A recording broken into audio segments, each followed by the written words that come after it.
Okay, at first it wasn't even showing that I was live.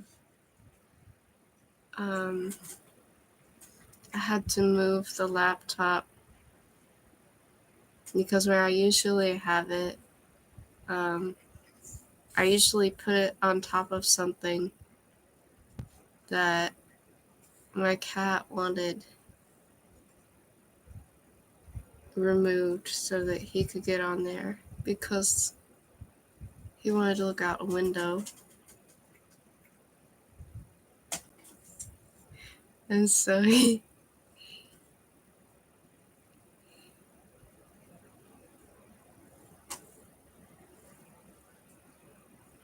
anyway, so I moved the laptop for my cat.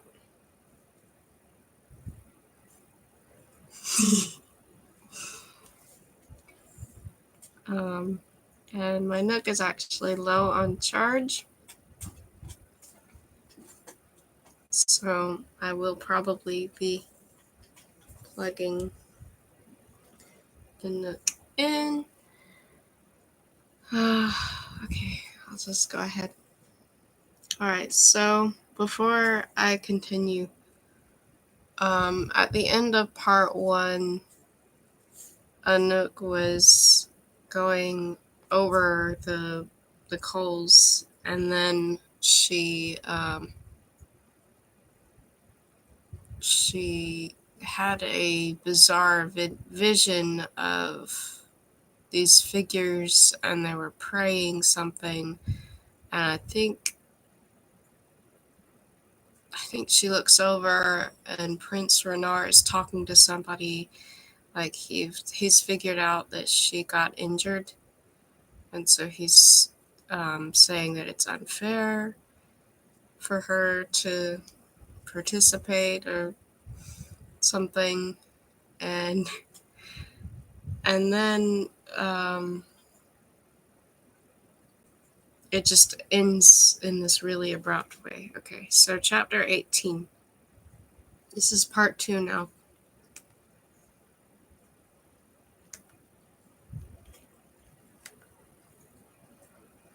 Anouk, she's still asleep. Look, her eyelids are twitching. They've been twitching ever since the Black Forest. That's what happens when you're nearly torn apart by ancient magic. She'll be lucky if muscle spasms are the worst thing she suffers. Voices faded in and out of Anouk's ears. In her hazy state, she wasn't sure what was a dream and what was a memory. She remembered the blue of the coal baths and glass slicing at her palms.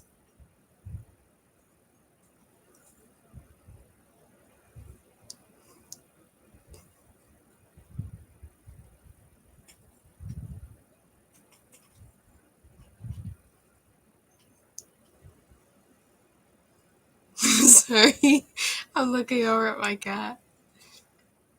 The clatter of a mirror and Renard's face, or had that been a dream too? Someone threw water on her face, and she shot up with a gasp. Blinking, wiping water out of her eyes, she tried to focus, and in a moment she was looking at 2 familiar faces. Luke! Vico!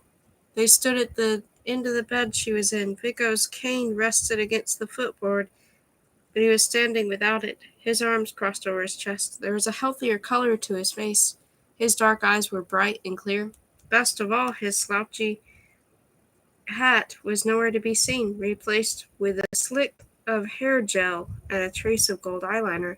The goblins must have gotten to him. Vigo slapped Luke. I told you she was awake. A sudden wave of nausea hit Anouk, and she doubled over in the bed, clutching at her stomach. Luke's smile faded. Easy, Dust Bunny, you've been through a lot. The burning sensation reached Anouk's temples, but she dismissed it and tried to throw off the covers. The baths! I was burning. The whole forest was on fire. Her gaze fell on a basket of fruit on the nightstand. A bright yellow note told her to get well soon already. Next to it was a bouquet of lilies that looked more than a few days past their prime. She ran her fingers over the bed's silk duvet, confused. The bed was monstrously luxurious, not at all like her simple cot in the cottage room she shared with Petra. This bedroom was glittering with crystal lamps and golden wall sconces, mahogany furniture, and paintings of regal-looking people on regal-looking horses. It's too clean in here, too clean. She tilted her head to the side. This isn't the cottage, is it? Not even the guest quarters are this nice. You're in Paris, Luke told her. Castle Ides, Vigo added. Anouk pressed a hand to her temple. The pain wasn't going away. Her hazy daylight came from a pair of windows. She shifted to look outside. A gray city skyline, rain falling, in the distance the sloping point of the Eiffel Tower. She collapsed back against the pillows with an exhale and kneaded her hands against the forehead. This is all wrong. I should be in the Black Forest. The cold baths. Her throat seemed to close up as she remembered the agonizing sensation of being torn apart. She had no idea what had happened after that. Luke sank onto the edge of the bed, gently taking her hand between his. You fell, Anouk, into the flames. It was awful to see. You looked like you were screaming, but I couldn't hear you. I tried to run to help you, but Duke Carolinge wouldn't permit it. Petra kept yelling for you to get back up, but you didn't. You couldn't. Your robes burned off and your skin started to burn, and then he cocked his head as though he was still uncertain.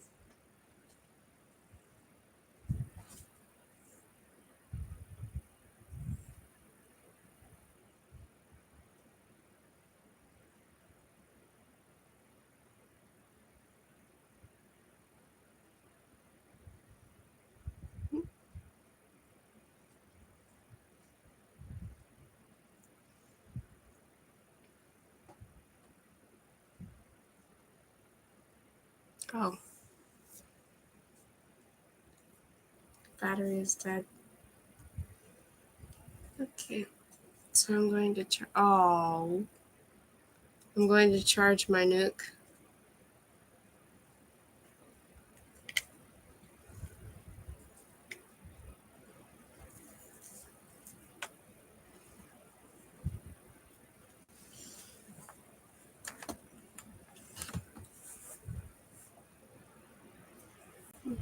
Hmm.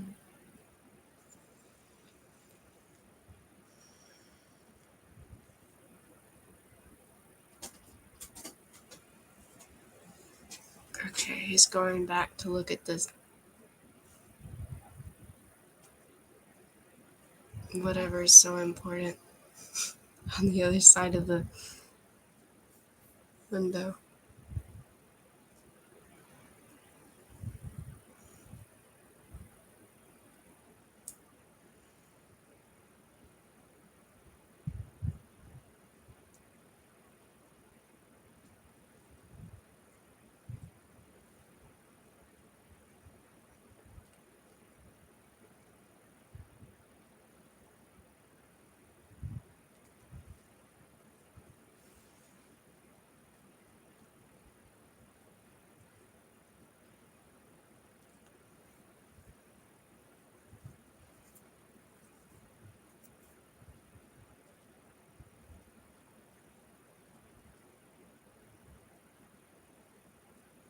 Okay, there we go.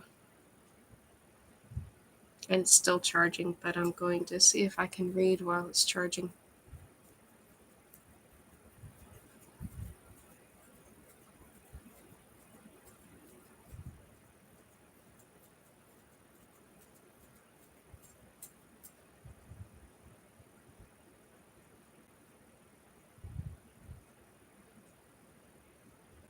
You couldn't. Your robes burned off and your skin started to burn. And then he cocked his head as though he was still uncertain about what occurred next. And then Renard started whispering. At first, none of us understood what he was doing.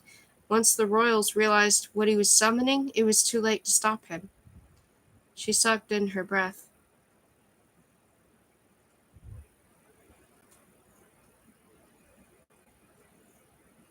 Renard must have heard her call for help through the mirror. What did he summon? A storm, Luke continued. A black rain, strong enough to put out the flames. I worried it was too late. You were curled in a ball, looking for all the world like a charred scrap of toast. The royals were furious that he'd interrupted the baths. The rest of the acolytes weren't able to undergo the trial. They're still alive. Lise and Jolie and Sam and Carla. In the chaos, Petra and I were able to pull you off the coals and get you back inside the cottage. Duke Carolinge practically sent Renard into exile. We barely made it back to Paris before the other royals conjured up pitchforks, metaphorically speaking. He gently placed the bell in her lap. Her pulse quickened. I found this. Her hand started shaking. It was melted and misshapen. One look told her there was no green orb of light trapped in the metal leaves anymore. The magic inside must have burned away in the flames. Now it was nothing more than a useless lump of metal. She wanted to grab it and throw it across the room. It's just a piece of junk. Her pulse was thundering now. Someone had dressed her in the pajamas.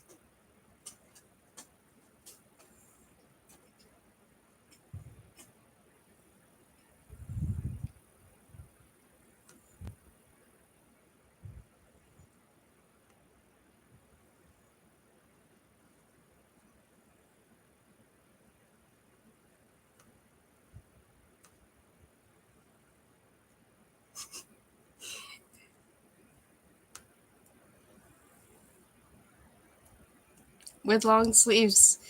She shoved up the sleeves, grimaced to find bruises and burn marks. Her skin should have been as preternaturally smooth as Petra's. She shook her head fiercely. It didn't work. I'm not a witch. We have to go back, Luke. I have to try again. We can't. We're banished from the cottage. Anyway, the royals couldn't light the coals again. They won't hold any coal baths trials until next year. She felt as though she were falling. She clutched the sheets. Banished from the cottage? It was a cold, desolate place, and yet it had also been the one place where her wishes could be granted, and now she'd never set foot there again. She leaned forward so her hair curtained her face. The smell of rotting flowers turned her stomach. She glanced at the fading lilies. How long have I been here? A week.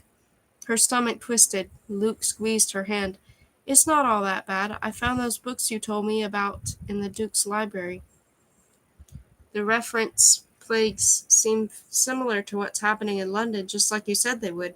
I was able to steal the books when we left the cottage in such a hurry. I'm hopeful they'll contain some answers. Books? She stared down at her clasped hands. She felt hollowed out like a pumpkin, her insides gutted and tossed into the slop pile for goats. She was supposed to have been the most powerful creature in all of Europe right now, and instead they were telling her to be hopeful about some books? She balled up her hands and stuffed them under her thighs in disgust. I have to talk to Renard. There must be some way I can fix this. I chose the wrong crooks, but I could choose again. Choose what? She thought. She'd been so certain about the bell. The night of the firewalk, when little Beau had barked up at Saint, she felt struck by lightning. What had she gotten so horribly wrong? She touched her side, which didn't hurt now. Renard must have held the stab wound she'd gotten from Frederica. Renard's been working around the clock to win back the favor of the other royals, Luke continued. Ever since the cold baths didn't turn out as we hoped, he's changed his strategy. If we can't go to London to defeat the Coven through force, we can at least attempt to keep them out of the other realms. He wants to conjure a defense spell to prevent them from spreading beyond London, but for that he needs the other royals' cooperation. Their borders are intertwined. If one falls, they all fall, and after he wreaked havoc on the coal baths, more than a few are inclined never to speak to him again. She grimaced. A border spell? That will slow the Coven down, but it won't stop them. What about regaining Goblin's home city? And the royals who disappeared, and all the pretties who lived there? We can't cut off an entire city and leave it to fend for itself. Cities falling one by one, white to red, white to red. I'm not sure we have a choice, Luke said quietly. All this heavy talk seemed to unnerve Vigo, who tore open the plastic wrap of the fruit basket and thrust a banana at her. Eat something, Dust Mop, your skin and bones. The goblins packed this for you. She pushed away the banana and he frowned. At least have a grape. I don't want fruit right now. I don't want anything. She grabbed the fruit basket and chucked it onto the floor. Don't you understand? I failed. I missed something.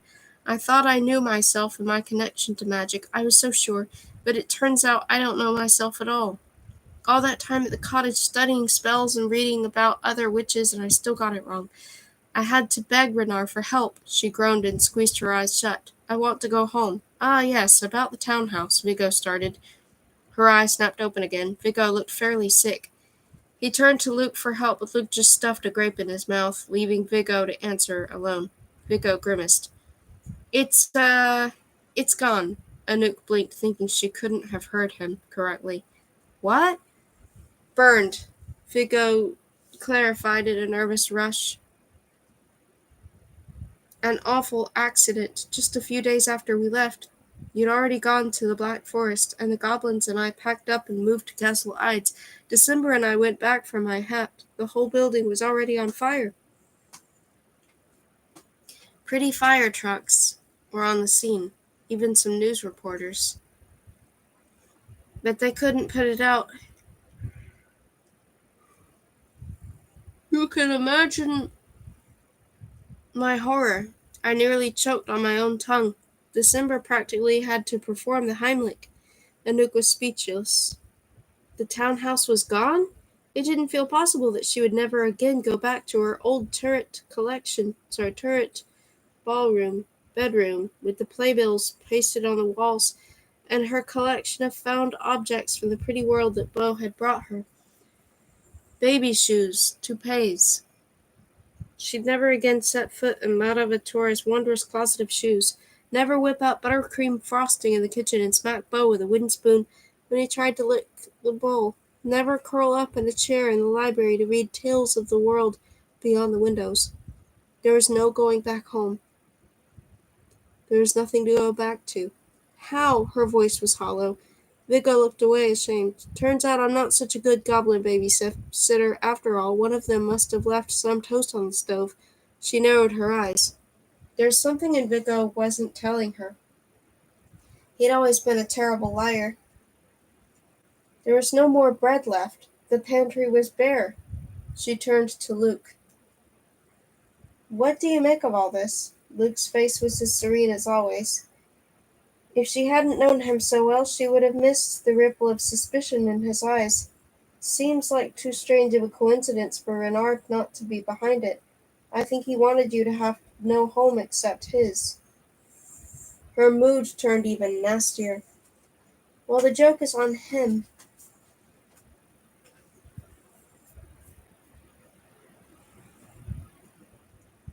He didn't know that I'd fail in the baths and be useless, townhouse or no townhouse. Vigo and Luke didn't respond. Their silence might as well have been an accusation. Failure, disappointment. What right had she to think she could do anything grander than sweep the floors? An awful idea took hold of her. Beau, he's still at the cottage. Before the baths she had left him in the stables in the cottage basement, locked in the muddy stall with only a few ham scraps and her frostine jacket, and that had been a week ago. She pitched forward, tossing off the covers. Shoes! I need shoes! Calm down. Luke pressed his palms gently against her shoulders, easing her back into bed. Beau is okay. Petra has him. When she and I got you out of the cold baths, she promised to get the dog and bring him there as soon as she could. Anouk's muscles relaxed slightly. Petra was a witch now. At least that was a ray of light in the darkness. If the Duke or anyone else tried to stop Petra from taking little Beau, she'd be a force to reckon with. And then Anouk's thoughts turned dark. She was supposed to be a witch too. She shouldn't have been able to free little Beau herself, even turn him human again. He should have been in bed with her. They should have been whispering dreams and plans to each other, and nibbling on the goodies in the fruit basket. I've ruined everything. Vigo and Luke were silent. Rain pelted harder at the window, icy and loud, threatening to turn to snow. The city skyline was a growling smear of gray on the horizon. "Get some rest," Luke said at last. He nudged Vigo and motioned at the door. As soon as they'd left, a deafening silence filled the room, and Anouk wanted to call them back. The bedroom was too empty without them. The luxury gave her no comfort. Her thoughts bumped around the high ceilings and echoed back to her. She palmed the melted bell angrily. She lost track of time. She had no townhouse to return to, no magic sparking at her fingertips, not even the simplest tricks and whispers. No clue what she'd gotten wrong when she'd chosen her crooks. No idea how to make it all right again. At least she could rid herself of the bell. On an impulse, she ran to the window, preparing to hurl the bell to where she'd never have to see it again, but she froze. The last thing she'd expected to see 8 stories up was a face. She nearly fell over. Jack! He was crouched on the exterior sill. He tapped one long fingernail against the pane.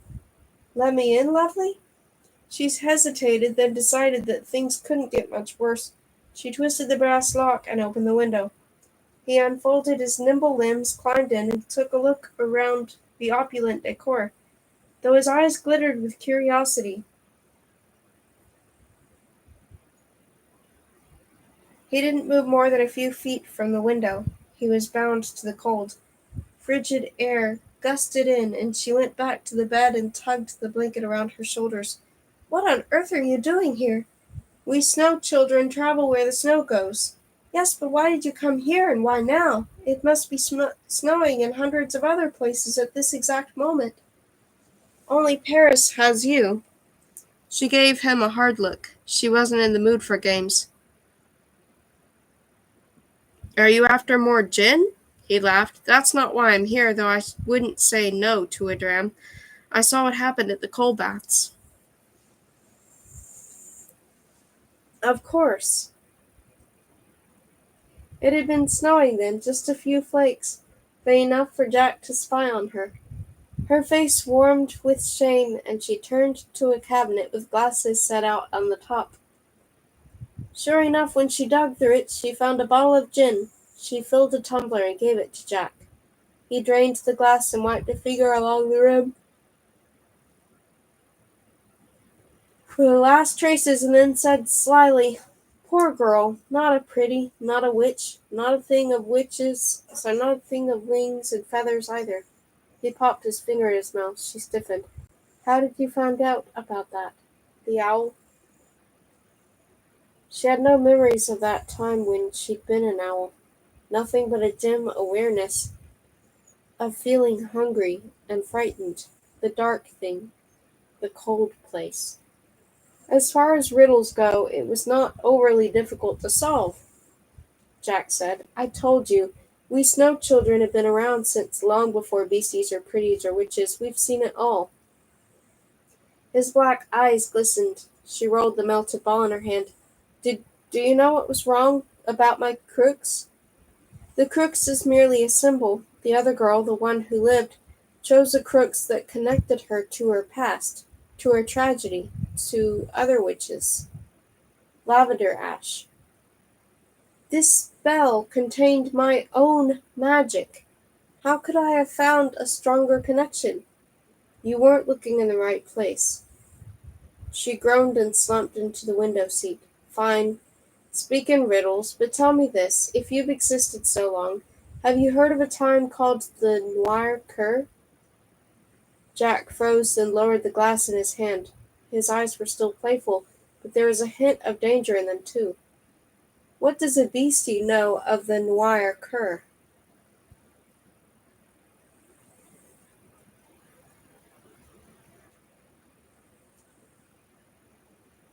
"Just tell me what you know," she said, then jutted her chin towards his empty glass. "I'll give you the whole bottle." He leaned in, the snow blowing in at his back. His icicle locks hung in his face. "The Noir Cur. You're wrong. It wasn't a time. It was a force. Chaos itself. It's very old, perhaps the oldest thing there is from before time." from before life even. Only a small remnant of it remains, the vitae echo. The rest of it faded away over the ages. He gave a mirthless smile. Or so the Hote would have you believe. It never faded, did it? Her voice was hushed. She thought of the books in the Duke's library that Luke had brought back, the ancient references to plagues that were happening all over again. Jack shook his head slowly. No, it was merely contained. What do you mean, contained? Where? Jack grinned devilishly. Do you wish to know badly enough to give me a kiss? She scowled. Your kisses bring death. Very well. The corners of his blue lips curled up. I solved the riddle of your origin, and so now it is your turn to solve a riddle of mine. The Noir cur was contained in... Yes. In what? Ah, that's the riddle. He blew a breath of frost to cloud the window, and traced a symbol there, a circle containing two small lines and broken rays, like an incomplete sun.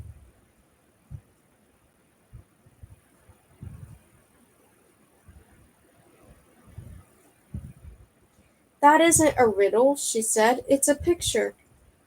And a nonsense one at that. Jack grinned. The riddle is simple. Its portrayal is not.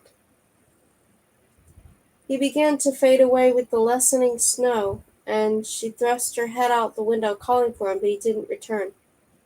Snow children, she muttered under her breath. She still held the bell in her palm, but she no longer wanted to throw it out the window. What had Jack said? You weren't looking in the right place. She found a gold chain in a drawer, strung the empty bell on it, then fastened it around her neck. A reminder to keep looking for the right place. She jumped when a knock came at the door.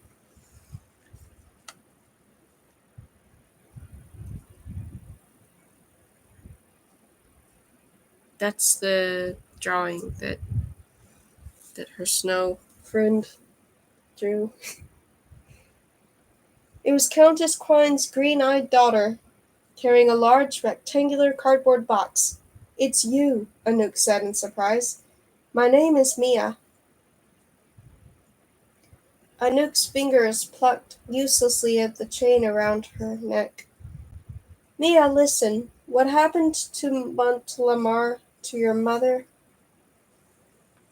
Mia shoved the box into her arms. It was heavier than Anouk had expected, bulky and flat, tied with a cream-colored ribbon. A package from Prince Renard, with his most sincere hopes that you're feeling better. If the girl felt any anger over her mother's murder, her face did not show it. She just drummed her black clawed fingernails against her arms. Anouk tried again. You must hate me.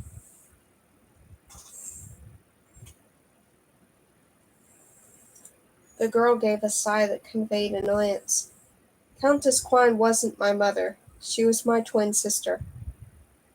Mia looked no older than 10, whereas Countess Quine had been in her 30s. Mia smiled flatly.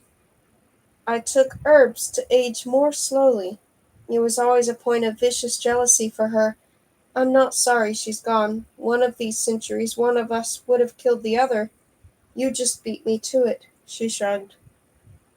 The girl's heart was even colder than her late sister's. With the tip of her small chin, Mia left, and Anouk, feeling even more light-headed, tossed the package onto the bed. Her mind whipped in dizzying circles. How could she regain her magic? What was her crux? And what of the Noir cur? It seemed like blankness over the world, not unlike what she called the dark thing. The dark thing. The Noir cur. Was it possible they were different terms for the same void? Her bare toes, all 8 of them, curled anxiously against the rug. She sat on the corner of the bed, twisting a strand of hair around one finger. Her eyes fell on the package. She tugged off the ribbon distractedly, threw aside the lid, and dug through what must have been 100 layers of tissue paper.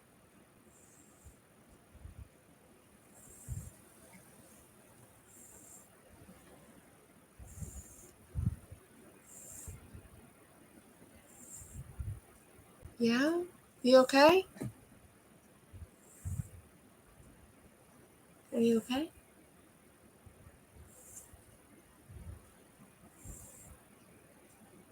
That's strange.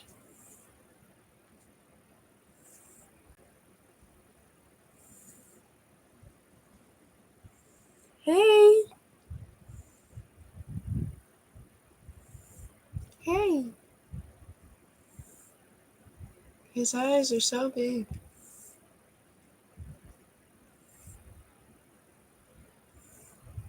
He's just looking around my room. I know. He was looking outside, but now he's just. I'm wondering. Hi! Are you watching this? Is it this? Yeah. Yeah. Oh, I see.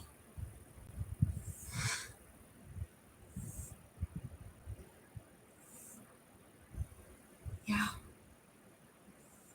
I think he's watching the I think he's watching this. It hangs from my ceiling fan, so it swings sometimes.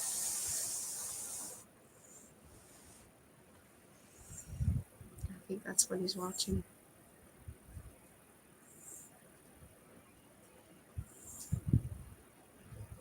Yeah.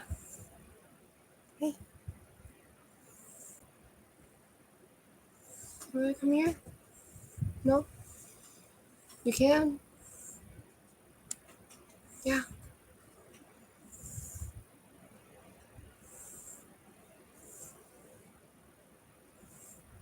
You can come here.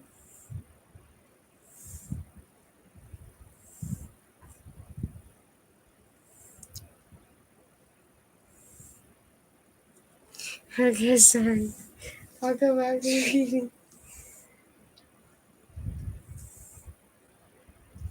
Was it possible there were different terms for the same void?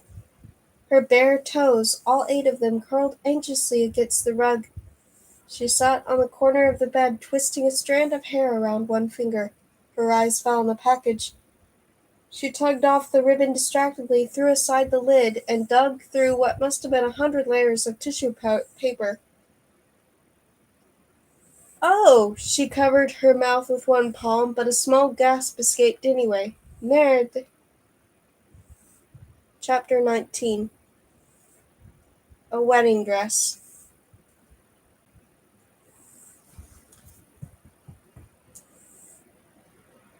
Hey. Yeah. Come here.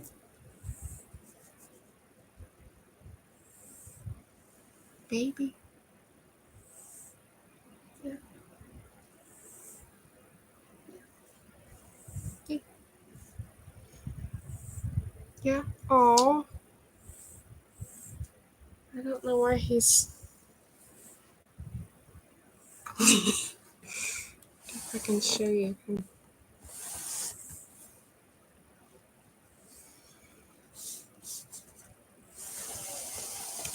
Let's see. Can I show you him? Let's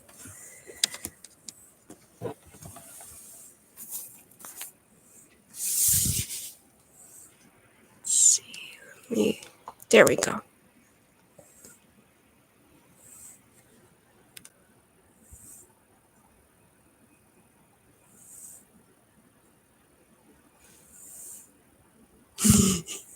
Hey.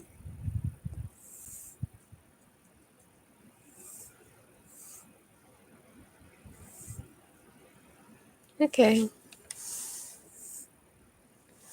Okay. Oh, I love you.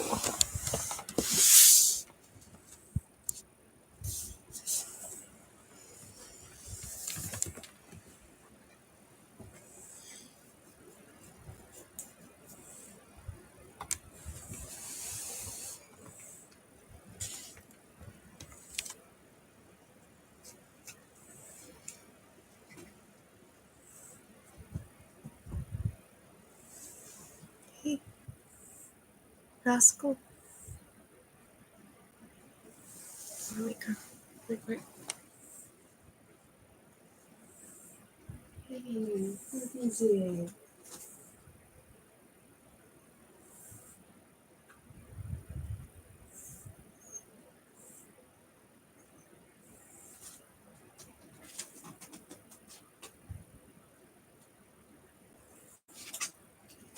Oh gosh, you okay?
Okay. A wedding dress. Tucked amid the layers of tissue paper was a garment made of textured silk as fine as frost on a window panes. It was the same silver-gray color as the suit Renard wore when he was feeling princely. Anouk felt. Anouk pulled it out and held it up to the light. Hundreds of crystals were embedded in the bodice of a snowflake pattern. The train was just long enough to graze the floor. Soft white feathers spilled out from the bustle of the back. To a casual observer, the feather detail would look like a soft adornment. Only those who knew her past.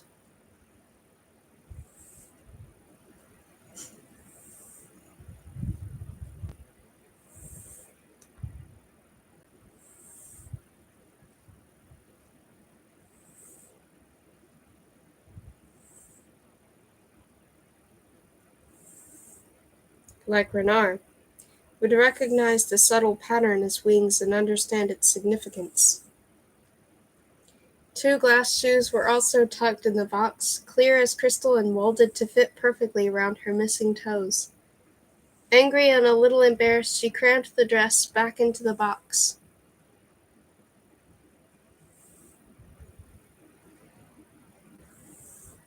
Clear as crystal and molded to fit perfectly around her missing toes. Angry and a little embarrassed. Oh, wait.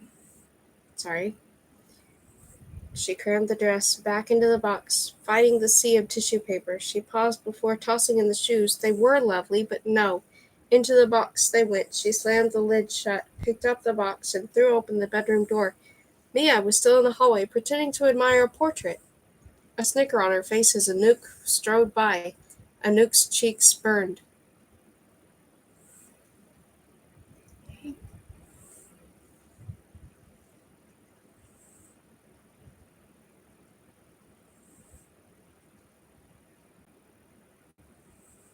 Rascal. Hey.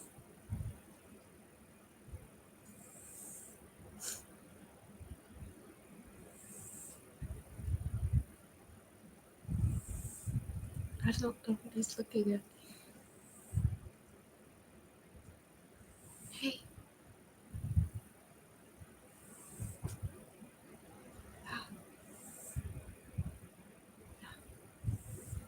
Oh. It's the shadow is me. It's okay.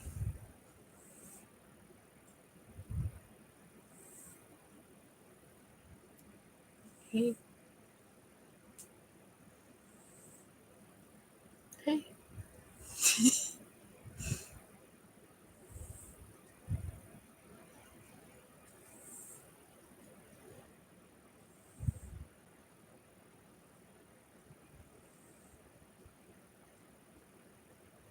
He's being funny.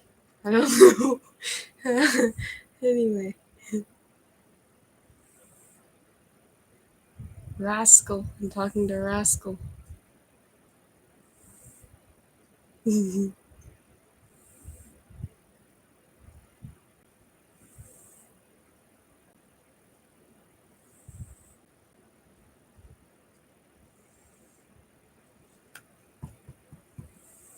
You should come here. Hey. Oh, did that scare you? It's okay.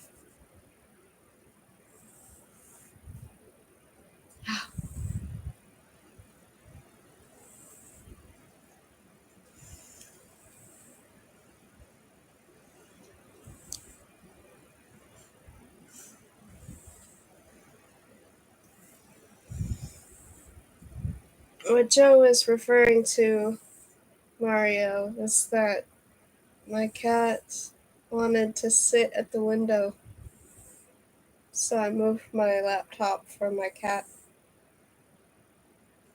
and now he's sitting there and he's looking around my room. I think he's watching shadows.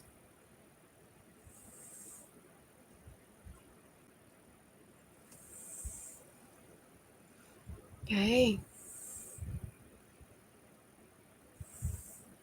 Yeah. Hi.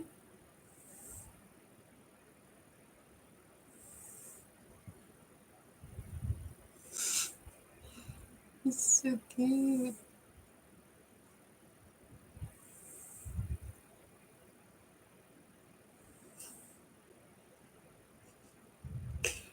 Come here. Come here.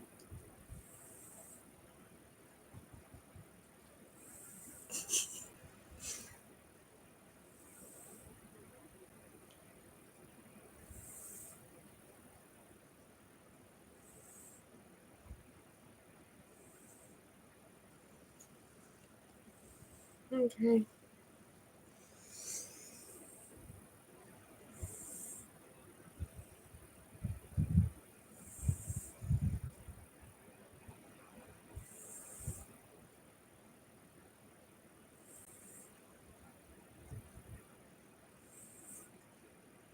Anouk's cheeks burned.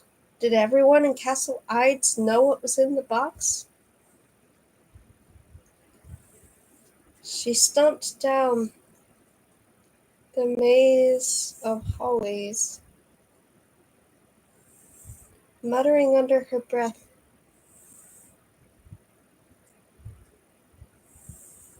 She turned a corner and stopped at a dead end.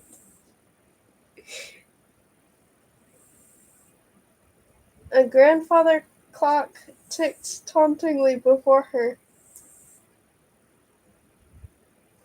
Are you watching my foot? Is it my foot? You're watching my foot? You were watching my foot? Were you going to tap my foot? It's okay. Sweet cat.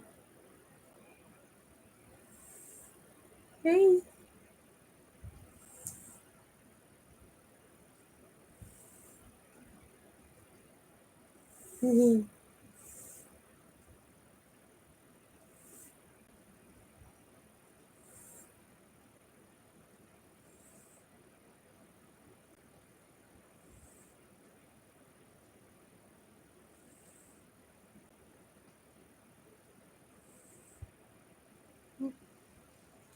Hey. Hey. Hey, come here. Come here.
Mm-hmm.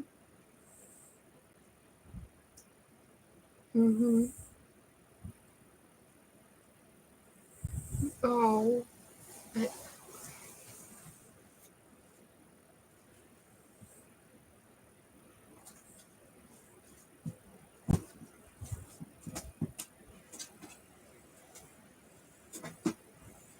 Oh gosh. It's okay. It's okay. It's okay. It's okay.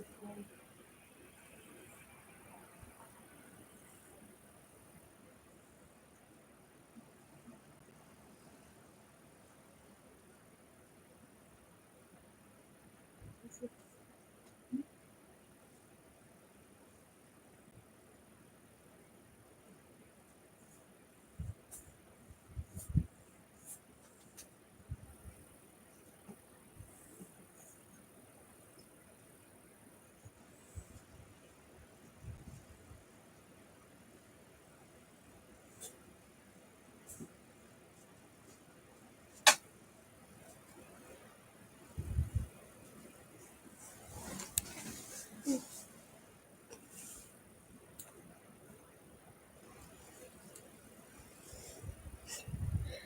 Keep forgetting. I am.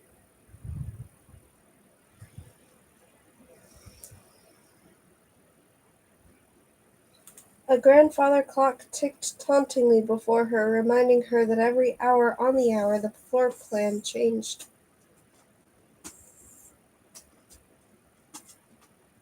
Mm-hmm.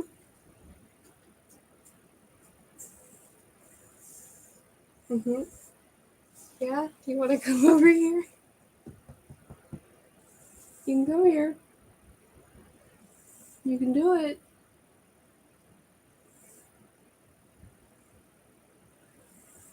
This is a game.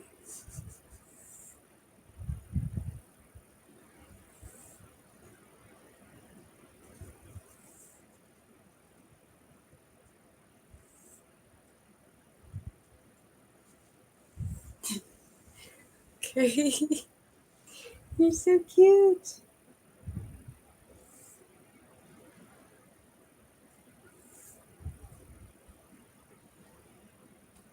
Oh, it was a piece of fur. I was like, what is this? You probably can't even see it. There's like a piece of fur.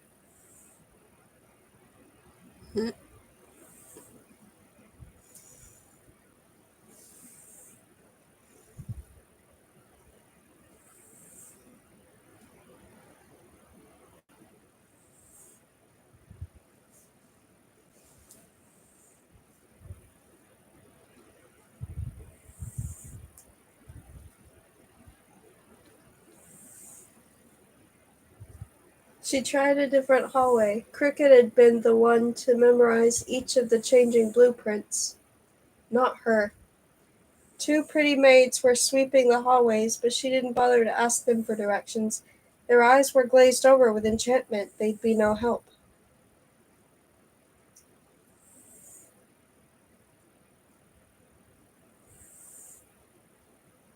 At last she turned a corner and found the beautiful doors of the spell library. Directly across the hall from them was the unassuming wooden door that led to Renard's room. It was slightly ajar. Struggling under the unwieldy shape of the box, she threw her shoulder against the door and burst in. A string of expletives poised on her tongue, but the room was empty. She shifted the awkward-shaped box. The sound of running water came from another interior room. She walked toward it. "Renard, where are you? You must have lost your mind if—" "Oh!" She was in a master bathroom. Renard was standing in front of an ornate mirror, naked from the waist up, a razor blade in one hand. Shaving cream that smelled of vanilla, citrus, and pine coated half his chin. Anouk dropped the box. The crystal shoes tumbled onto the bathroom rug. In the mirror, Renard's reflection raised an eyebrow, the razor hovering over his neck. "I take it you received my gift?" The only men she'd ever seen shirtless were Beau when he washed the car in summer, and Hunter Black when Luke was stitching up his wounds. Never a prince. Though Renard's body looked a 25-year-old's, a map of scars interlaced with faded ink spoke of centuries of life. His chest and stomach were lean and hard from the physical demands of spell work. She managed to close her mouth. She picked up the shoes and stuck them back in the box with the dress that was spilling out of it, and then shoved the whole mess at him. "What is this?" "It's a wedding dress." "I know it's a wedding dress. Of course it's a wedding dress. You've lost your mind if you think we're still getting married." He wiped his blade on a towel, then returned to shaving. "Oh? Of course. Our deal is off. There won't be a wedding. There won't be a coronation. And she cocked her head as he continued to painstakingly shave his neck. "Why don't you just whisper your chin smooth?" He gave a wry half-smile, sliding the blade over the last streak of the shaving cream, then rinsing it into the sink. "I like the feel of real things, things that take work. Tricks and whispers don't make me feel alive anymore." He dried the blade and ran the towel over his neck. "If you'll excuse me," he said, "I should get dressed." He slid past her into the bedroom, bending stiffly because of his stoned leg as he rummaged through the drawers for a fresh shirt. Anouk, speechless, gritted her teeth and stomped after him, still holding the box. "Renard, answer me." "What do you want me to say? Why on earth should our deal be off?" Her cheeks burned. In a quiet voice she said, "You know why. I haven't the faintest idea." He put on a crisp white shirt and began buttoning it up, hiding the scars and the ink. Anouk felt tears pushing at her eyes. He looked at her in alarm. "Anouk, what's the matter?" He knew. Of course he knew. And it was cruel of him to pretend not to. He'd been in the courtyard. He'd seen how she'd fallen into the coals. He had heard her beg him for help, and she hated that he'd answered. She turned away sharply, tugging the box to her chest as though it were a shield. "I chose the wrong crooks. You were there. If you hadn't summoned the storm to put out the flames, I would have died. I'd be nothing now, not even ash." And that was it, wasn't it? Now it was said. That nasty toad kept creeping and crawling around in her chest, was now croaking away for all the world to hear.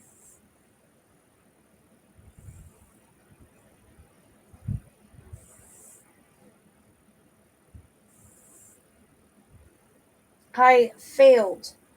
Her voice was urgent. She needed him to agree and stop pretending everything was okay. "It's over, Renard.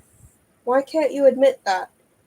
You and Matazola and Cricket and Luke were wrong. You might have created beasties to be powerful, but you must have messed up because I'm useless now. I lost my magic. It's gone forever, burned in the flames. I can't turn my friends back. I can't help the goblins. I can't stop the Coven of Oxford. And apparently I have no idea who I am."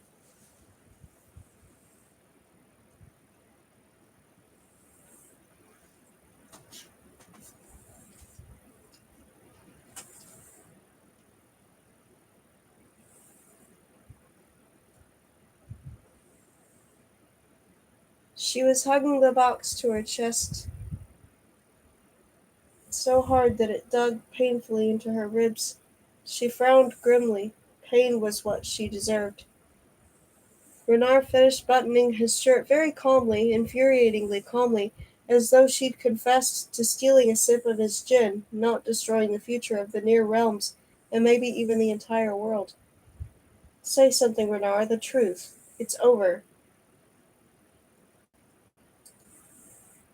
He came to her, smelling of citrus and vanilla and pine, and she was half afraid he would brush away her tears and half afraid he wouldn't, but he only stroked a long white feather poking out of the box. The truth? You're going to look beautiful in this dress. He started fastening a cravat around his neck, and she stared at him open-mouthed, so angry that her tears dried up. He looked at himself in the mirror, combed his fingers through his hair, then went out into the hall, moving fast for a man with a leg of stone, leaving the door open behind him. She stared, and then, clutching the box, followed him. Renard, wait! He didn't slow as he adjusted his cufflinks. She had to jog to catch up with him, the box jostling in her arms. There's no point anymore, don't you see? Why do you even want me? I'm not a witch, and I can't do magic at all now, not even spells to mend a button. Believe it or not everyone marries out of a cold-blooded pursuit of power. Some people actually marry for love. She gave him a hard look. We shared one kiss, and besides, Beau is my pet? Friend. I love him and he loves me. You want me only because I can move mountains for you, or at least you thought I could before I disappointed everyone. He abruptly turned into another hall. Slow down, where are you going anyway? He didn't slow down. Why the dress? Why go through with the marriage and confrontation if it's pointless, and don't say anything about love? Fine, he sighed, as if she'd ruined his game, but then flashed a sidelong look at her. Though for the record, you didn't seem to mind that kiss, but yes, there is another reason to go through with the marriage, the code of courts. Is this tied to the old laws you told me about? The not pacts. A clock on the wall chimed, and he instinctively spun and went back the way he came. He knew the changing floor plans by heart, and went down another hall. The Code of Courts was established 1,200 years ago when the royal families of the near realms warred with one another. He spoke mechanically, as though reciting ancient history. A peace alliance was formed, and it included a pledge to come to one another's defense if any other of the courts were attacked, and the Court of Isles is under attack now. The problem is, with the Coven's spell keeping us out of London, I can't prove it. They were walking through the artifact hallway, the various objects from the pretty world under glass, everything from crystal scepters to humble pairs of scissors, things that had been imbued with magic to influence history.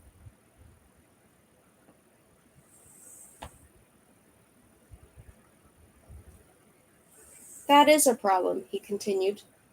After the coal baths, the other royals were, shall we say, less than willing to entertain the idea of the Code of Courts. I interfered with something ancient to save your life. I broke a lot of rules, and for that they believe that the entire Parisian court should be ostracized, except— Except what? Anouk said breathlessly as they turned down another hall. The box was nearly forgotten in her arms. Sounds of clanking silverware and soft music came from a distant room. Probably the goblins, except there was no rock music. You really should change into something more festive. And are you certain you want to carry that around with you? He said, nodding toward the box. If anyone sees it now, it'll ruin your entrance on our wedding day. Forget about the dress, Renard. What happened? What are you going to say? Ah, his eyes gleamed darkly. The Parisian court was ostracized, yes, stricken from our position as head of the Haute. Not even the Crimson Queen would speak to me at first, and the Queen Violante and I have a history. He smirked, but it soon faded. But then something happened to the lunar court. Just 2 days after the disaster that was the coal baths, King Caspar's eyesight started to go. His tongue started to blacken. Prince Alexei reluctantly came to me for help, He alone believed me when I said that the Coven of Oxford was dangerous and might even be behind his father's sickness, though no one knows how they're getting to him. Alexei and I have been researching long-lost traditions to invoke the Code of Courts. If the other royals won't voluntarily agree to help, we will force their hand. What does that have to do with me? The Knocked Pax. I told you that it's a wedding gift. More specifically, it's a request the wedding couple can make, and that the others can't refuse. Once we're married, I'm going to use the Knocked Pax to invoke the Code of Courts. The other royals will have no choice but to help Prince Alexei, and I put up a protection spell to keep the coven from spreading beyond London. That doesn't sound like much of a solution, she said. It isn't a solution, he said gruffly. At the moment, I'm just trying to keep us alive.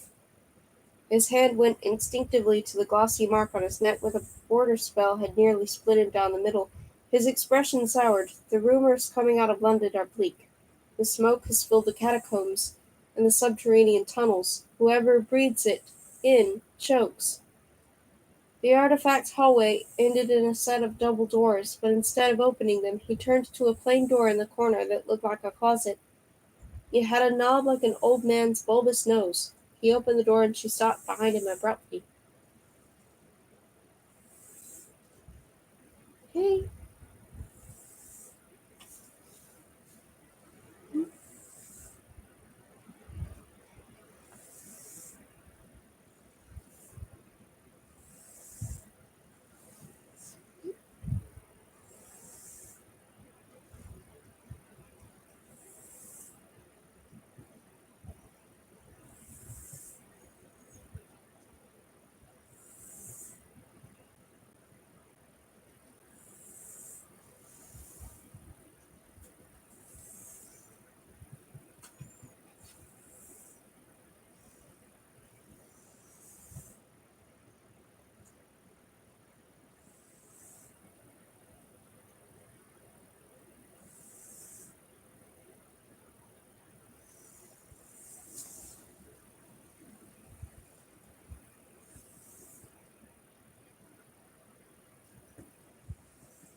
Rascal.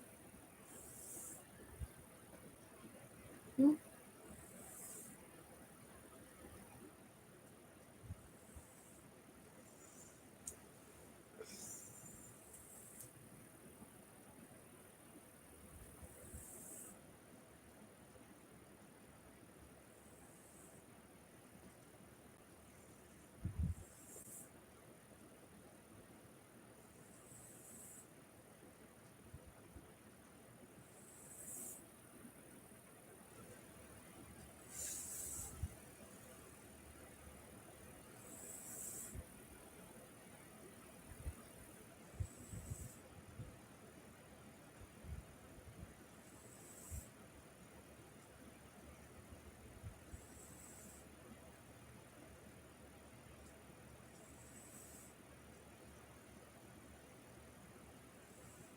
He opened the door and she stopped behind him abruptly. On the other side, as the clocks chimed a new hour, it transformed into the double-door entryway of the Castle Ide's ballroom. It looked like something out of a dream, grander than anything she'd read in books about Versailles or royal palaces. There was no single crystal chandelier, but hundreds of lit crystals suspended from the ceiling like falling stars. Dancing couples in beautiful gowns swept across the floor.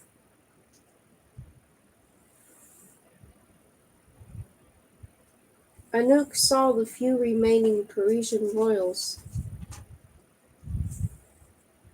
Mia, and some lesser dukes and duchesses. Prince Alexei on the Luna court stood alone by the fireplace, His ailing father, King Caspar, was slumped in a chair, wearing a crown of lustrous black stone.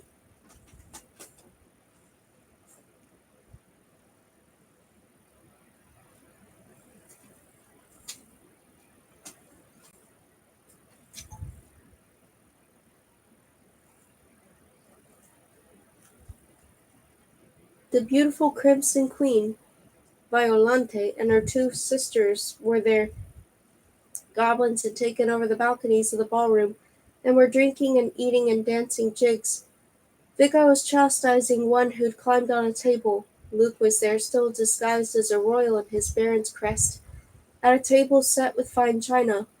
There were a few young men of questionable background, probably pretty brokers. One had a series of zeros and one tattooed on his neck, and he wore black gloves that ran past his elbows. He clutched a live golden hair in the crook of his elbow. Another was bedecked with exotic flowers in every buttonhole. If Mata Ventura were alive, she would have died all over again out of jealousy. The part of Anouk that remembered being a maid couldn't stop looking at the chandeliers, not a speck of dust, and the polished silver, spotless, and the dishes of perfect food that a whole fleet of cooks must have spent hours preparing. She turned to Renard in bewilderment. Goblins, pretties, royals, Vigo, Luke, what was this? This, my dear, is why you should have changed into something else. For the first time, she thought to wonder why he was so meticulously groomed, with his fresh-shaved chin and cravat and cuff-links, and now she dreaded the answer. He touched the mark on his neck one final time, then took her head. This is our engagement party.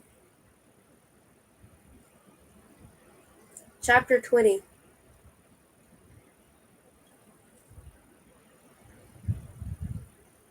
Before she could sputter a reaction, she saw a dark shadow flying towards her.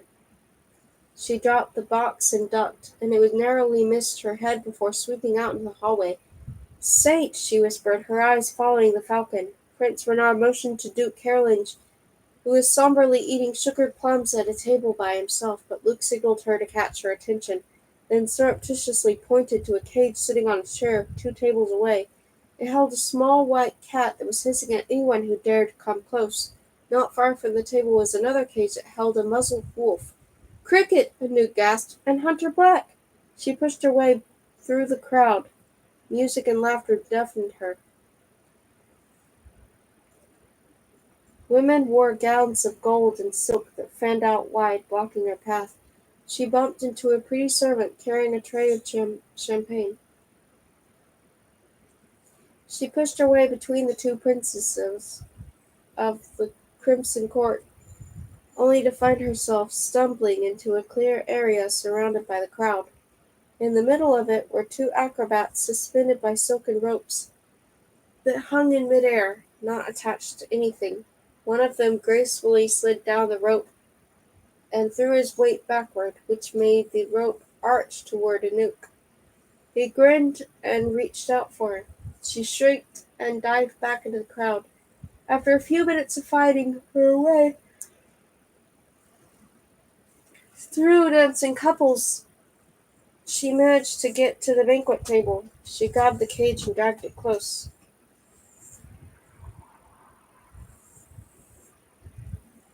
"Cricket, oh Cricket, you poor thing!" The cat inside was hunched on a velvet cushion that she treaded with her claws until it was nothing more than stuffing and threads. "I'll turn you back, I promise. I'll find a way." The cat's green eyes looked at her in disdain.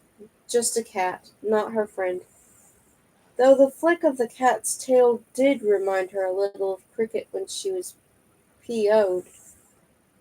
"Can we let her out of the cage?" Anouk whispered to Luke. He was disguised as a royal, and she was careful not to look directly at him. The crowd was impatient enough with Renard's fondness for her. They'd never tolerate another beastie at their tables. He picked up his water glass, pretended to take a sip, and whispered from the side of his mouth, "We tried. She ran away and hid in the vents, and ate half the goblin's pet rats. There is a mass funeral. Better to keep her here, where at least we know where she is." Anouk stroked the cat through the bars with one finger. She glanced around the room at the partygoers. "Have you found out anything else about the Noir Cur?" "Not yet. I still have half the Duke's books to read through." She remembered her vision and that uncanny feeling that maybe the Noir Cur and the Dark Thing were one and the same, but before she could mention it, Luke said in an odd tone, "I've heard some disturbing rumors." Anouk's eyebrows rose. "What rumors?"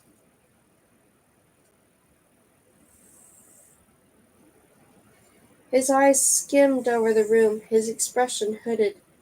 "A few days ago I was in the stairwell headed to the roof. The minaret court was ahead of me. They didn't know I was just one flight below them. They were gossiping about a traitor, someone among the royals who helped make the court of Isles disappear." Anouk tried to keep her face still. "Who?" "They didn't mention the name." He paused. "I did overhear one of them say, 'What do you expect from a boy who shares a roof with witches?'" She frowned as she considered this. It was clearly a male and clearly someone who had a close relationship with a witch. Her expression turned dark. "Vigo?" Luke shook his head. "He wouldn't. I know him better than that. He isn't one of us," Anouk countered, though it made her sick to think about. Vigo is many things, most of them awful, but nevertheless in the past few weeks he'd become dear to her. Luke hesitated. "It sounds like a witch's boy, but it could also be a man who enjoys the company of witches. Someone who was once betrothed to one. Someone who, even at hundreds of years old, would still be considered a boy by the older royals." She leveled a look at him. "You mean Renard?" He didn't deny it. "You have to find out," she whispered urgently. "There's a princess from the minaret court who fancies me. I've danced with her, but she hasn't let anything slip yet. I suspect I'll have more luck as your wedding celebrations continue and the wine keeps flowing." "There you are!" A black-haired princess sidled up to Luke with a grin and rested her hand on his arm. "You're drinking plain water? How positively monastic of you! Come, let me introduce you to the rest of the minaret court." Anouk pretended not to know Luke as the princess dragged him away. She turned back to her caged friends. In addition to petting the muzzle of the wolf's mouth,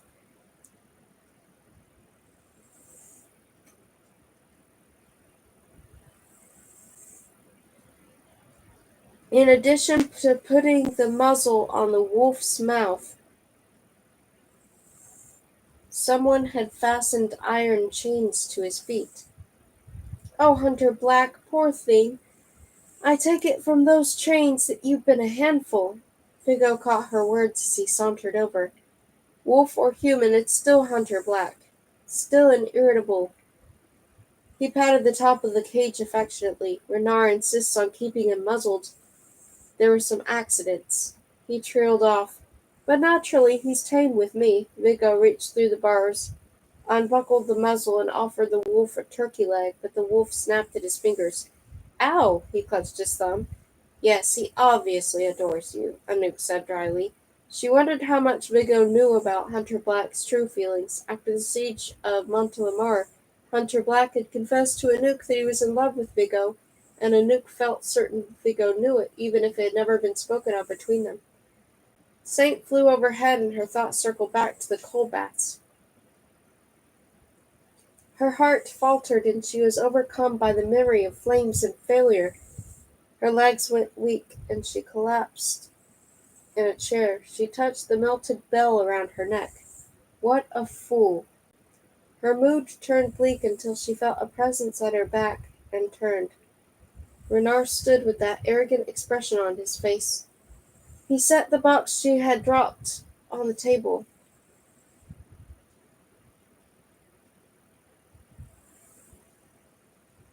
"What's this pretty thing?" Vigo said, plucking at the silk spilling out. Anouk shoved the box away. "Nothing. Renard, change the cat and the wolf back. I can't bear to see them like this." She lowered her voice. "You said we were past games." He glanced at the caged animals with little sympathy. "Perhaps I decided to take the game more seriously after I expended every ounce of social capital I had on saving you from the flames." He motioned to the insanely elaborate party. "But you can still have Cricket. The deal was that I free her and turn her human in exchange for you marrying me." "So if I go through with this wedding, you'll hold up your end of the deal? You'll turn her back?" He nodded once. In a whisper she said, "We have to agree it'll be strictly political union. That means no romantic entanglements. No wedding night, no ripping each other's clothes off, no more stolen kisses. After we invoke the knocked pacts, we'll be free to fall in love with whoever we want outside of the marriage."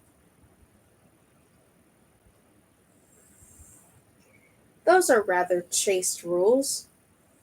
Do you want a princess or don't you?" "Touché." He handed her a glass of wine.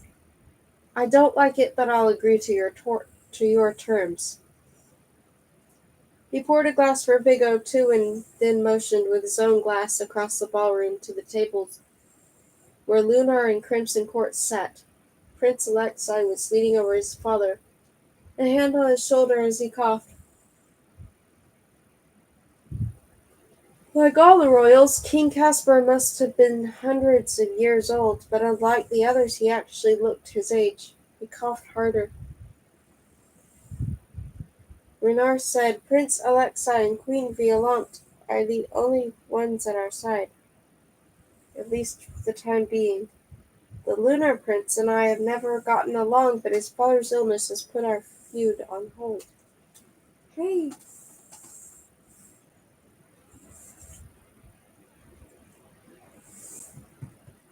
hey.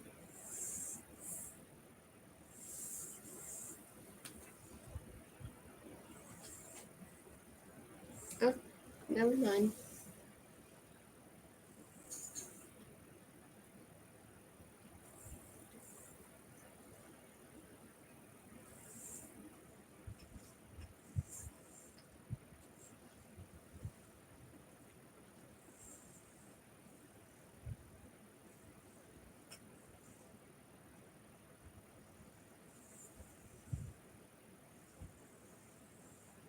He's here because he doesn't know how else to help his father.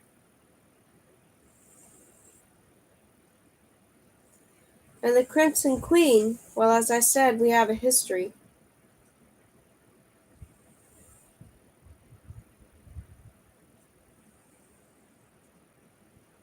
The two of them will make certain that the rest of the royals fall in line with our Nox Pact's invocation." King Caspar doubled over, pushing his son away to keep him from ministering to him. His sleek black crown slid down his head. A team of acrobats took to the center of the ballroom in beautiful blue costumes that were enchanted so they changed color with every somersault and tumble, and Anouk lost sight of the lunar court. She sighed. "I suppose the show must go on, then." Renard raised his glass. "To the future princess of the Parisian court." Vigo gave Anouk a doubting look, but when she shrugged and picked up her glass, he did the same. "To me," she said. They all clinked glasses. The sound rang out like a bell, and she flinched. As soon as she pressed the glass to her lips, a commotion came from the hall. Music stopped. A dog came charging in, followed by Petra, who was wearing sunglasses and the most fabulous coat Anouk had ever seen. Charcoal black wool, with gold embroidery that caught the light and looked like live coals. Anouk wasn't entirely sure it wasn't enchanted to be actually smoldering. "Have room for a couple of late arrivals?" Little Beau ran to Anouk, and she dropped to her knees and pulled him into a hug. The smile vanished from Renard's face. He muttered something about fleas and drained his glass of wine. "Oh, I missed you, sweet fellow!" Anouk cupped the dog's face and kissed his snout. She looked up at Petra. "Thank you for watching out for him. I guess you couldn't make him human?"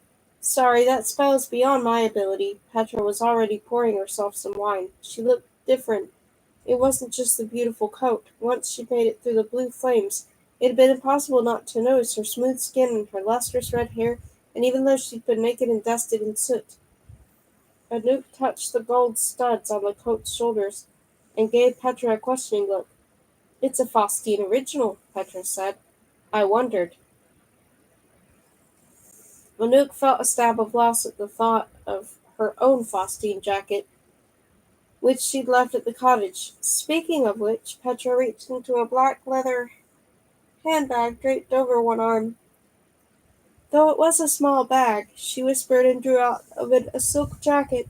Anouk gasped. "My jacket!"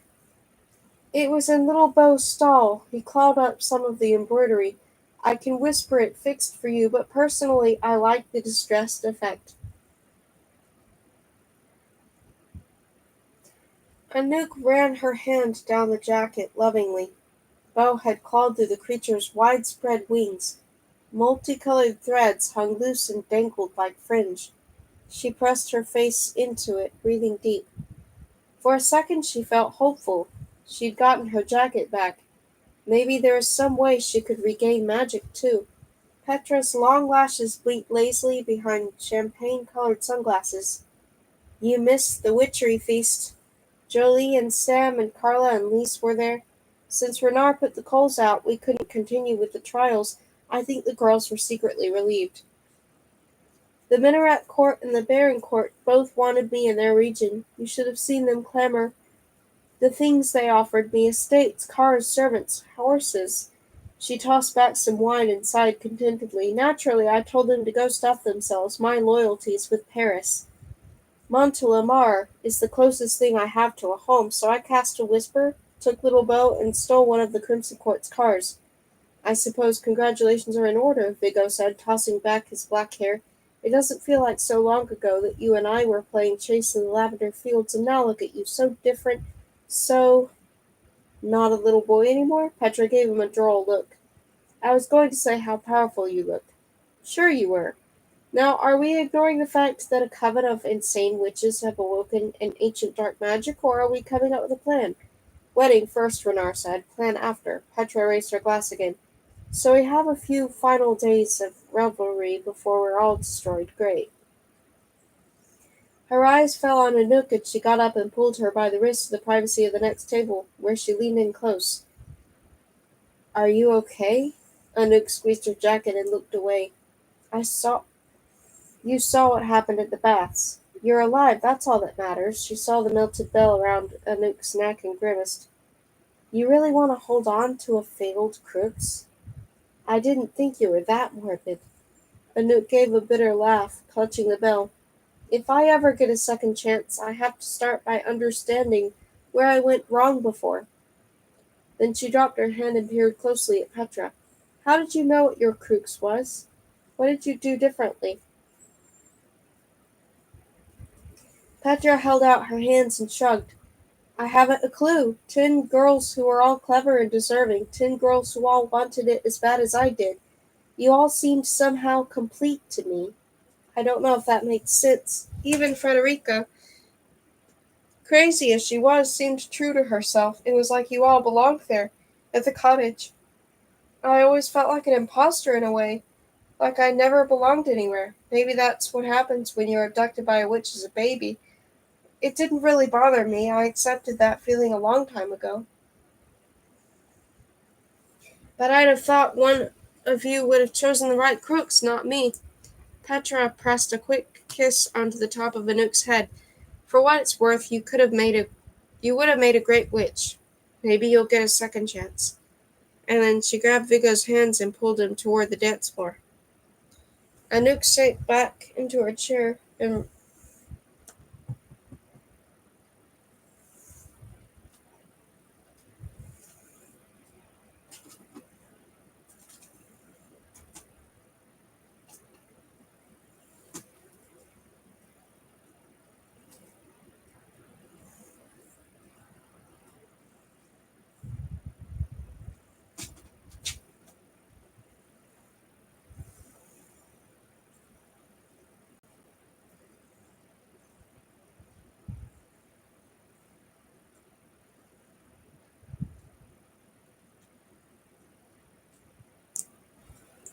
Anouk sank back into her chair and rubbed her temples. The wine was already going to her head. She took another sip, and a few drops sloshed onto the wedding dress on the table. Oh, merde. Renard took the chair next to her and picked up the dress, and with a gentle whisper made the stain vanish. Why must you be so infuriatingly calm about all of this? She snapped, and she wasn't talking about the dress.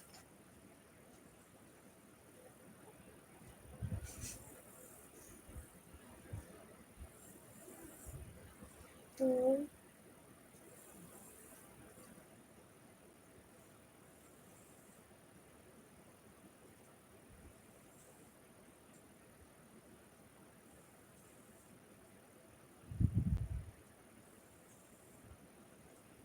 You heard, Petra. We're facing ruin, and you just dance and drink.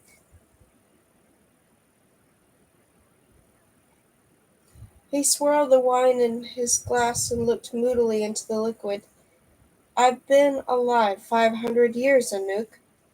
This isn't the first time someone has shrieked about impending doom.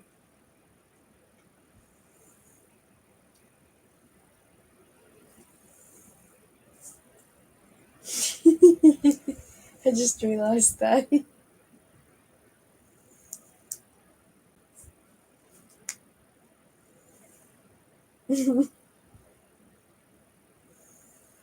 It's my feet.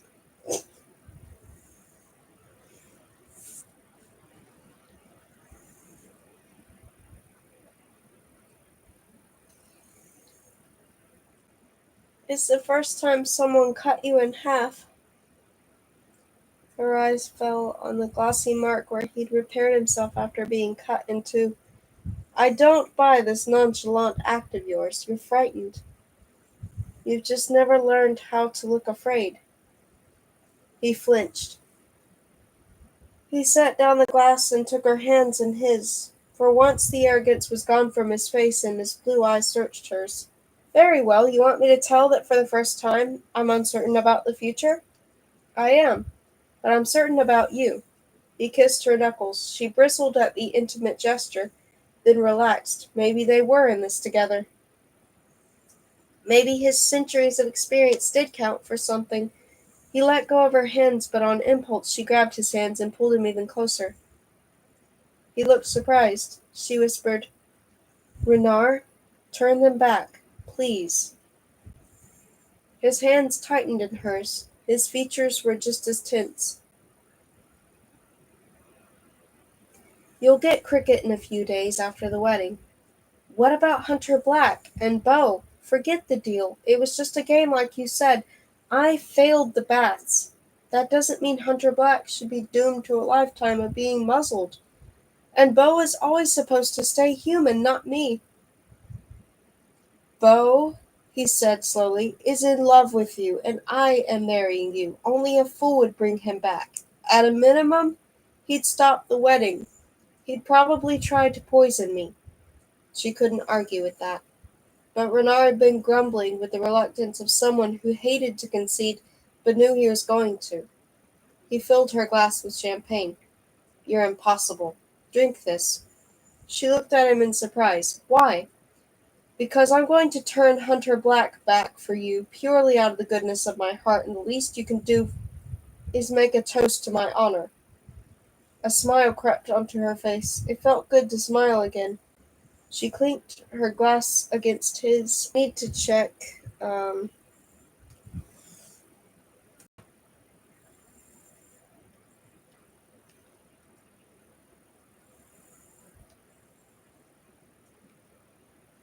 Need to check how much battery power there is now since it's been charging. Oh, that's nice. Battery level is 38. 38%. Now it's 39. Yes. Okay.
So they're about 50 pages to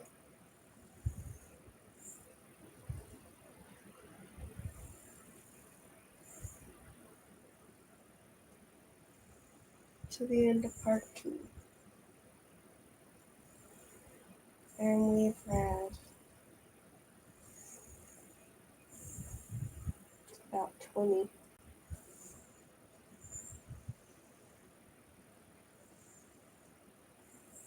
A little over 20.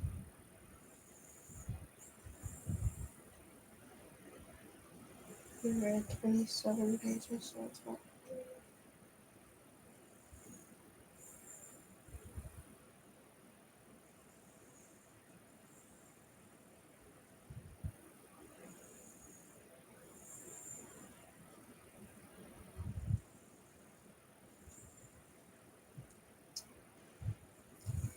Chapter 21.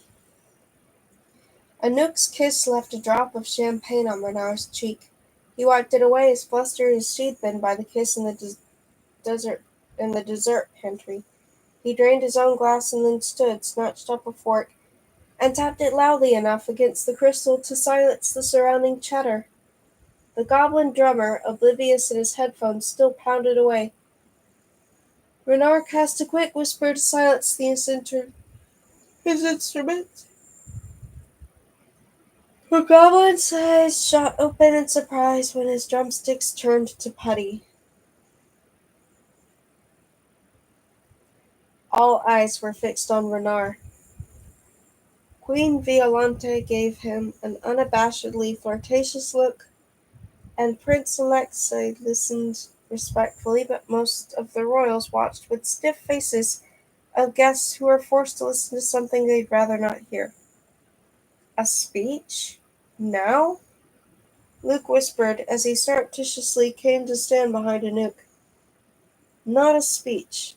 Anouk shivered as she looked around at the cold stares in the ballroom, and found that more than a few seats of eyes were focused on her. She had nearly forgotten this party was to celebrate her own engagement. Ladies and gentlemen, Renard began, royals and witches of every realm, and goblins, today, as you know, we have come together to celebrate my impending nuptials. The last time we were all gathered for a royal wedding was 80 years ago, when Prince Sorin married Princess Marietta of the Baron Court. It is my hope that this wedding will unite not only my bride and me, but all of us. There are still those of you who refuse to acknowledge the threat posed by the Coven of Oxford and what has befallen the Court of Vials, but I promise you a great danger hovers at our doorsteps. The only way we will protect our realms is if we unite our forces. The royals' faces remained eerily still. No smiles, no smirks, no frowns. Over hundreds of years, they had learned to perfectly hide their emotions, and they gave no reaction now. Standing in the center of his palace, Renard too wore a mask of indifference. He cut a striking figure in his frost-gray suit. Every person in the room hung on his every word. Though they all pretended otherwise, it was hard for Anouk not to fall under his spell too. She snatched up her champagne glass and sniffed it, feeling suddenly uneasy. Had he enchanted it? Luke leaned down and whispered, not exactly the tone I'd expect from someone planning to surrender his power once and all of this is over. Anouk whispered back, he's willing to step down. It doesn't mean the other royals will do the same without a fight. He's not a fool.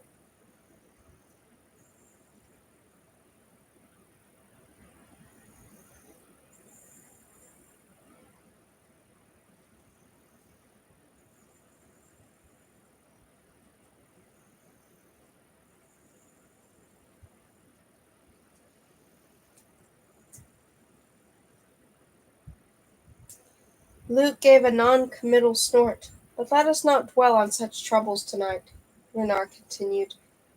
There are times for war and times for power, but let us put such times aside. See? Anouk whispered to Luke. Tonight we celebrate, Renard smiled. Relish the wine. Savor the cake. Enjoy the entertainment. In fact, I have a special performance planned.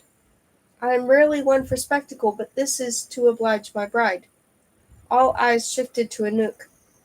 Queen Violante stared at her with bald curiosity, doubtlessly wondering how such a simple girl, a girl who even now had a dust streak on her cheek, had won a prince.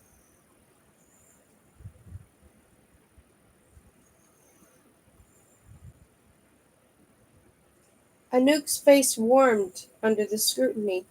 She clutched the bell around her neck. "You," Renard commanded to a group of butlers surrounding the wolf's cage. "Bring the wolf." The butlers, despite their enchantment, weren't quick to oblige. One of them, who had a bandaged hand, took a step away from the cage, and Anouk could guess what had happened. One started to hold a trembling key to the lock, but the wolf snarled and leaped to the bars, and the butler fell back with a cry. Vigo, sulking by the balcony, gave an exasperated sigh. "Out of my way, cowards, I'll do it. He's just a pup." Stumbling slightly, he had a lot to drink. He pushed through the butlers, grabbing the key, and unlocked the cage. The wolf bared his teeth and growled, but Vigo reached in, grabbed him by the scruff of the neck, and growled back. The wolf, as surprised as everyone else, went quiet. Vigo unlatched the chains and led the wolf toward Renard. Perhaps no one else would have caught it, but Anouk saw how Renard eyed the wolf cautiously. The last time bars hadn't separated them, in the bell tower of the Chateau de Mille Fleurs, the wolf had nearly killed him. Renard touched yellow powder to his lips and whispered, "Descala animaux." A ripple of interest came from the audience as magic began to swirl around the wolf. The bonds circling his neck and his feet clattered to the floor. The muzzle disintegrated into a puff of dust. As soon as he was free, the wolf lunged at Renard. But with a quick whisper, bonds of golden rope replaced his chains. Enraptured, Anouk pushed through the crowd. She had seen her friends turn to animals, and it had been the worst experience of her life. This felt topsy-turvy, like history reversing itself. The magic in the air tasted sweet and tart like ginger snaps. Descala animaux. A sheen of sweat broke out on Renard's forehead. To turn a man into an animal was a simple thing, but the reverse was no easy feat. Even Renard, who had written the beastly spell, struggled to control the chaotic ribbons of magic that swirled around the wolf. A hush fell over everyone except King Caspar of the Lunar Court, whose cough became more violent by the minute. "Visca ac forma humanae." With a dramatic flick of his wrist, Prince Renard summoned a flash of light so bright that at least one goblin shrieked. Plates and glasses shattered around the room, table by table, like miniature dynamite blasts. The windows shook in their frames. The pretty broker with the long gloves and the pet hair jumped backwards and smacked into an hourglass perched on the mantel behind Anouk. It tottered and he reached for it, but couldn't catch it in time. It fell and shattered into a mess of broken glass, sand going everywhere. The hair leaped out of his arms. Anouk jumped too, pressing a hand to her heart, dodging the mess. "Sorry about that." The broker hastily swept up the sand into a napkin. "I owe you a favor for nearly slicing you apart. I'm St. John, hacker extraordinaire and rabbit enthusiast." "Forget it," she said. He carried the spilled sand toward the door, but tripped and dropped it all over the lunar cart's table, and then turned the other way and spilled it on Mia's hair. He started apologizing profusely to them, too. When Anouk looked back to the center of the room, the wolf was changing. His thick fur was falling off in clumps. Pale skin and taut muscles and a smear of charcoal hair replaced it. And then two smoldering eyes appeared. Human eyes, eyes she knew, and Hunter Black shed the rest of the fur like he was shrugging out of a coat. His pelt fell to the floor. He stood upright, on 2 feet, entirely human, also entirely naked. A few gasps came from the crowd, along with more than one appreciative whisper from a woman in the room, and perhaps from a few men. Hunter Black did quite the figure. His eyes were unfocused. He fell to his knees again. Luke grabbed a nearby tablecloth and draped it around Hunter Black's shoulders. The motion made Hunter Black blink hard a few times and then shake his head as though waking from a drugged slumber. He looked at his bare knees and roared, "What the devil?" The crowd erupted in cheers. "What a performance!" Queen Violante stood, clapping uproariously. Her sisters followed suit, though not quite as enthusiastically. "Magnifique!" cried a princess from the minaret court.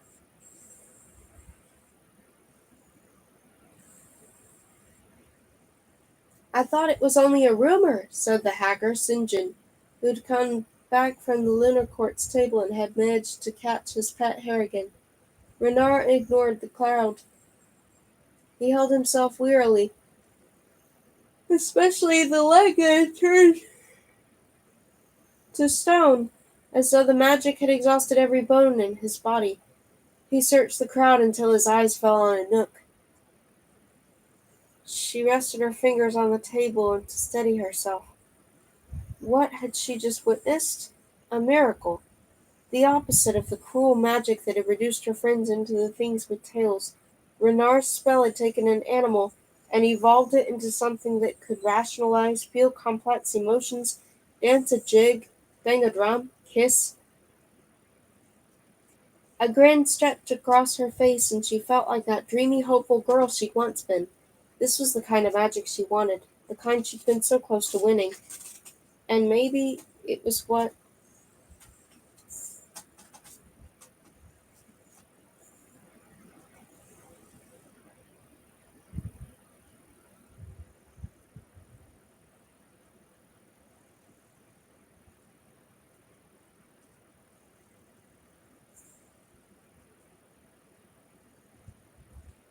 or maybe it was what Renard wanted, too. Maybe everything he'd said wasn't so far-fetched. Her head fizzed like the champagne cocktails that butlers were now serving on golden trays throughout the ballroom. Could she possibly get magic back? "Hunter Black, move aside, you devils, let me near him." Vigo shoved through the crowd, then fell to his knees beside the assassin. He rested a hand on Hunter Black's back. Sweat dripped from Hunter Black's hair and soaked into the tablecloth over his shoulders. "Someone get this man a coat for the love of and a comb." When no one listened to him, Vigo grumbled under his breath and helped Hunter Black to his feet. Anouk set down her glass, intending to go help them, but then someone screamed. She spun toward the sound. It came from the direction of the lunar court's table, but the throngs of attendees, she couldn't see what was happening. One of the minaret court women, seated at the next table, cried out and stumbled back against her chair, sending china crashing to the floor. Anouk stood on tiptoe, but still couldn't see what had happened. Hunter Black, ever the warrior, stumbled toward the nearest table and grabbed a knife from among the silverware, but his eyes were still glassy, and Vigo thrust himself in front of his friend, brandishing his cane. Petra shrugged off her frosting coat and climbed into a chair. She pulled out a flask that, by its anise and sooty smells, held a powerful potion and threw back a swig. She wiped her lips with the back of her hand. Her body was tense, ready to battle. Anouk pushed forward, nearly getting trampled by the goblin musicians who were dragging their drum kits and guitars toward the door. At last she reached the front of the crowd. It was King Caspar.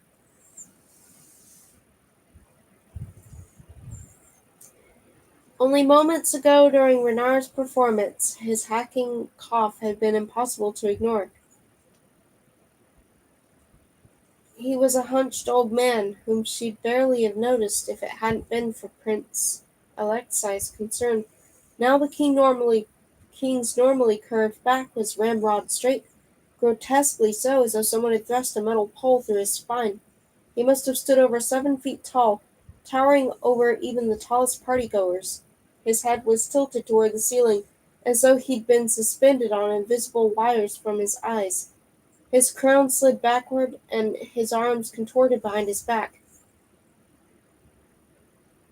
Anouk's stomach turned. Bodies weren't meant to move like that. All the Baron Court delegates fled, clearing her view completely, and she gasped. The king wasn't naturally that tall. He was floating about a foot off the floor. Thin ribbons of satiny black smoke curled from his mouth and ears. She clapped a hand over her mouth. Black tears, just like the ones from her vision, were pouring down his face.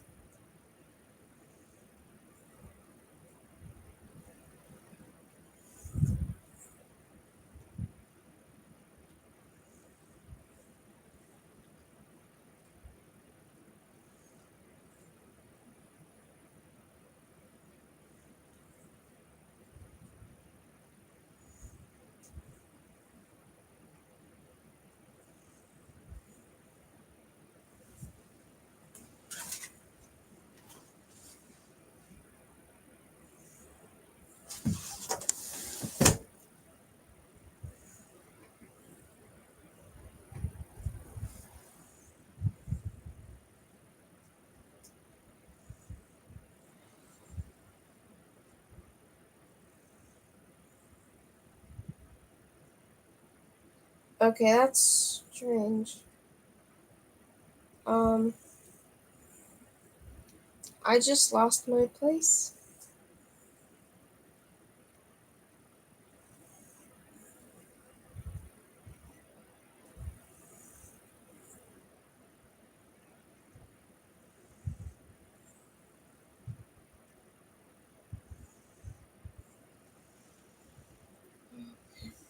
So, we were on. Let's see.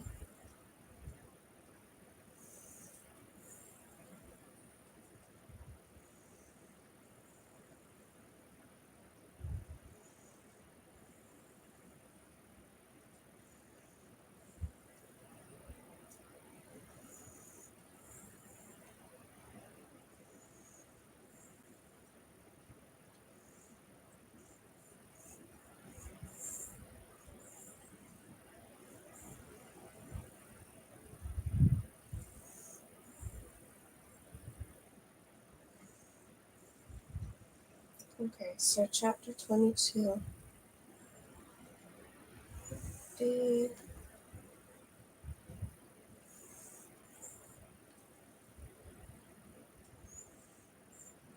So now there would be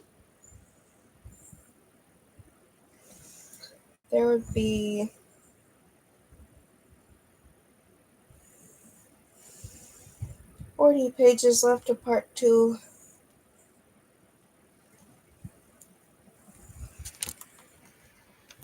Okay. Sorry. Okay.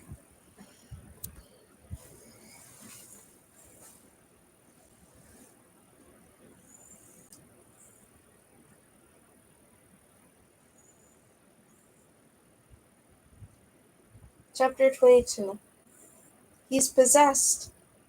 The man who spoke was Baron Winter, a Court of the Woods delegate. He was one of the few royals who hadn't fled the edges of the room.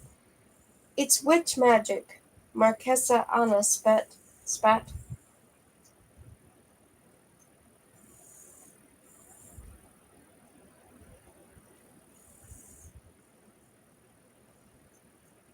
Several sets of eyes turned to Petra, the only witch in attendance. The 3 Crimson Court sisters turned on her like a pack of wolves, wrestled her to the ground with violent whispers, and held her in place with spells. Tablecloths bound themselves around Petra's wrists and stopped her from reaching her flask of lavender ash. "It isn't me," she cried. Before she could get out another word, the tablecloth wedged itself in her mouth as a gag. Anouk clutched at the bell, wanting to rip it from her neck. She was useless. The Lunar King's contorted body rose higher. The ribbons of smoke poured out of his mouth. Black tears rolled down his face, dripping into a puddle of tar. Suddenly she was back in the flames, having her body pulled apart, burning without burning at all, and sweat broke out on her brow. "Let her go," Renard ordered for the Crimson Court sisters, motioning to Petra.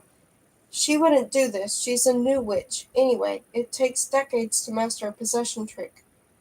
"It must be her," Marquesa Anna insisted. She's commanding that smoke. There's something unnatural about it. I can feel it making my skin prickle. It's poison.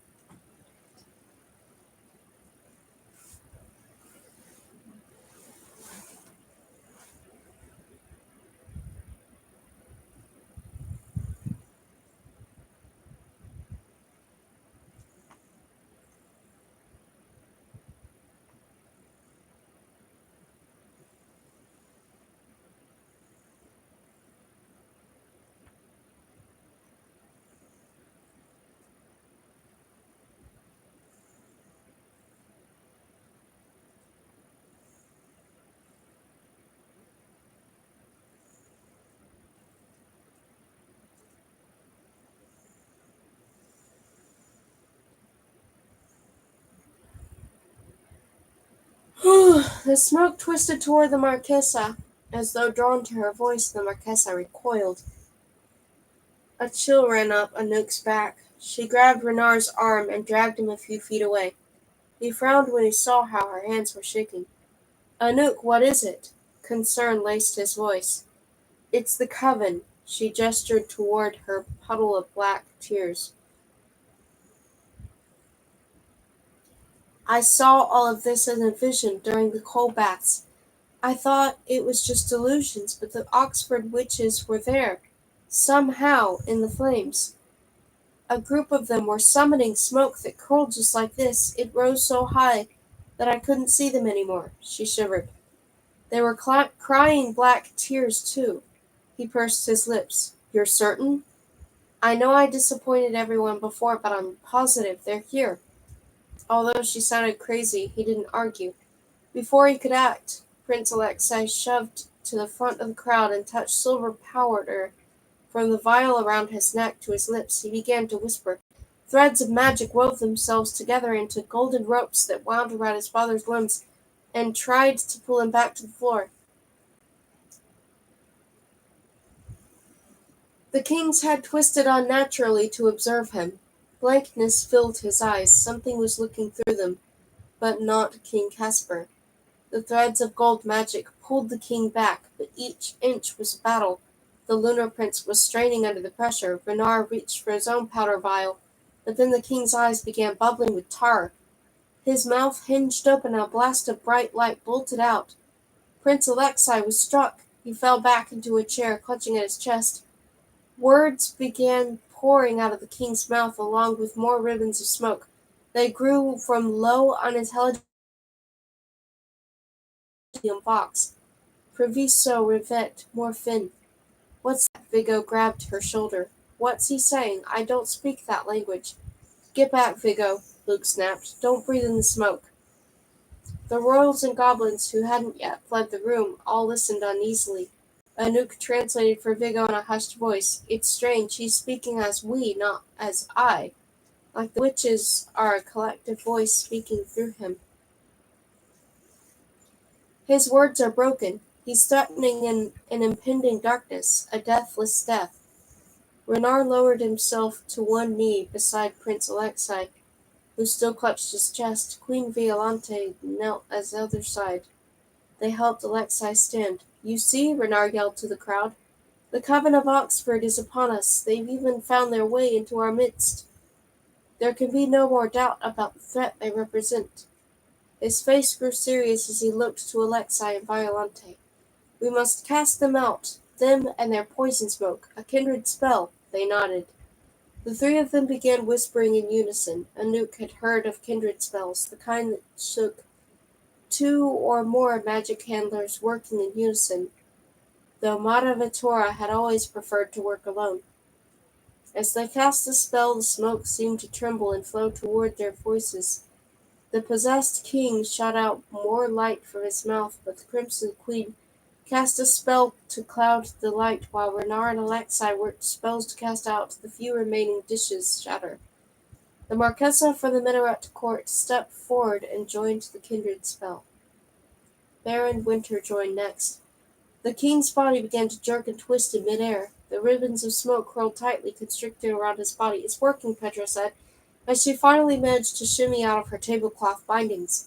She shoved herself to her feet and cast her own whisper into the mix. Anouk's arms hung at her sides. She'd never felt so helpless. Petra fought alongside the others. Luke and Viggo were helping Hunter Black, who was still disoriented from his transformation.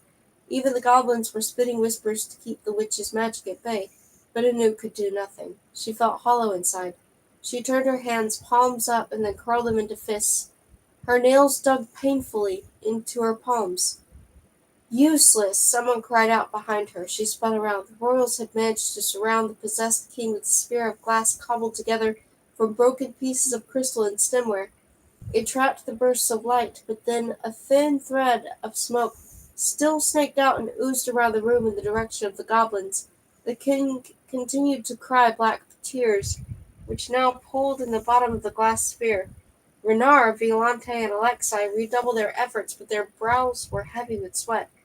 Violante looked on the verge of passing out. The Vitae echo prevented them from outright killing the witches or the king. The best they could hope for was to banish the witch's astral projection for the king's body, but even that was proving to be an impossible feat. Anouk let out a frustrated cry. She could kill a witch. She wasn't bound by the Vitae echo. If only she hadn't lost her magic. But was she totally helpless? A line of black smoke snaked around her, drawn to her cry, and she flinched and moved away. It came from a small hole in the glass orb. The royals had enchanted the glass shards to melt together with no gaps or cracks, but the tip of the king's little finger was caught in the glass, leaving the tiniest opening for smoke to escape. Here, at least, was something she could do that didn't take an ounce of magic. She grabbed a butter knife. In a few strides she was at the glass sphere. It took 3 slashes to sever the king's little finger. The finger fell with a gush of blood. With a flash of light, the barrier was sealed, the glass sphere complete. The smoke trapped inside where it couldn't poison anyone. Renard threw a look over his shoulder and gave her a nod of gratitude. The sphere started to glow. The king began screaming, his voice as contorted as his body, and with a flash of light the glass barrier shattered. Shards of crystal rained down. Renard, closest, took the brunt of it. It carved deep gashes into his face and chest. He threw out whispers to seal his wounds, but smoke, now freed from the orb, was snaking into his body. When the last of the smoke dissipated, slithering out through the window or into Renard's cuts, all signs of the witches were gone. So was the king.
Rascal is a cat.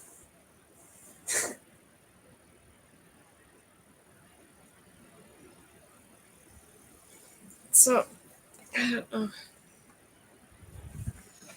Just so you can see him.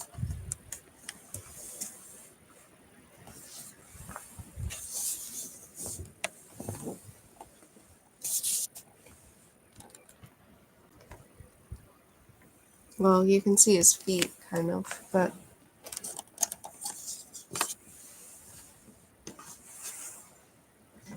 Can you see him? He's now, like, asleep.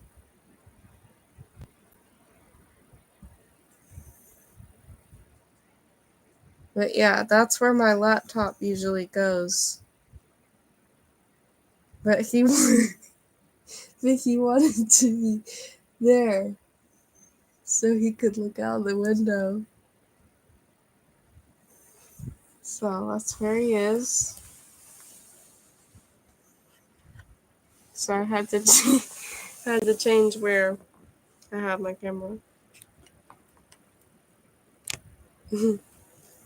Not camera. I had to change where I have my laptop.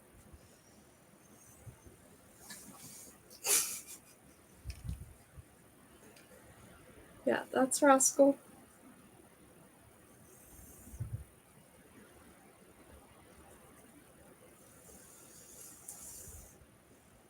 Chapter 23. Prince Alexei knelt by the fallen shards of glass where the king had vanished. Father! He's gone, Luke muttered under his breath. Dead. You don't come back from something like that. Sorry, I read that so wrong. Oh my gosh. It's like I forgot what just happened. let me try, let me try that chapter again. Okay, chapter 23.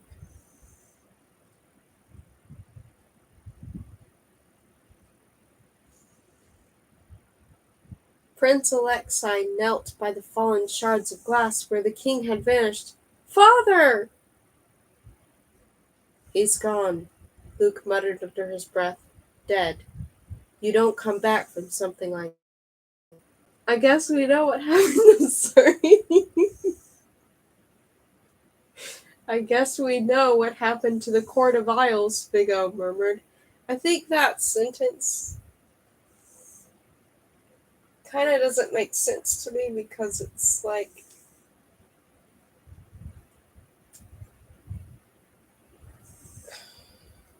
how does the king dying from poison tell them what happened to the...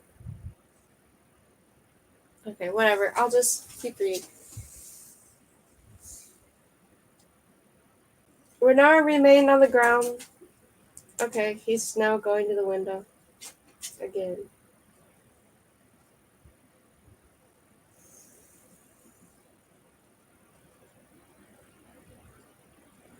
See, there's like a windowsill, and he climbs to the windowsill from that. Anyway, I'll go on.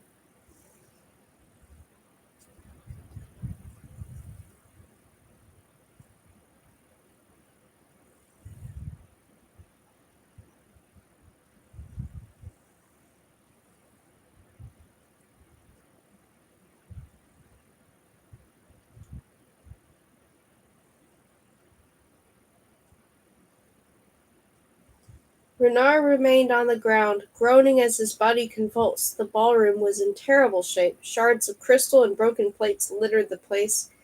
Chairs had been overturned in the commotion. Tables were upended. The floor was slick with spilled champagne.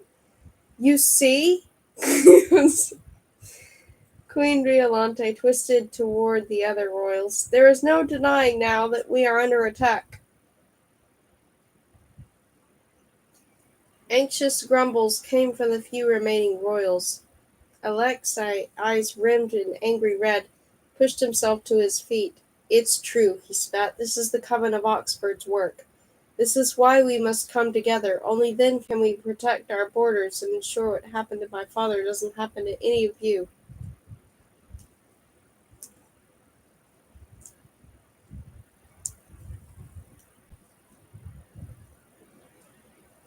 You mean protect your borders, a prince from the Baron Court replied.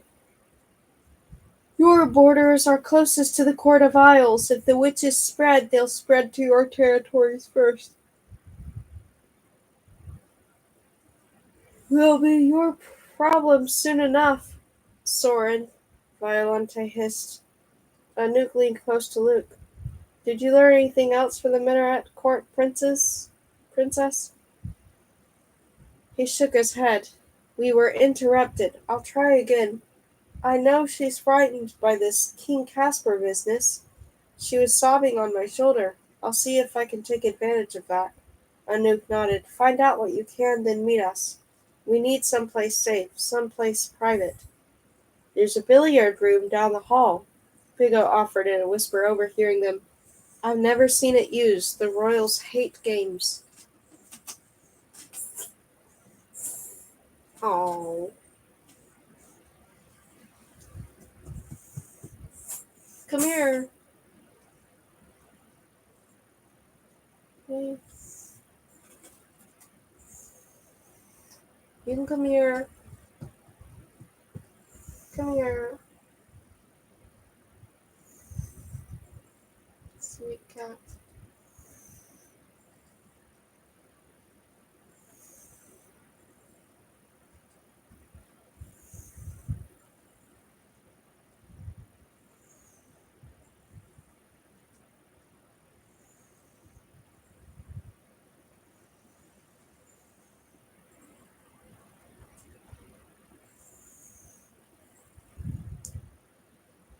Like every now and then he just comes back there and he sits there and he's just like napping and kind of like it seems like he's listening. He's so cute.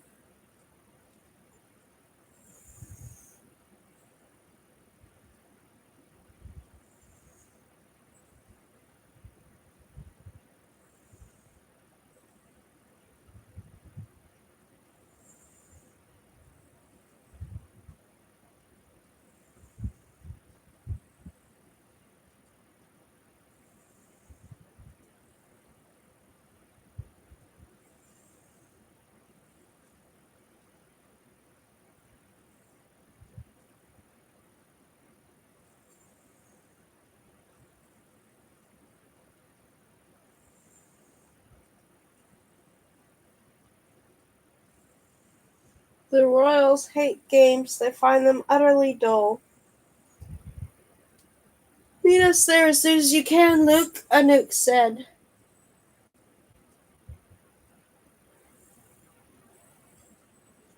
Luke nodded and disappeared into the crowd, looking like he just another Randall's one. I'm sorry. That sentence made no sense at first. Let me try that again. Luke nodded and disappeared into the crowd, looking like just another rattled royal in velvet and silk.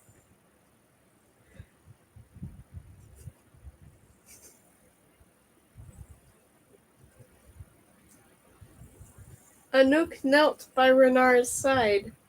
His breathing was labored, his eyes were glassy, his muscles twitched involuntarily, threatening to convulse.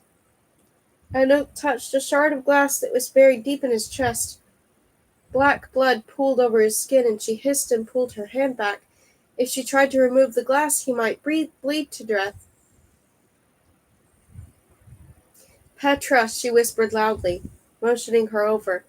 Can you help me carry Renard out of here? Are you sure it's safe to move him? I could cast a trick, enchant that table to grow wheels like a hospital stretcher. Remnants of smoke were still rising toward the ceiling. Anouk eyed them warily. She hadn't liked how the smoke seemed to respond to the sound of their voices. Save your magic until we're farther from the smoke, and keep your voice down too. Who knows how the coven got in here? We'll just carry him. I'll take his arms, you get his feet. Careful, one leg is made of stone. A few feet away, near the wreckage of the engagement cake, Vigo rested a hand on Hunter Black's shoulder and said gallantly, And you lean on me, my friend. Hunter Black swatted away Vigo's hand with a growl. I don't need rest. Of course you don't. You're made of pea and steel. But humor me. He dragged Hunter Black's arm around his shoulder despite the assassin's protests. As Anouk prepared to stand, the Crimson Queen met her gaze. Her eyes filled with mistrust. Anouk froze. The queen squeezed the vial around her neck and took a step toward Anouk. But then one of her sisters started coughing, and the other sister screamed, afraid she was possessed, and Violante's attention was dragged back to the other royals. Now, hurry! Anouk and Petra slowly made their way through the ballroom into the hall, grunting under Renard's weight. Vigo followed closely, Hunter Black leaning on him for support. They all stopped at a massive grandfather clock that sat where the corridor forked. "Which way?" Anouk asked. "Take a left. It's almost always a left after midnight." "Here, let me go first. I told you I'd be good for something." Vigo led the way, counting the doorways as he supported Hunter Black, and then towed open a blue door that was slightly ajar. "Aha, I told you. Smell that? Cigars, whiskey, cue chalk." The curtains were drawn, casting the furniture in shadows. Petra whispered the gaslights on, and they flickered to life one at a time, illuminating twin billiard tables lined with black felt, a fireplace flanked by massive leather chairs, and a wall of shelves laden with chessboards from every corner of the globe. "There, lay him on that billiard table." Anouk nodded toward the closest one. Groaning, she and Petra hoisted him onto the felt and rolled him onto his back. His eyes were closed, but he was whispering feverish things in a language Anouk didn't know. She pulled at one of his eyelids, and her breath stilled. His irises were black, with swirling smoke. She swallowed back her panic. Fingers shaking, she focused on easing open the buttons of his shirt to reveal the worst of the cuts. He smelled of sweat and that citrus vanilla pine aftershave. It did something to her. Smelling that. She felt a tug in the pit of her stomach. She couldn't afford to lose him. She toyed with one of his buttons, uncertain whether she wanted to touch his skin. Black smoke marbleized the blood dripping down his side. She fought the urge to wipe it away with her hand. "Petra, the smoke got into his cuts." Petra leaned in to inspect the poisoned blood and then cursed. "I need a potion to draw it out." She looked helplessly around the room. "There's nothing alive in here, just chessboards and cue sticks." She grabbed a cue from the rack, sniffed it, and then recoiled. "The wood's been treated too much. What's wrong with these people? Don't they keep ingredients around the house? Matazola stuffed acorns in every spare drawer and hung herbs from every rafter." "They keep their life essence in vials around their necks." Petra bit hard on her lip. She turned to Anouk. "We need Luke. He knows potions better than anyone. I'll find him." Anouk started for the door and then returned to the billiard table and rested her fingers gently on Renard's brow. "Stay strong, you idiot." She went into the hall and followed the dizzying maid of corridors back to the ballroom. When she found no sign of Luke, she checked the salon, then a washroom, and she eventually found him hidden in a coat closet with a blonde count from the Court of Woods. Luke was murmuring reassurances that the count would never be possessed like King Caspar. The boy's blue-tinted powder streaked Luke's cheeks. "Luke, Baron von, we need you." Anouk ignored the surprised look on the count's face as she tugged Luke out of the closet by his shirt cuff. "Hurry, please," she hissed. "If the clock changes, we'll never find our way back." He wiped the blue kisses off his cheeks with the back of his hand. He smelled of rose-water cologne. She gave him a hard look. "I thought you were interrogating a member of the Minaret court." "I interrogated her, too." "Ugh, boys, zip up your trousers and come on." They raced back to the billiard room, where Luke finished straightening his clothes, and then set about inspecting Renard's wounds. "I need something for expelling smoke," he muttered. "Petra, fetch me that arrangement of fresh hydrangeas in the hallway. And try to be quiet, everyone." The smoke looked like it was responding to vibrations from sound. While Petra went after the flowers, Luke started rifling through supplies on the bar cart. "Mint, lime, it's for cocktails, not spells. But one must do what one must do." He pulled out bundled mint and cherries and citrus rind, snatched a pawn from one of the chess sets, used it as a pestle to grind everything together, then emptied the concoction into a cocktail shaker. The sound of rattling ice jangled Anouk's nerves. She combed her fingers softly through Renard's sweat-soaked hair. Hang on, you've survived centuries. You can pull through another few hours. He coughed and the gashes wept more black streaked blood. She ripped off a scrap of his cloak and dabbed it around the glass shards. Renard couldn't die. She needed him. She rested a hand gently on his chest, felt his heart struggling to beat beneath her palm. Luke peered into the cocktail shaker and muttered a prayer. This is either a delicious potion or a terrible martini. Here, he thrust a shaker at Petra, who sipped it hesitantly. Her eyes lit up. Delicious potion, definitely. Do I detect a trace of amaretto? Anouk smacked the empty shaker out of Petra's hand, and the room filled with the smell of mint and cherry. Petra, cast a spell. He's dying. And we're certain we need him alive? Petra! Petra rolled her eyes but set to work. She rested a hand a few inches above Renard's heart and whispered. There was a gravitas to her movements that hadn't been there before the cold baths. Renard suddenly let out a sharp cry. His eyes moved rapidly back and forth beneath closed eyelids, but he didn't wake. Petra frowned. The smoke is tangled up with some kind of dark magic I'm not familiar with. I can't expel it. But you're a witch now, Anouk said. She rubbed the back of her neck uneasily. For less than a week? Give a girl a break. I just figured out what I want my moniker to be. I don't have an obolette yet. That leather bag is on loan.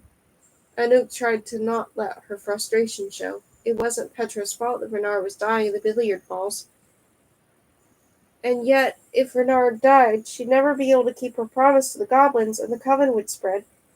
Silly little thing, said a voice at the doorway. Queen Violante strode into the billiard room with that easy grace, eyeing Renard on the table.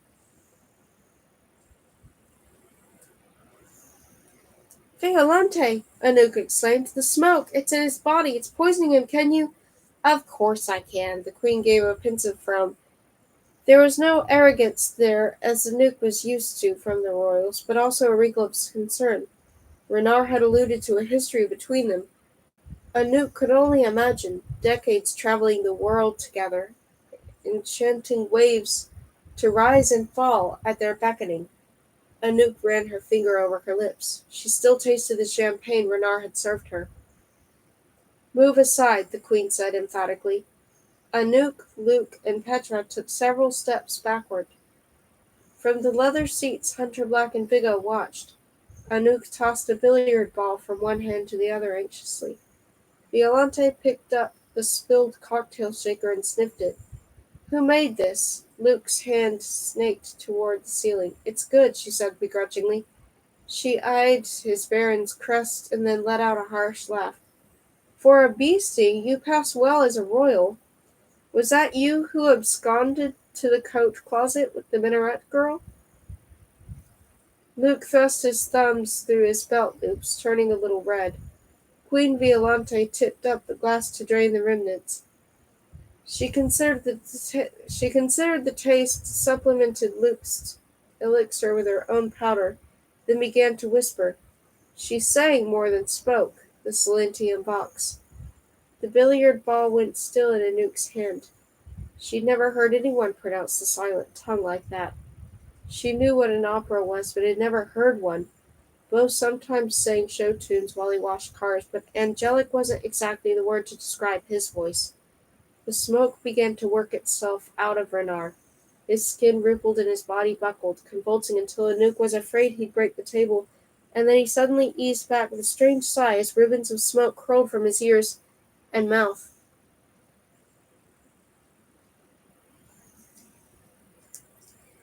Queen Violante pitched her voice upward, and the smoke pulled itself tidily into the empty cocktail shaker. Then she quickly screwed on the lid, tapping it. She leaned over Renard's body and traced a long fingernail over the bridge of his nose, inspected his eyes and gums for any lingering trace of smoke. Her fingers seemed to know every dip and rise of his face. He'll live, she signaled to Luke. You, potionsmith. When he wakes, he's going to be weak. Give him fresh blood from that one. She jabbed a long fingernail in Vigo's direction. He rested a hand on his hip and snorted. Oh, sure, drain the witch's boy. But if he thought he'd get sympathy, he was wrong. Luke started digging through the bar cart for a sharp knife. Anouk pressed her hands together and stepped toward the queen. I don't know how to thank you. Violante cut her off with a sharp look, but then it softened. Ah, it's you. A shame what happened at the baths. You could have been great. Could have been. Three little words like three little daggers to her heart. Could have been a witch.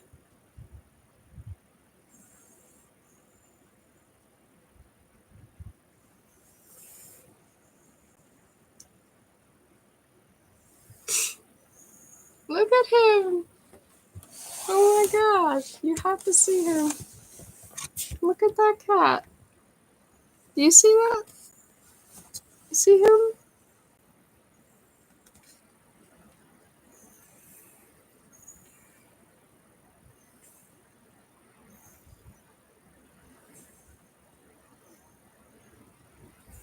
Hey. Oh, he's asleep and then he's awake. Okay. He came back awake again. It's okay, you can sleep. He can sleep, it's okay.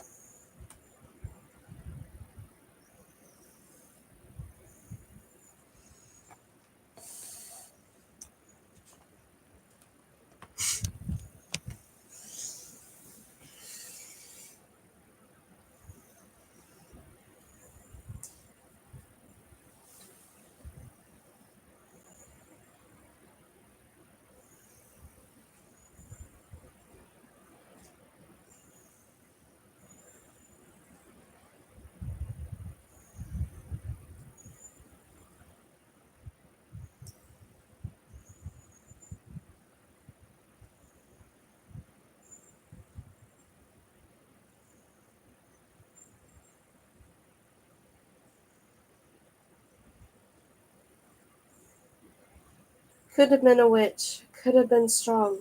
Could have been more than a maid. Oh, you're falling asleep on that. Maybe you should come to the. This would be, I feel like, more comfortable for you, don't you think? Hmm? Come on, come here. Can I take it? Here. It's-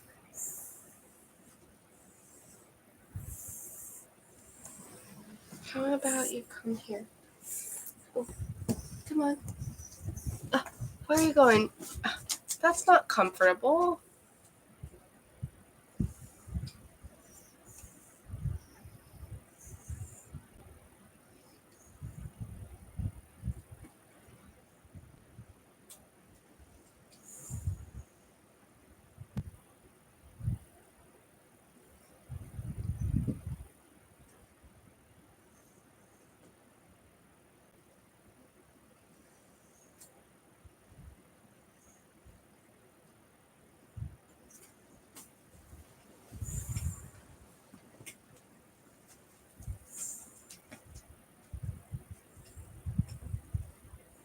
You want to be on the bed?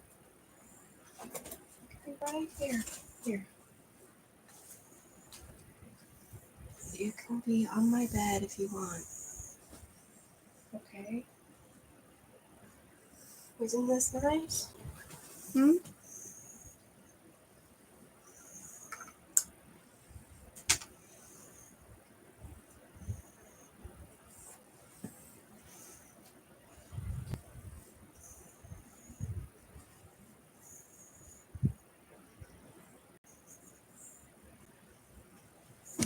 Ah, you're crazy.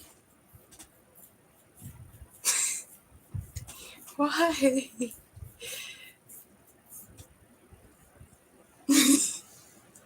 That is not comfortable. You know it.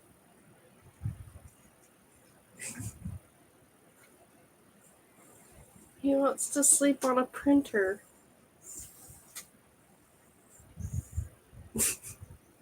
And his head kept falling off of it.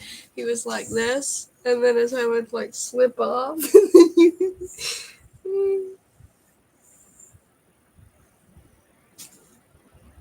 Rascal.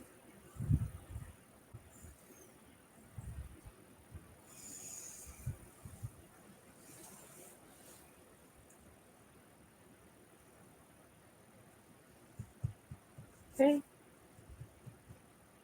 He's ignoring me now. Okay.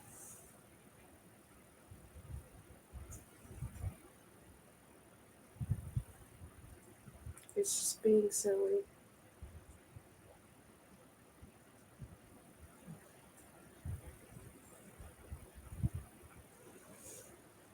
He gets like this though, where he's like,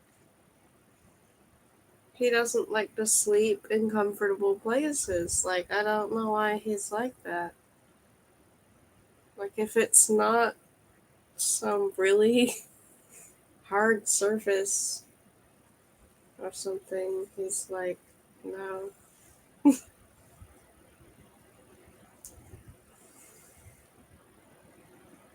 So he likes sleeping on that, on the printer, or he'll sleep on a hard chair, or he'll sleep like on.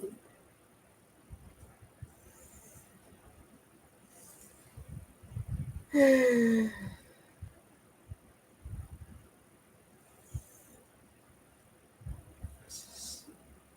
don't know why. And he'll reject cat beds too. But he'll sleep on cardboard.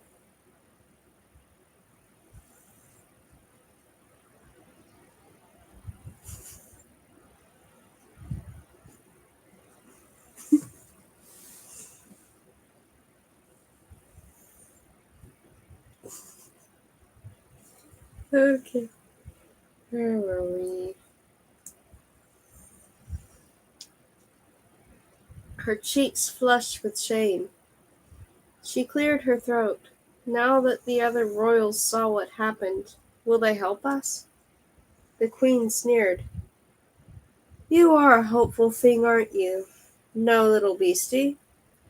The attack on King Caspar has only driven a wedge, and the Baron Court have witnessed the Coven's power firsthand. They're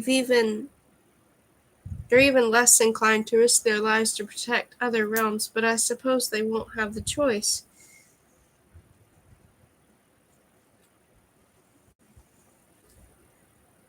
When you and our prince marry, not even the Baron Court would dare defy the Not Pacts. Violante's gaze roamed over Anouk, and she mused. Perhaps you'll be good to him. Then she laughed. Better than I was. In any case, I was a monster to him. Anouk ran her hand over Renard's forehead, hoping for a sign of recovery. His skin was cold. His lips were pale. By the fireplace, Vigo tried to press a glass of water on Hunter Black, urging him to rehydrate. The assassin pushed it away. Hunter Black's cheeks burned crimson. You should have left me a wolf, Vigo. I failed you. Say nothing, my friend. Vigo set down the glass and made as if to reassure him with a touch on the knee, but his hand hesitated and fell back into his own lap instead. Hunter Black bristled. Anouk felt as though she was watching something she shouldn't. She knew that Hunter Black was in love with Vigo. Judging by the careful silence of Luke and Petra, everybody knew it, just as they also knew that Vigo wasn't attracted to boys. Vigo rested his palm on the assassin's shoulder. Our lives are intertwined. Don't you know that, Hunter Black? Where you go, I go. Hunter Black looked moodily at the lace tablecloth he was wrapped in and mumbled, Even to hell? Vigo flicked a lace edge between his fingers. Even there. Even to Liverpool? Oh, God, no. That elicited a half-smile from the assassin. Vigo tissed and plucked a few stray pieces of long grey fur off the tablecloth Hunter Black was wrapped in. You'll catch your death in this ugly thing, he twisted to face the group. A penthouse full of magic handlers and no one can conjure up to gods? Violante was offended by the idea that she would trouble herself with such simple magic, but Petra came over to the leather chairs. Luke's elixir still in her veins, unused on Renard. Her gaze raked over the curtains and the billiard tables, and then settled on a deck of cards with a black spade design. She gave them a quick shuffle and tossed them toward the ceiling. Quick as a flash, she threw out her hands and cast a trick that froze them in midair. 52 cards hung like a lazy cloud over Hunter Black's head. Petra began to whisper in the silentium box, and the cards, one by one, exploded into fibers that wove themselves together into a dark fabric and then stitched themselves into sleeves and collars and pants. And soon black trousers, a black shirt, and a coat floated over the coffee table. When the coat caught light from the fire, an impression of spades shimmered. As a final touch, she whispered toward a paperweight of cut glass that had fallen on the floor. The paperweight floated across the room, then shattered apart and reformed into 3 smooth, clear buttons that sewed themselves onto the shirt. Hunter Black snatched the clothes out of the air and pulled them on, seeming not to be concerned that everyone got a good glimpse of his bare backside in the process. He tugged up the trousers and buttoned the coat's glass buttons. "Thanks," he growled with a nod. Anouk tugged off her socks and handed them to Hunter Black. "Here. They're torn, though," she said, "and, covered in soup. I've seen worse. I've worn worse." Anouk. She spun towards the billiard tables. Renard was lifting up his head. His eyes were rimmed in red, but his blue-gray irises were clear and fixed on her.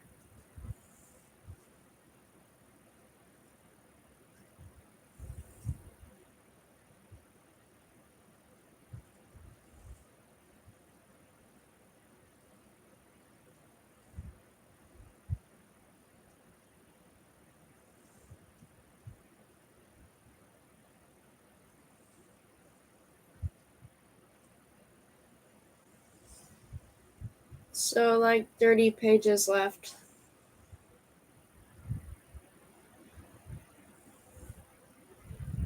Of part 2.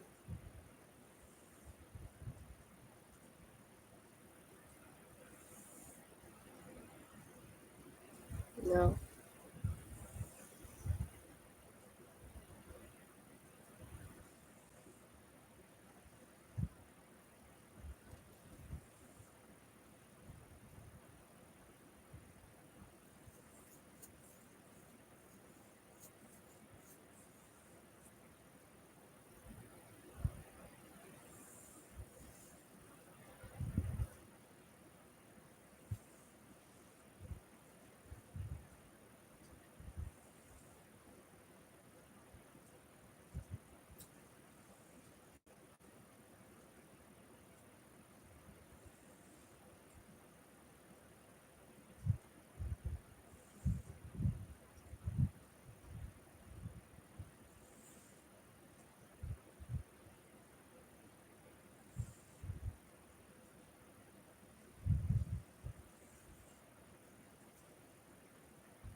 Chapter 24.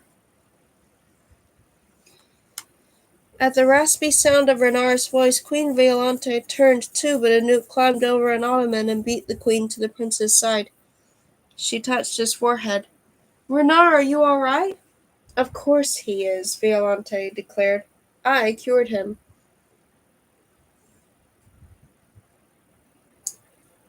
He pushed himself up on one arm and his other hand. He touched his lips, his nose, his ears, then looked at his fingers, as though expecting blood. "I'm surprised to be breathing, to be honest."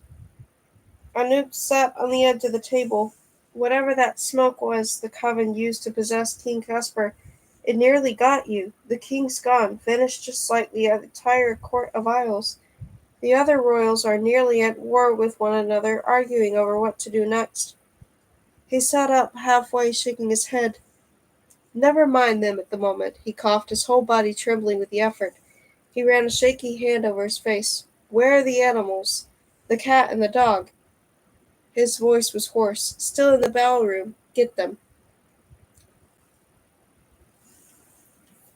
She gave him a questioning look. Impulsively, she leaned forward and felt his forehead again, but he pushed her hand away and sat up fully, wincing with pain, and then wincing with the effort to hide it.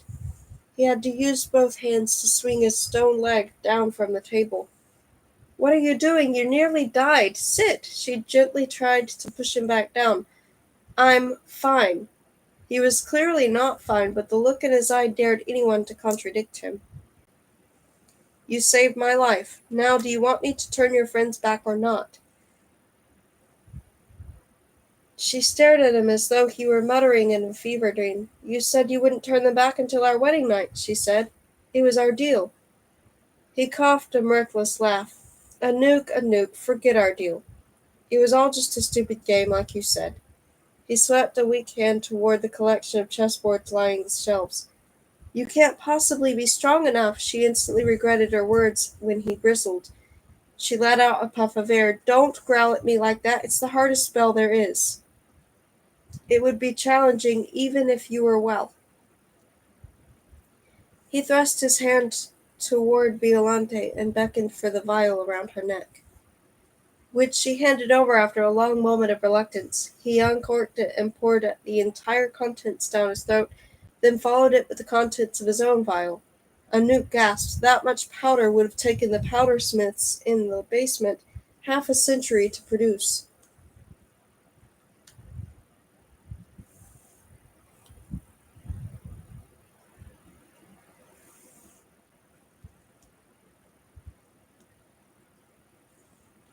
Do you still doubt me? Renard's eyes practically glistened with power. Anouk felt a thrill spread from the pit of her stomach to her throat. You'll really change them both back, even Beau? Instead of answering, he eased himself to the edge of the billiard table and tested his weight on this leg of stone. She gave his chest a shove. And Beau? He winced, and she clapped her hands over her mouth, afraid she'd hurt him, but he waved off her concern. Yes, yes, Beau too. Hope surged like the sugary rush that followed the first bite of something sweet, but she swallowed it back down. The Shadow Prince did nothing for free. People would have razed entire cities for the amount of powder he just poured down his throat. Why? Her voice was hard. Just get the animals before I change my mind. It came out as a snarl. He added softer, please. She felt several sets of eyes on her. Hunter Black and Vigo by the fireplace, Luke and Petra near the cart. The only person who seemed bored by the exchange was Queen Violante, who had made herself a mimosa. Anouk wanted to press Renard further, but there was a slightly unhinged look in his eye. His offer was fragile. Push him and he might change his mind. She hurried back to the ballroom, where a fleet of maids was already mopping the floor. The royals were gone. A few goblins picked through the fallen trays for food for anything worth snacking on. She spotted Cricket's cage overturned beneath the table. She dropped to her knees and fished it out. The white cat inside yowled. Zut, sorry we left you, Cricket. She peered under the rest of the tables. Little Beau, where are you? She whistled softly, and the tablecloth over the dessert table rustled. A blonde snout poked out, followed by big brown eyes. Come on, little Beau, it's all right. You can stop hiding. The witches are gone. Anouk dusted off a piece of ham that had fallen on the floor and coaxed him out with it, and then she tied the end of the tablecloth around his collar and led him back to the billiard room, holding the cat's cage a safe distance away from him.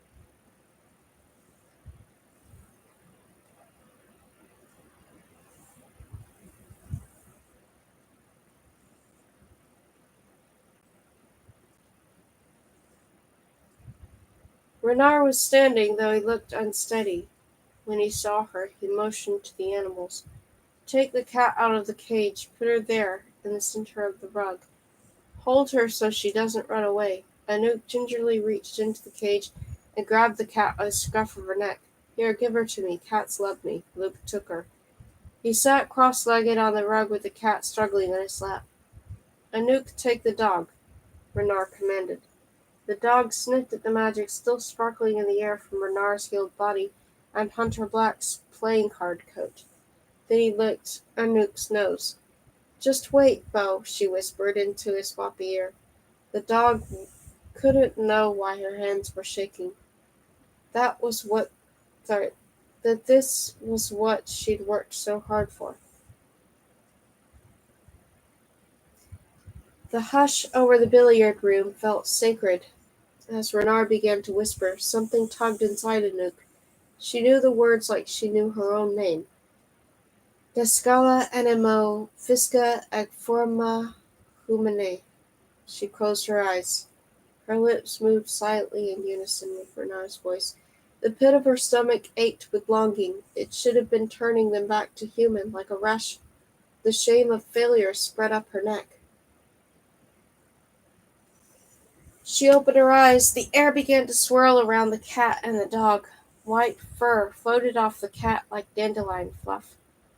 The cat twisted and snarled in Luke's lap, green eyes flashing. Little Beau trembled beneath Anouk's hand. She muttered reassurances in his ear, stroking his back. Handfuls of blonde fur came away in her fingers, and then suddenly pale skin showed, and she jerked her hand back. The magic swirling faster, whipping her hair around her face. The cat yowled. Luke hissed. The cat clawed him. So much for cats loving him, but he didn't let go. In the next moment, with a flash of brilliant light, there was a boy on the floor and a girl in Luke's lap.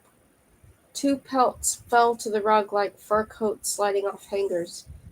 Beau was crouched, his blonde hair clinging to his face, light reflecting off his naked back and thighs. Cricket's tea-brown limbs were tangled in Luke's arms as she sputtered and shrieked, scratching him with fingernails. Luke caught her wrists. "Cricket, it's me, it's Luke." Cricket was breathing so fast that Anouk was afraid she'd pass out. Her head whipped around the room, blankly taking in the unfamiliar wall of chessboards. The billiard tables. Renard. Queen Violante. Slipping her cocktail. Hunter Black and Vico. What? Cricket pressed her fingers against her temples. Anouk felt a gentle touch on her shoulder and she spun around. Beau squinted at her with dazed eyes. He rubbed the back of his neck groggily. "Anouk?" His voice was hoarse as though he'd been asleep for days. She threw her arms around him, knocking them both completely over. "Beau!" She couldn't touch him enough. His hair, his cheeks, the off-center bridge of his nose. She looked around the room, bewildered. "I'm confused." She laughed and buried her face against his shoulder. She drew in the very human smell of him, sweat and still breath and boy. "What happened?" he muttered. Petra whistled low. "How much time do you have?" Anouk pressed her palms against his cheeks and turned his head to face her. She grinned so hard it hurt. "Beau, you're back. You're really back." His eyebrows knit together as he looked at his bare limbs. On impulse, Anouk kissed him. His lips against hers were big and clumsy, and he kissed her back. She leaned against his chest, slid a hand around his side. His lips were like honey. His pulse was quick, almost too quick, but so was hers. "Dust bunny? Yes, it's really me, Beau. You're back." He touched her face. His thumb brushed her cheek, and she leaned into it, closing her eyes, waiting for him to kiss her again. Her lips parted. But the kiss never came. He pulled his hand away, and her eyes shot open in alarm. But she saw that he was grinning and holding up an accusatory finger smeared in frosting. She touched the part of her face that must have collided with an engagement party cake during a commotion. He gave a lopsided grin. "Some things never change." He popped his thumb into his mouth. "What the H is going on?" Cricket's eyes were glassy. "My head is killing me." "Welcome back." Luke released her wrists and she massaged them, scowling. But then she saw the bleeding claw marks on his arms and made a small squeak. "Did I do that?" She peered at her fingernails. "Cricket." Anouk let go of Bo, crawled over to Cricket, and swept her into a hug.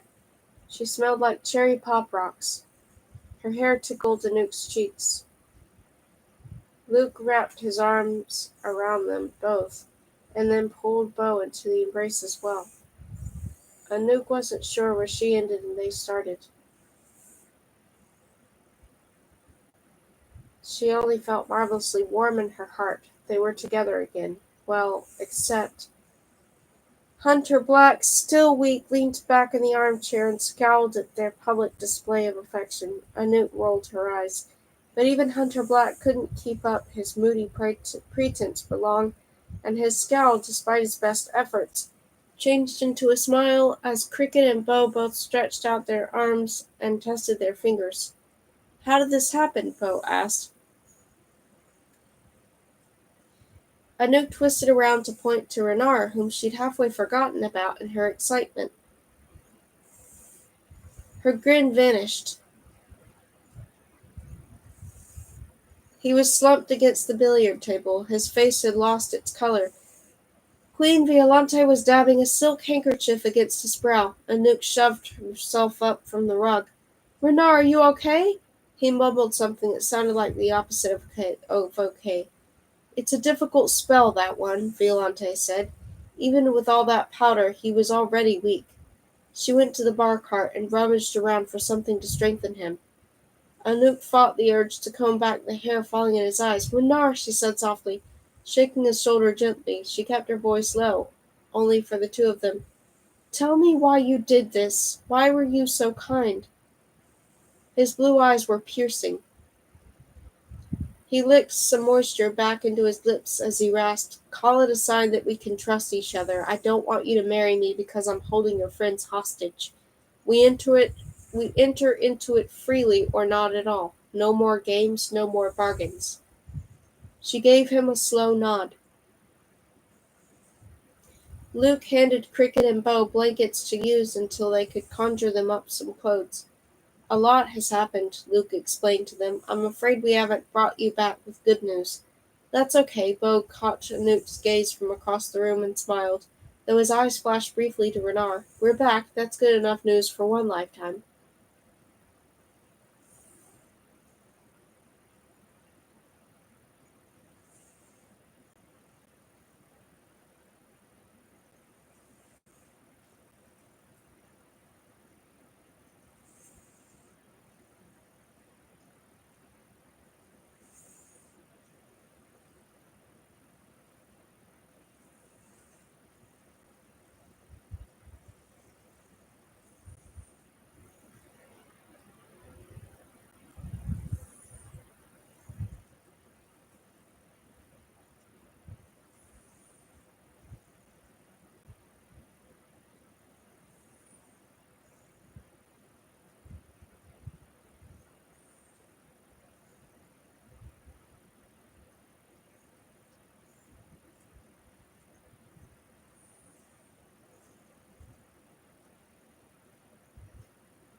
Chapter 25.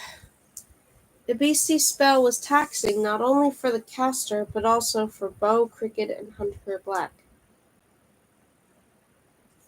Their bodies had stretched, and so had their minds, evolving from animal to human in the blink of an eye, would have fatigued even the strongest physique. When Madhavatora had first transformed them years ago, she'd prepared pallets for them to rest on, strengthening herbs and good hearty meals. At Castle Ides there was no shortage of places to rest and sustaining suppers, though it still took them days to fully shake off the stupor. A near constant stream of pretty servants brought them chilled water, and lavender-scented pillows, and dregs of pain-relieving elixir for their aching heads.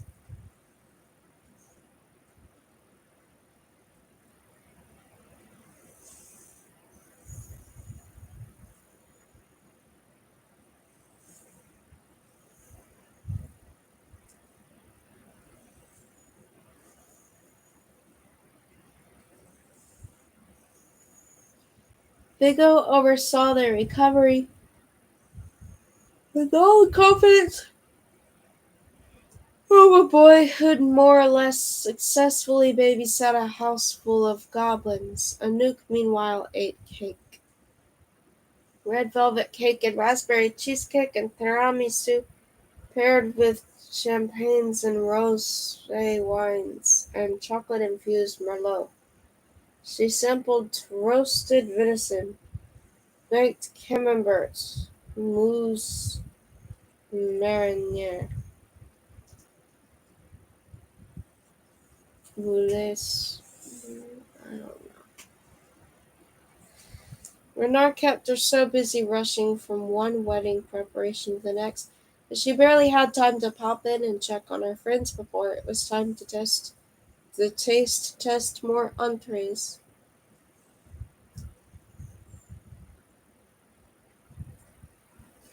A fleet of pretty tailors took up an entire afternoon measuring her for a wedding wardrobe, but when December peeked in and saw the subdued fabrics they had chosen, she chased them out in disgust and rounded up the most fashionable goblins to dress Anouk instead. The hours flew by in a flurry of black bows and long feathers and jagged-edged lace. The goblins whispered the dress together, creating elaborate stitching that not even the most skilled pretty could match. They added a few inches to the heels of her glass slippers, along with a dash of enchantment, so that they could leave a glittering print behind wherever she walked. And the hairstyles!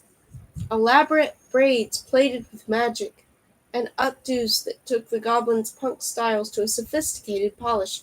As soon as they had settled on a chignon shaped into a bow, Renard appeared to whisk her away to the spell library, where the jeweler waited in the hazy blue lights to measure her for a ring. There was talk of fire opals and diamonds, of palladium metals. She'd barely selected a cut before Renard paraded a stream of musicians past her, every type from jazz quartets to folk bands to punk rock, and even a singer who December whispered in her ear was all the rage in New York after winning a televised singing competition.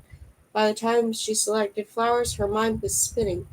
Florists carried in buckets of the most beautiful flowers she'd ever seen, all of them wildly impossible colors, and pressed her hard to pick a color scheme.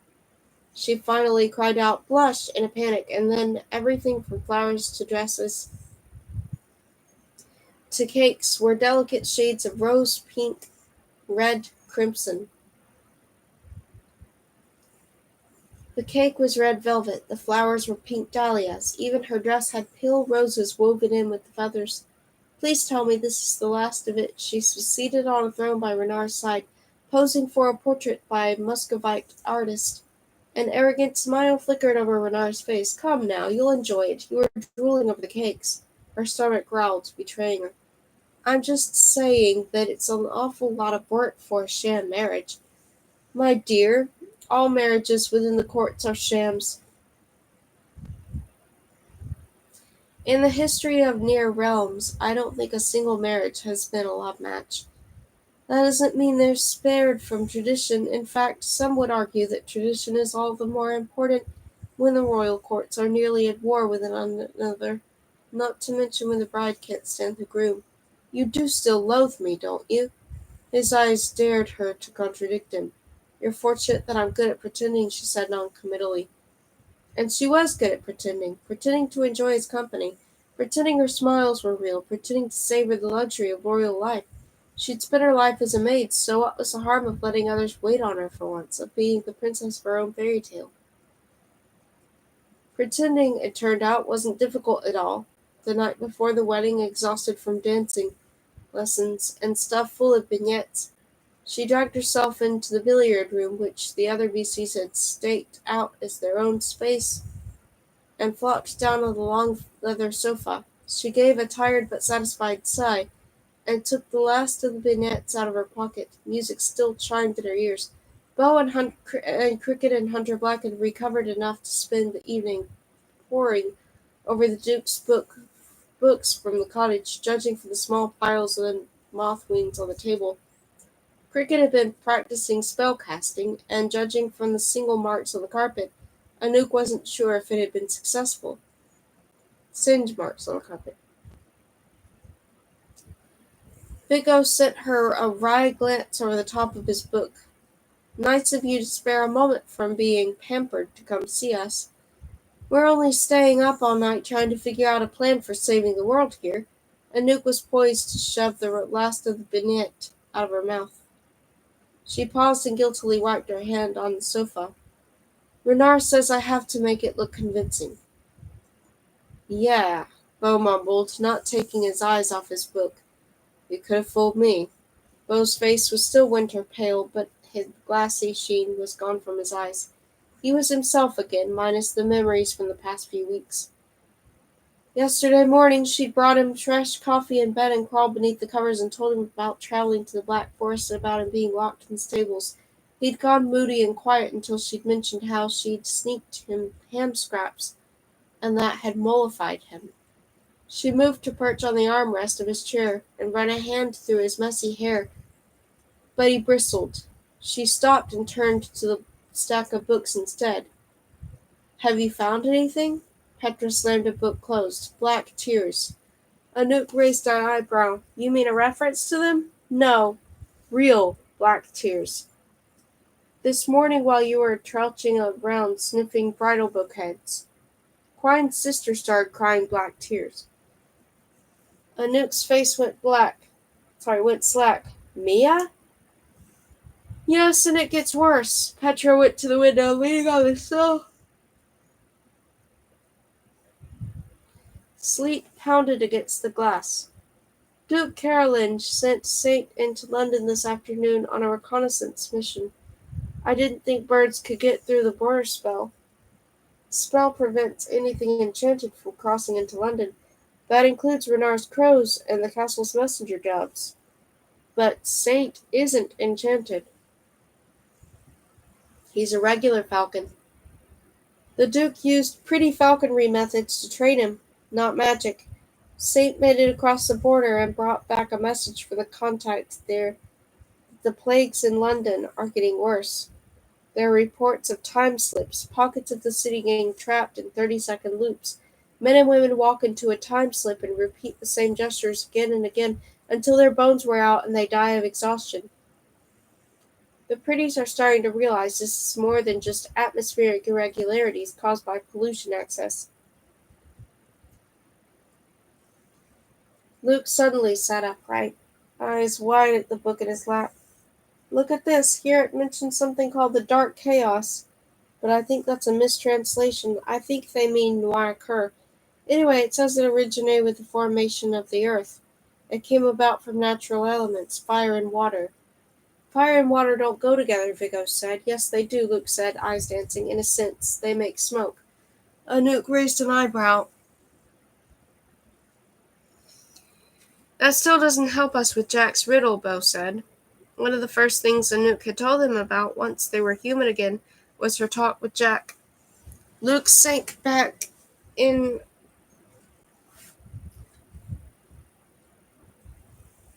the leather chair, took off his wire-rimmed glasses, and massaged the bridge of his nose. If we want to solve this riddle, we have to first figure out what the symbol means. But there are books here on pictographs and iconography. But there's nothing that looks like what he drew. Anouk joined Petra at the window. The sleet painted the city in messy gray strokes.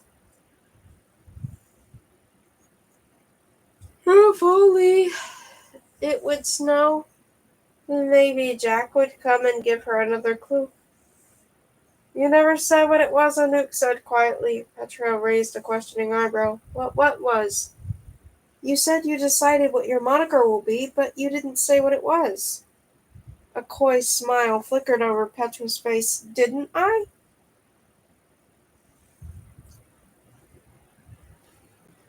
A grey shadow rippled through the rain and landed on in the breast of Renard in the front yard. "There's Saint," Cricket commented. "Back from London again. Maybe he's brought better news." Petra gave a gasp and sat up straight. Her eyes were wide. "That's it! The Falcon!" Anouk stared blankly. "What about him?" "You asked how he got into London, and I told you about the border spell, how he's just a regular bird."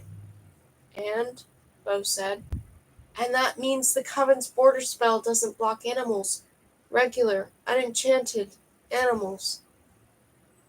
Petra's eyes gleamed darkly. "Don't you get it? Really? No one? I can get you in. Well, not you, but you know." "You know." "No," Luke said flatly. "I don't." "Animals," Petra continued with shining eyes. "The five of you are enchanted when you're in your human form, not in your animal form.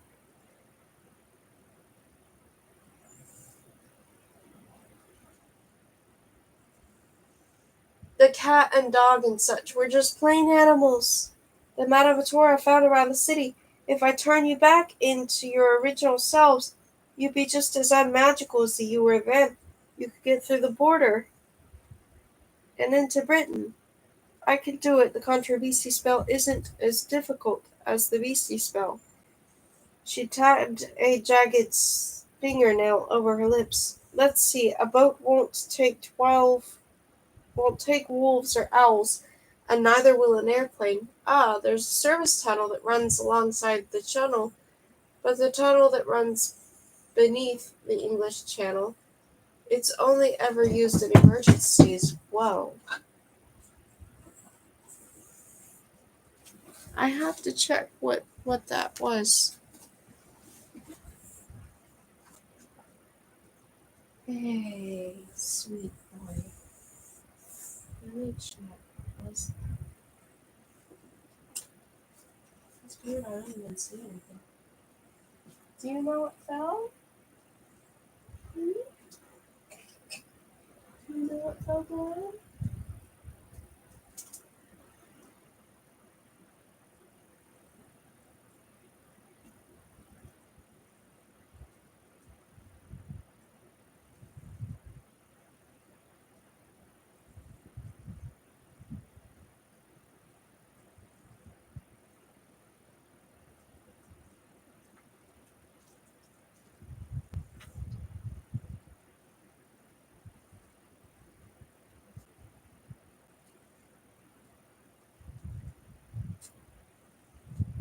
That's my book for.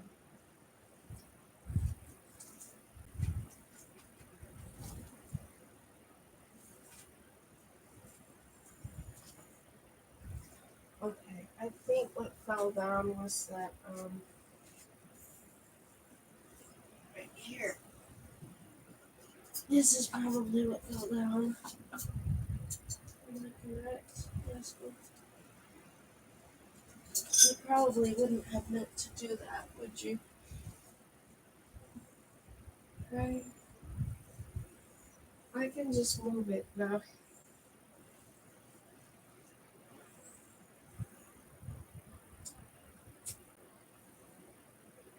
You're my good boy.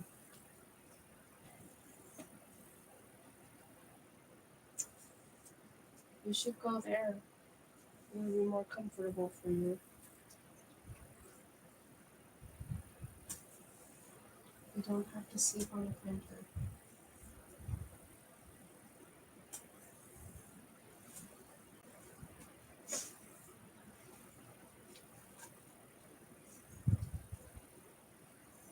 He actually knocked this off the shelf. It's a cat figurine thing, so I'm going to put it on the shelf over here.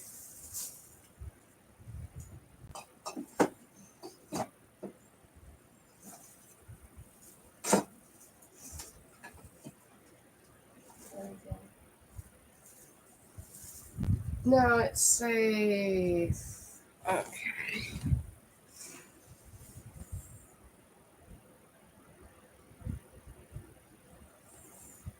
Okay, where were we?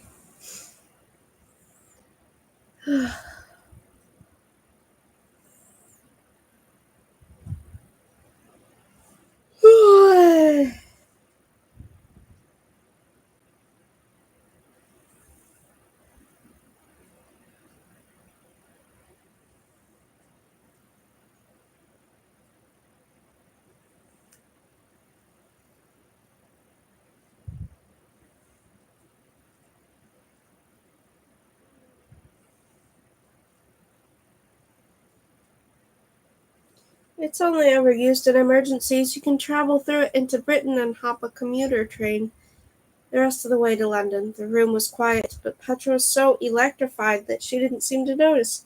One problem, Vigo pointed out, cats and wolves and owls are predators. If they aren't in cages, what's to stop Cricket from eating Luke?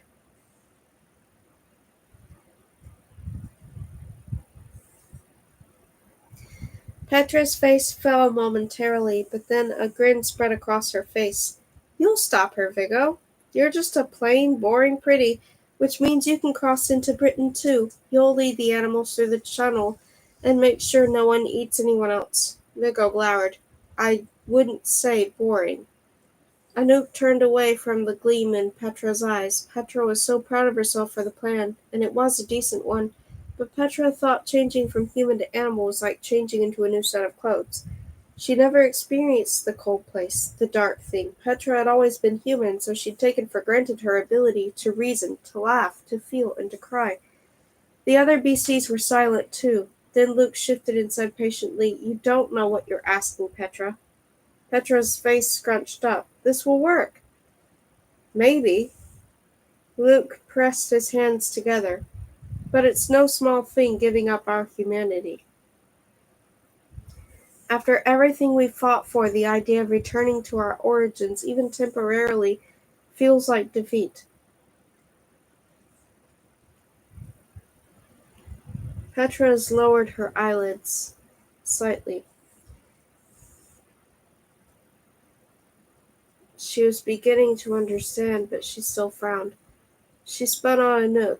I get it, I do, but there's no other way. What are we supposed to trust in Renard's plan? Even if he manages to get the royals to cooperate, which is a big if, they'll only be slowing the coven down. That isn't a solution, it's a band-aid. When Anouk just chewed on her lip, unsure what to say, Petra turned to Cricket. Come on, Cricket, you know this makes sense. Cricket folded her arms tightly. Do I? My whole life I've daydreamed about beasties being able to cast magic. And now we can. We have libraries full of spells, people who can teach us. Yesterday I learned how to make myself invisible, but I can't do magic if I have paws. Petra groaned and turned to Bo, but he cut off whatever she'd been about to say. I've been human all of 3 days, Petra. Let me live a little. I want to race a car down the Boulevard St. Michel. I want to shop at Galeries Lafayette. I want to eat. Mon Dieu, do I ever want to eat? And he stopped short. His eyes rested on Anouk, and he looked at her in a way that didn't need words for everyone in the room to understand exactly what he wanted to do with Anouk. Petra slumped against the windowsill and threw her hands up. I'm trying to help, trying to save the world, you know. Anouk rested a hand on Petra's shoulder. Your idea is brilliant, Petra, but even if we go through with it, how would we turn back to humans once we reach London? Only a few royals are powerful enough to perform the spell, and none of them can cross into the city. Vico certainly can't turn us back. Vico can't do anything. Hey, he protested. I'm feeling very ganged up on at the moment. Petra was quiet. She clearly didn't have an answer, but a deep voice spoke from behind them. I might know someone who can help. Renard stood in the billiard room doorway. How long had he been listening? He wore casual loose gray pants, a white cotton t-shirt that hugged his biceps, and a crimson terrycloth robe.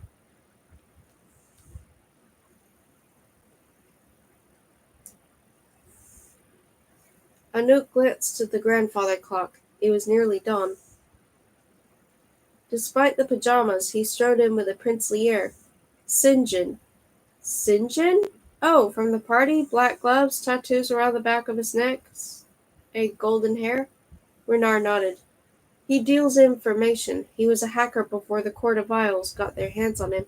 Hence the tattoos of zeros and ones, binary code. He'd been dating a goblin girl who talked in her sleep.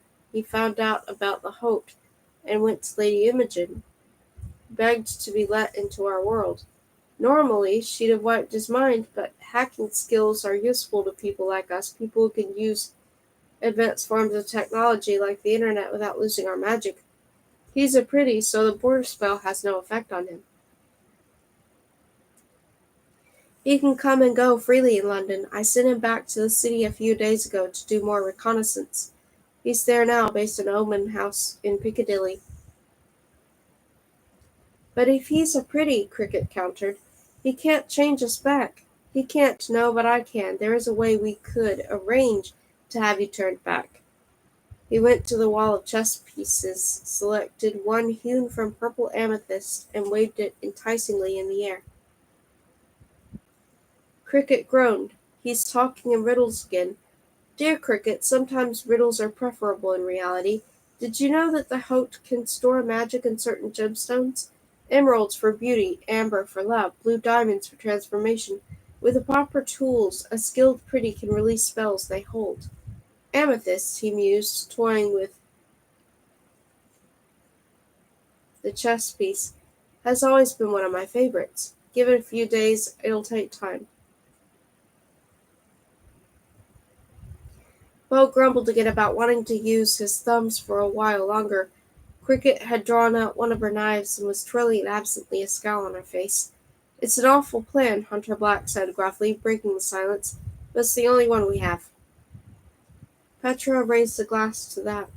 Anouk chewed her lip, turning back to the window. Paris was beautiful at night in the rain, like streets on glass, the lights and headlights and like streaking stars. Could she really turn back voluntarily? She'd fought so hard to keep from turning back, and there were her deeper worries. Worries she hadn't yet fixed a name to. Worries that those dark shadows might be made of the same magic as the noir cur. Anouk? Bo touched her shoulder and she jumped. Everyone was staring at her as though they'd been trying to get her attention. He searched her face. Are you okay? She tore her eyes from his and gave a shallow nod. We don't have much time, Cricket said unhappily. If Quine's sister is crying black tears, who's next? We don't know. How the Coven is reaching them, what King Caspar and me and the entire Court of Isles have in common. I hate the plan, but Hunter Black's right. We don't have anything better. Then it's decided, Luke asked. I'm in, but it must be unanimous. I'm in too, Cricket said glumly, but I don't like it. And I, Hunter Black nodded.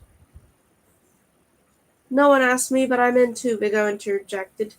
Anouk? Bo asked softly. I'm only in if you are. She hugged her arms around her chest.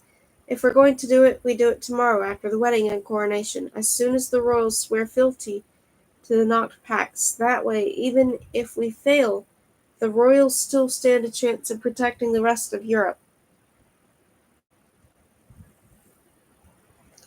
Bo's face had gone dark at the mention of the wedding.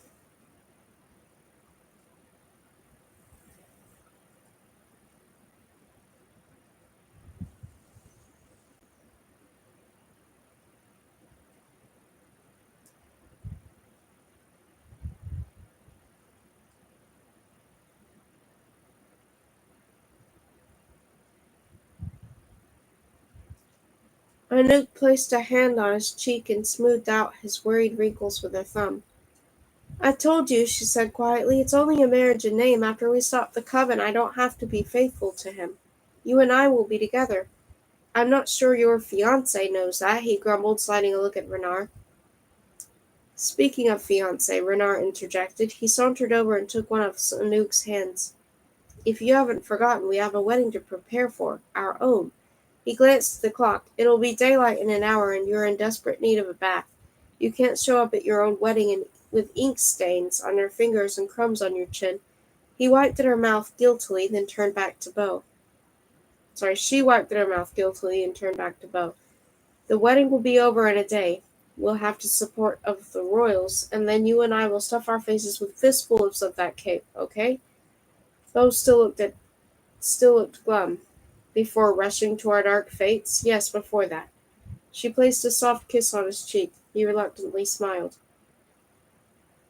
The clock chimed 6. Renard tugged Anouk toward the door, calling for the servants. December and the Goblin Beauty squad swept into the room and tugged her out by wrist and skirt, scrubbing cloths over her sticky fingers. She sniffed her armpits surreptitiously. She sighed and gave in. Even if this wedding was a sham, Renard was right. A bath first wouldn't hurt.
Okay, the battery level now is 88%, so I still don't think it will be at 100 before I finish reading to part 3.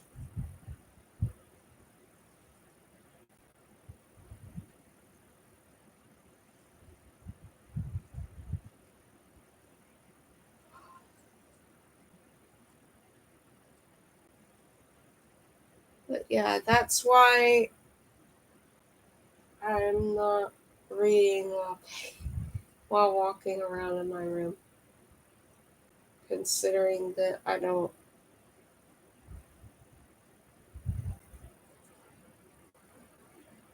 have my laptop up there.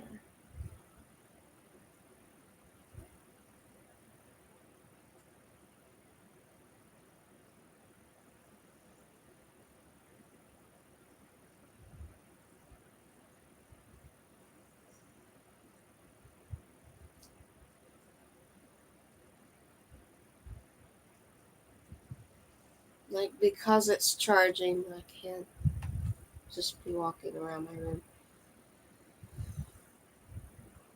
with the Nook.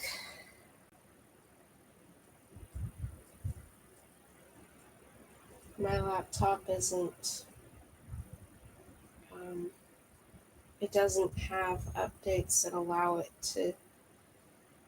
to charge, so it just, like, it stopped being able to charge a long time ago. A long time ago.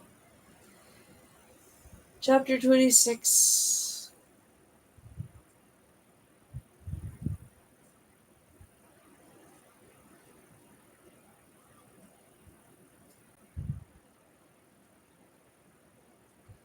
As soon as December and the other goblins got her to the penthouse lawns, they gave her a bath and then they began to work their magic, pulling combs through her hair, casting, casting whispers to smooth out the tangles, then styling it into a chignon bow at her nape. They swallowed June bugs and spat out tricks to erase the odd pimple here and there, and bring a permanent blush to her cheeks. It took four of them to lower the wedding gown over her head, and when Anouk looked in the mirror, she was surprised to see the downy feathers covering the train that multiplied yet again. So the wing effect was exaggerated. She looked like she was about to take flight. She tapped at her reflection in the mirror, almost expecting it to move independently of her. "Stop looking so surprised," December said. "We can make the ugliest duckling look like a swan.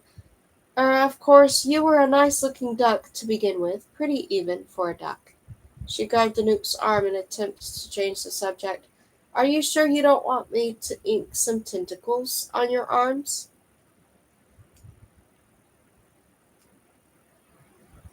"No thanks, really. I could use pink ink. It would fit the color scheme. This is fine as it is. Just one little tentacle?" Anouk shook her head. The goblins exchanged looks. "Boring," one of them whispered. But Anouk smiled at her reflection. She was going to be a princess, from owl to girl to princess. Not many people would claim to have achieved so much. The only person who'd risen equally high was Renard, spell scribe to prince. Now they were going to prove that those who started from humble beginnings were capable of great things, the greatest of all, turning over their power and putting it back into the hands of the people. A knock came at the door. December opened it for Beau, who had also bathed and was dressed for the occasion in a black suit. He took one look at Anouk and swallowed, then wiped his mouth with the back of his hand.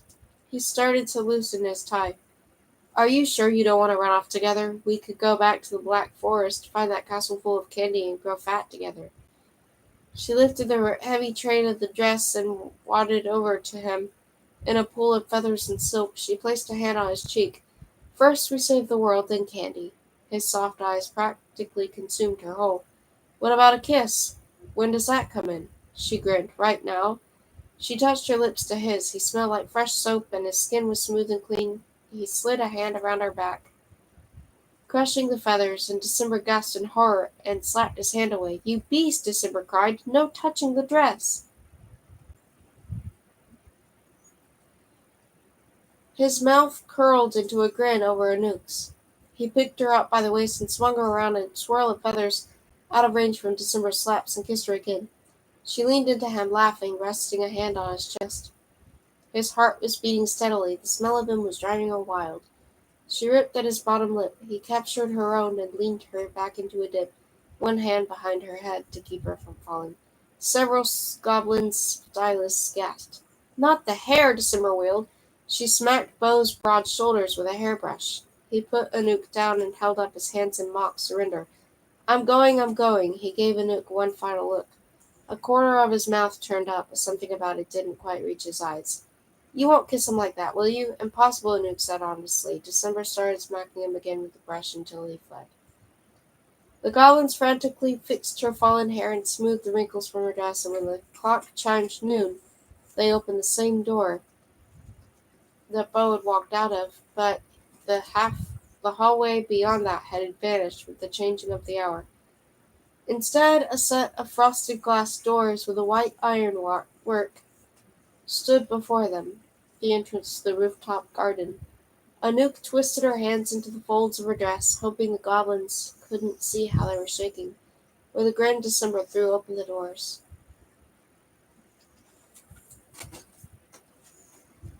Anouk braced for a blast of winter air. Her shoulders and arms and décolleté were bare, but instead of a harsh chill, she felt buttery warmth. Her muscles eased as she blinked into the sunlight, summer sunlight, rich and bright. Just moments ago, snow and sheep were pounding against the windows. The rooftop garden, the last she'd seen of it, had been dreary and wet, the furniture covered with tarps, frozen puddles on the stone paths, rose bushes scraggly and bare. She tipped her head up and nearly tripped on her hem. It was still snowing. Someone, Bernard probably, had cast a spell to create a dome of summertime over the rooftop garden. Beneath the spell, it was all flowers and the trills of birdsong. The rose bushes now burst with soft pink blooms the same color as her blush. She felt eyes on her. The rooftop garden was full of more royals than she'd ever seen in one place. She met the leaders of the various courts of Coldbaths and again her engagement party, but in the days since lesser royals had also arrived. Dukes from the Minaret court dressed in a bold vermilion, ladies in waiting from the Baron court, with their arms overflowing with cherry blossoms, knights bearing the crest of the crimson court dressed in shades of blush, courts of the woods and nobles flowing coral robes. Duke Carolinge, a reluctant-looking officiant, stood at the front of the assembly in a red suit so dark it was almost black. The goblins huddled in attendants around the edges of the garden, crammed in amid the rose bushes. They each... That's weird. Why is the page not turning? Donned a pink hat or a pink scarf, or put on a spear of pink eyeshadow. The only one not dressed in shades of red was Petra, who was wearing a black coat and champagne-colored sunglasses. No one told a witch how to dress. Renard stood beneath an archway of vines, in the center of the garden, dressed in red, a crown of gold antlers on his head. His eyes, normally such a cool blue, seemed to crackle like embers. Anouk took a step forward and promptly tripped on the hem of her dress. Careful, Cricket, standing by the doorway, moved to help her. Her hands were cool against Anouk's burning skin. Cricket was wearing her ripped jeans, but she'd put on a pink lace top for the occasion. The bouquet of roses was balanced in the crook of her arm. Cricket gave her a dry smile as she helped her stand. Try to make it down the aisle in one piece, her voice dipped low. If we must go through with this ridiculous ceremony, at least let's not make a fool of ourselves in front of the entire royal court. She shoved the bouquet into Anouk's arms. Here, this is yours. I'll hold the train. Apparently, I'm your maid of honor. Anouk blinked down at the roses. Someone had removed the thorns and wrapped the stems in lace. A wave of doubt suddenly washed over her. Cricket, I'm not sure about this. Me neither, but it's too late to get out of it now. Cricket prodded her in the backside. Hurry up so we can at least eat cake. Anouk's glass shoes wobbled on the uneven stones.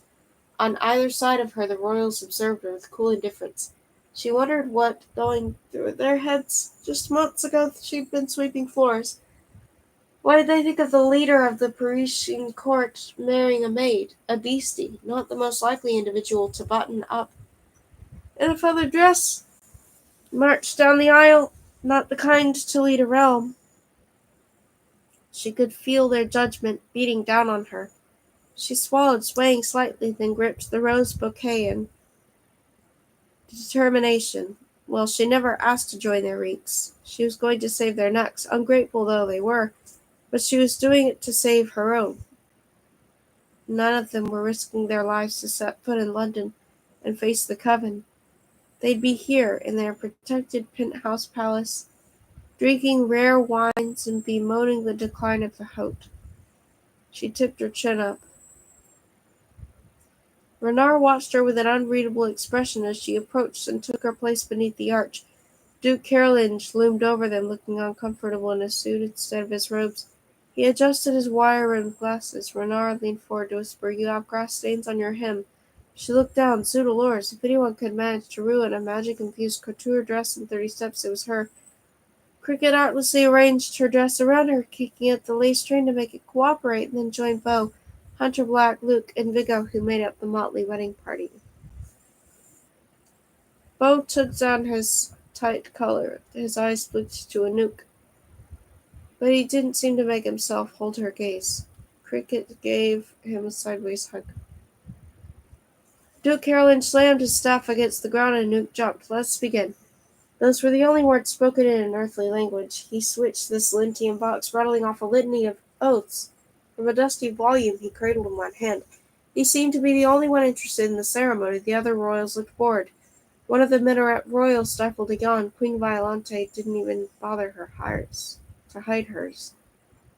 Anouk, with her basic knowledge of the language, tried to follow along, but it was so dry that when he launched into the history of the Haute rites in the 12th century, her mind wandered. Was she truly doing this, marrying a prince? She thought of all the regal playbill she'd once passed her to the wall of her bedroom. Princes and princesses, daring rescues and sword fights. At the time, she'd dreamed of such things as she darned Montevitore's socks in the late hours of the night, Such lives had belonged to other people, special people, not maids or gardeners or chauffeurs. Overhead, the sleet turned to snow that pitter-pattered on the dome that Bernard had conjured. She left her gaze drift over to the crowd. Vigo had moved to stand with the goblins, slapping away their mischievous hands. As they tried to steal things from the royals' pockets, Hunter Black in his suit, Luke and Beau, a trio of misfits, Cricket beside them, prettier but no less out of place. And then, without warning, Renard took her hand. She realized Duke Carolinge had stopped talking. The entire rooftop garden was silent, heavy with anticipation. "What's happening?" she whispered urgently. "This." He drew her toward him, and before she could take another breath, pressed his lips to hers. Her pulse leaped to life. She felt like she was in the sky on downy wings, snow falling on her while she watched the scene happening below. Renard's lips were soft. Beau stood just paces away. Would Renard do something crass to humiliate him? Paul her bodice, kiss her like he had in the dessert pantry. But almost as soon as his lips had touched hers, they were gone. A quick, chaste kiss, he released her hands. She blinked, not sure what to do with her hands. You promised no more stolen kisses." "That wasn't a kiss. That was a ceremony. Trust me. If I kiss you, you'll know it." She flushed and glanced at Beau to make certain he hadn't overheard. "So, is it finished? We're married?" "Not quite." He crooked a finger at Duke Carolinge, who blew his whistle to first saint. The bird took wing from a rose bush and landed on the Duke's shoulder. In his beak he held an achingly beautiful crown, as fragile as gold dust held together with spider's silk. Renard gently placed it on her head. "Princess of the Haute," he whispered, "ruler of the Parisian court." The crown was so light that she had to reach up to make sure it was real. Duke Carolinge said a few final words in the Silentium Vox, but her head was spinning and she couldn't hear them. She hadn't expected to feel anything. The marriage was a sham. But a maid who became a princess, it meant something. Renard took her hand once more. The rooftop garden was a sea of pink and crimson and blush. The Court of the Woods delegation approached and knelt at her feet. She barely had the sense to lift her grass-stained hem for them to kiss her toes. She almost laughed deliriously. It wasn't long ago that Madavatore had cut off her toes to make her a better plaything, with smaller feet to play dress-up. Now kings and queens were on their knees to kiss those toes. "Prince Anouk," the Woods Queen said, "we welcome you to the Haute. We swear our fealty to you." Renard prodded her, and she remembered what she'd been instructed to say. She fought with the billows of her skirt to kneel down and kiss her toes in return. "And I to you." One by one, the royal delegations approached, knelt, and swore fealty in exchange for her own. They all viewed her with cold glares. None of them were pleased about this marriage, all except for Prince Alexei of the Lunar Court, who was the only one to give Anouk a wink. By the time the last of the royals had sworn fealty, Anouk felt dead on her feet. She had that wobbly sensation that time had either frozen or sped up. Several goblins were glancing at their pocket watches, holding their forks, eager for the feast. "With all of you as witnesses," Renard said, clutching Anouk's hand, "it is our right to invoke the Nacht Pax, a wedding gift that you are bound to honor.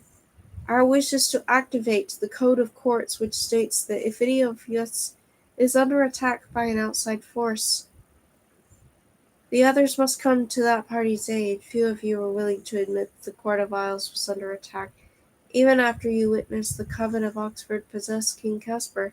But now each of you is bound. Tonight we will meet up in a spell library and negotiate how to protect our borders. Until this is done, none of you may leave Castle Heights." The member of the Baron Court looked daggers at Renard. Anouk worried suddenly that Renard might not know what he was doing. Forcing the others to cooperate might lead to even more enemies. I'm sorry. To even more enemies. He touched fresh champagne-colored powder to his lips and whispered a spell. The dome over the rooftop garden burst like a soap bubble. Soft snow began to fall over the garden. Thick flakes landed on her eyelashes. It dusted the roses and the royals, who didn't bother to brush the snow off her shoulders. Goosebumps sprang over her bare arms. She hugged her shoulders and looked over the crowd to catch Beau's eye. Snowflakes dusted his hair. He looked as handsome as everything else in the garden, but there was an uneasiness in his eyes that matched her own. Tension was thick in Paris. Disgruntled royal courts were Renard's problem now. They had their own problems. There would be no feast for them. No venison or red velvet cake, well, maybe a bite. No rosé wines or champagne. No first dance beneath the stars while the famous American contest winner sang a ballad. No toast to love and good fortune. The party would happen, of course. Every goblin was already hopping from one foot to another, but Anouk wouldn't be there. The snow fell harder. She'd be somewhere dark, somewhere cold, somewhere she had run from her whole life, somewhere she'd promised herself she'd never return. Beau held open an umbrella for her against the snow.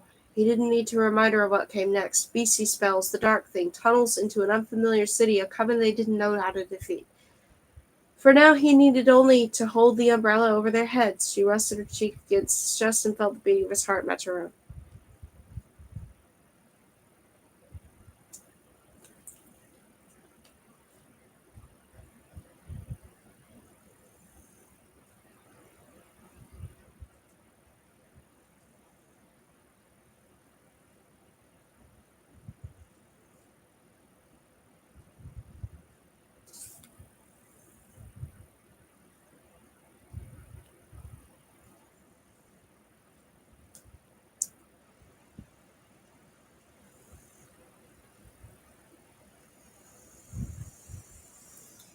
Chapter 27.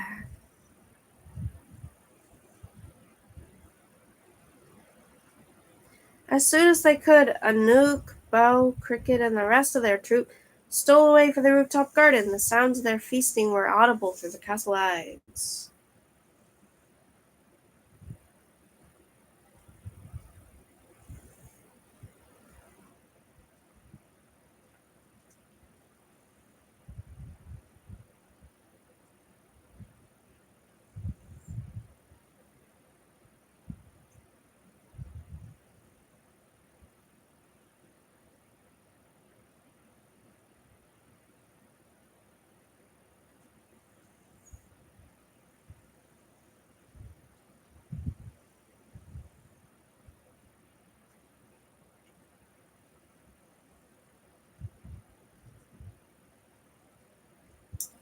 The other royal courts might resent the knocked packs, but they were still royals, and royals never turned down an opportunity to dress well, eat well, and flaunt their cruel beauty in front of one another. This way, Cricket said, leading them through the maze of hallways. They all had a slightly giddy air, or perhaps it was a delirium. There was a point at which reality was so unbelievable that the most rational thing to do was to give in. Anouk couldn't quite believe that she was truly a princess married to Prince Bernard, let alone the two of them weren't trying to kill each other, and she couldn't believe that she had made an absurd promise to fight the witches of Oxford when she couldn't even cast a simple whisper. She was no closer to knowing what her crux was now than she had ever been. It was madness, but then again, what in her short life hadn't been? Cricket threw open the door to the billiard room, and they tumbled again. They tumbled in, full of manic kind of recklessness. Vigo went straight to the bar cart to make himself a drink. Luke joined them.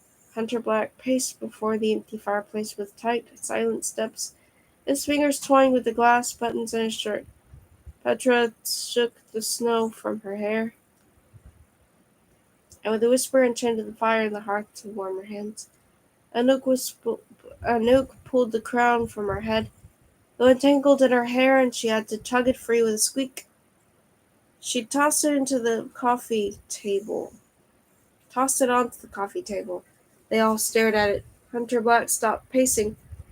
I never thought I'd see it, Luke said quietly. A beastie become a royal.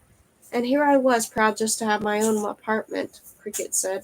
Along with power, Hunter Black said darkly, comes more danger.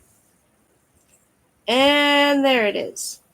Beau rolled his eyes. I was waiting for Hunter Black to say something bleak.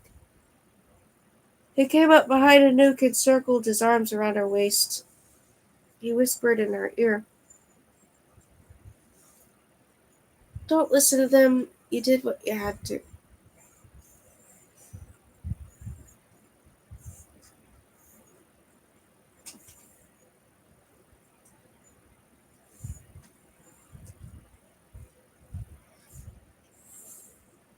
She leaned back into him. I'm sorry about the wedding, Beau.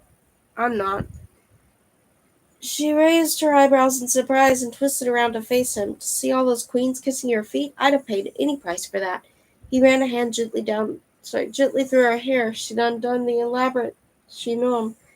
You know, he said quietly when I turned back in the fountain alleyway on Rue de Amatz. There was a second before the memory faded when I was caught somewhere between human and animal.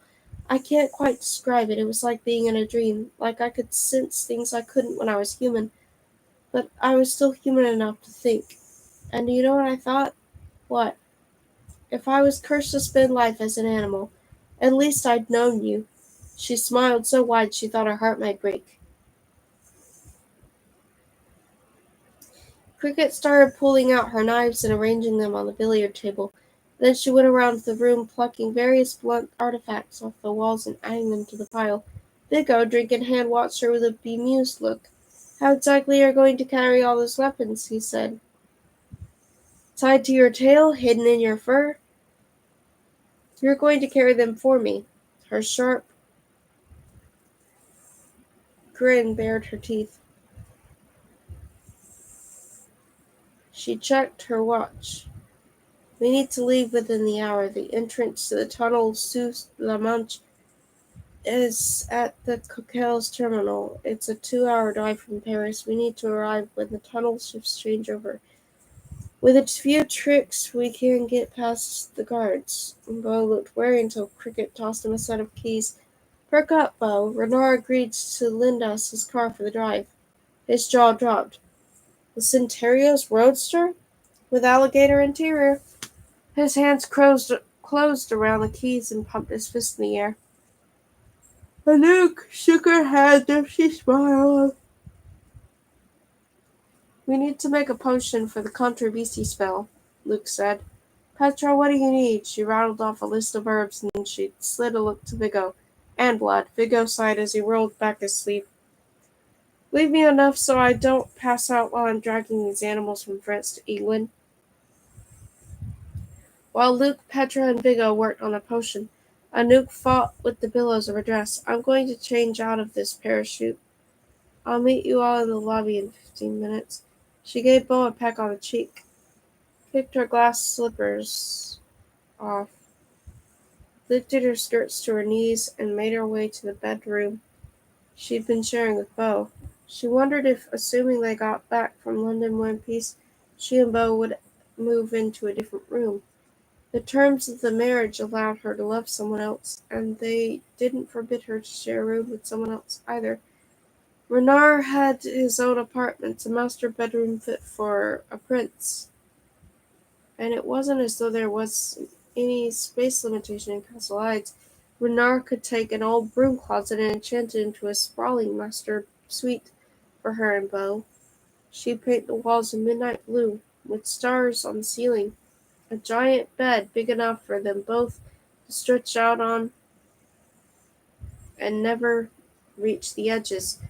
A whole wall of windows looking out into the Parisian skyline and a balcony lined with grimacing gargoyles. She shuffled into her temporary room and fumbled with the buttons on the dress. She was relieved when she heard Beau's footsteps behind her. Would you help me with the buttons? She felt his presence at her back, along with an odd moment of hesitation. He didn't touch the buttons. She looked over her shoulder and paled when she saw Renard standing there. Oh, I just came to change. Do you still want help? Sure.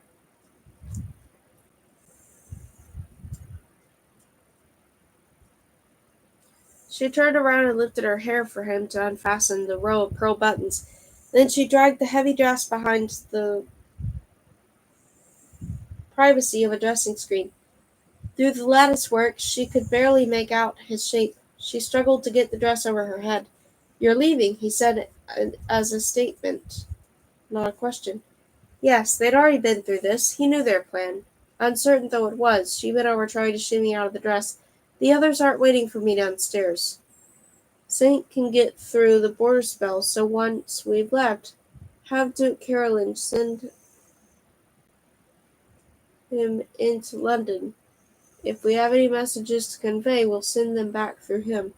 I don't think we'll be gone longer than a few days. By then, one way or another, this will all have come to an end.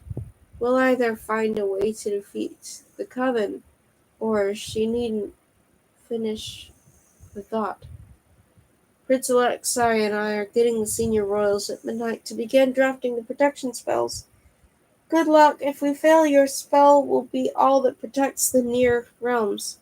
She finally managed to shed the dress and left it pooled in a puddle of feathers on the bedroom floor. She glanced in the mirror at the cringed the mess it was her hair. Through the lattice screen she saw him move to the window.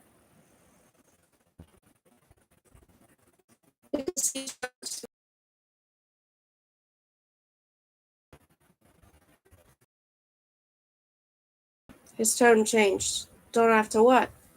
She dragged a comb through her hair. Come back? She froze with the comb in her hand. She glanced toward the dressing screen. His back was turned to her so she couldn't see his face. You and your friends are human now, he continued. You are bound to know, Master. You've gotten everything you've ever wanted. You could run away, take off in the roadster and never come back. Go to Prague, go to Timbuktu if you like. Leave us to our fates with the Coven. You owe me nothing. You made the terms of our marriage very clear. She frowned as she slid back into her old tuxedo pants and t-shirt. I saved the goblins. I gave the goblins my word that I'd help them retake London. They sacrificed everything to help us amount to Lamar. I'm not going to walk away from my promise. She tucked in her shirt and then pulled her hair into a ponytail. Besides, beasties are the only things that can kill witches. You think the Coven will let us run off to Timbuktu? If we don't stop them, they'll come for us next. It's even me, even though I can't cast a single whisper. She slid on the fustian jacket and instantly felt better, like a lock had clicked into place. She sighed. She thrust her hands in the pockets and came around the dressing screen. Renard's gaze flicked over her. He didn't seem to mind her like this, dressed in pants instead of a gown. Why are you saying all of this? She asked softly. Because I need for it to be said. I have no hold over you anymore. None of your friends are caged or even tied up with chains. We are married, but we've agreed that it doesn't mean you must remain at my side. She leaned against the bedpost, arm folded. I'm not going to betray you, Renard. You could. We aren't friends. Like you said, we aren't enemies either. He walked toward her with a smoldering look. What exactly are we? She was lacing her Oxford shoes. She paused and looked up at him. She didn't have any kind of answer for that question, and she told him as much. For the first time in my life, he continued in a softer tone, I have something I don't want to lose. Someone I don't want to lose. I'm worried for you, Anouk. Renard, it's a sham marriage. I don't care about you because of a piece of paper tells me I must. He was close enough to her that she could smell his cologne. Anouk, you're... She made a show of rolling her eyes, but the truth was, his look was shaking her. Beautiful? Charming? She suggested. Unexpected. He reached up to untangle a knot in her hair. He was close, and his head turned, and so did hers, and before she knew it, he was kissing her. How? She again got that sense this was happening to someone else. His hands gripped her waist. His fingers dug into her sides. His lips were urgent. Her pulse flared to life. This wasn't like the kiss of the wedding. There was nothing chaste about the way his lips crushed hers now. He ran a hand up to the back of her neck, cupped her head to deepen the kiss.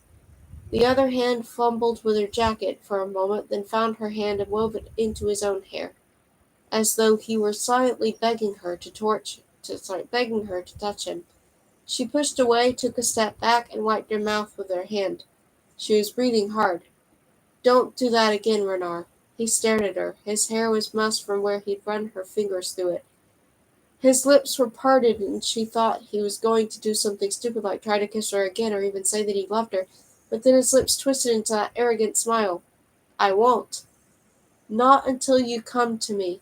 Admit that you regret the ridiculous terms you set for our marriage, and beg me to kiss you again. For all the show of superiority, he seemed wounded by her rejection. She gave a sharp laugh. You'll be waiting a long time, he shrugged carelessly. I do have eternity. She gave him a long look and then left, closing the door firmly behind her, wishing she could lock it and barricade it and push a dresser in front of it, just to keep him from saying such things again. She paused in the elevator foyer, her legs wobbly, and sank onto the bench. What a foolish thing it was for him to remind her of her freedom. What a foolish thing to do for her not to take it. Then she took a deep breath, slid on her sunglasses, and pushed the elevator button.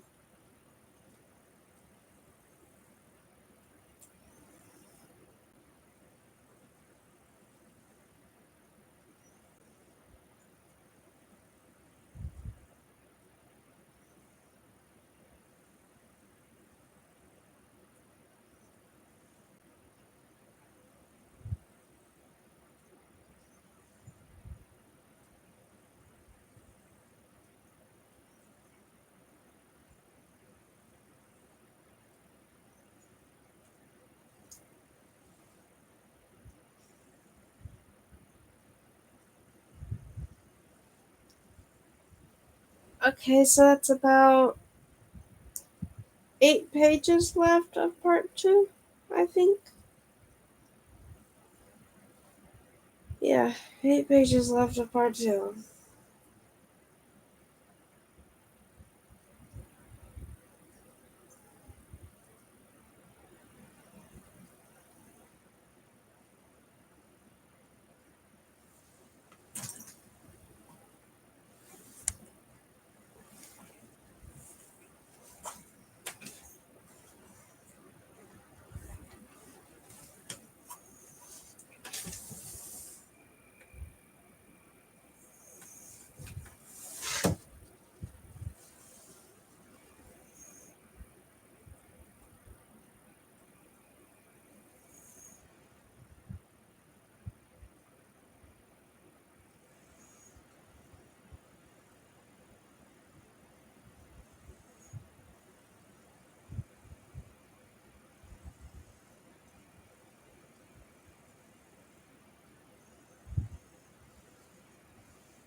Oh, sorry. Can you actually see? Okay, no. Good. I thought I heard something.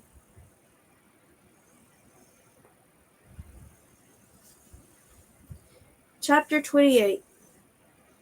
The other BCs were waiting in the lobby, along with Vigo.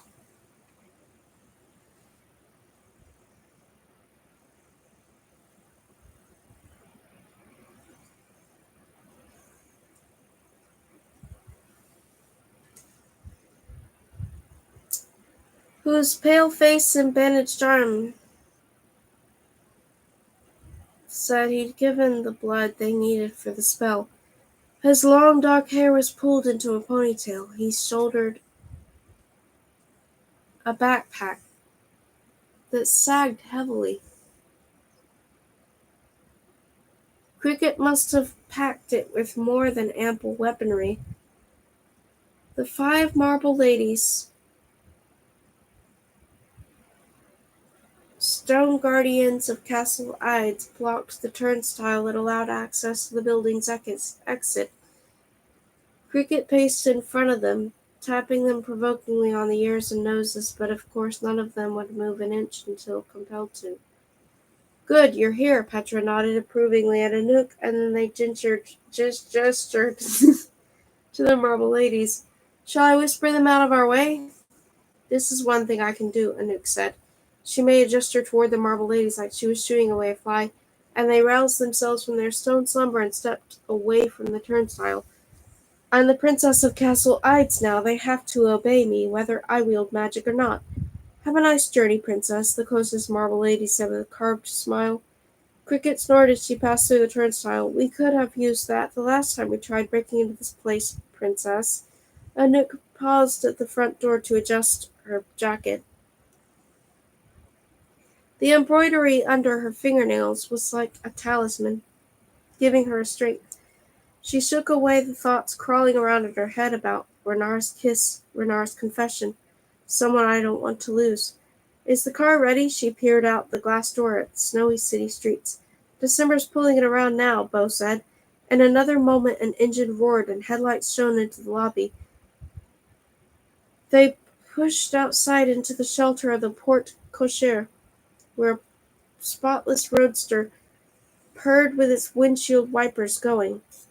"Cybele," Beau sighed contentedly. He tugged on her old leather driving gloves, flexing his fingers. The car shook a little as though someone was bouncing around inside, and then the driver's side door opened and December tumbled out.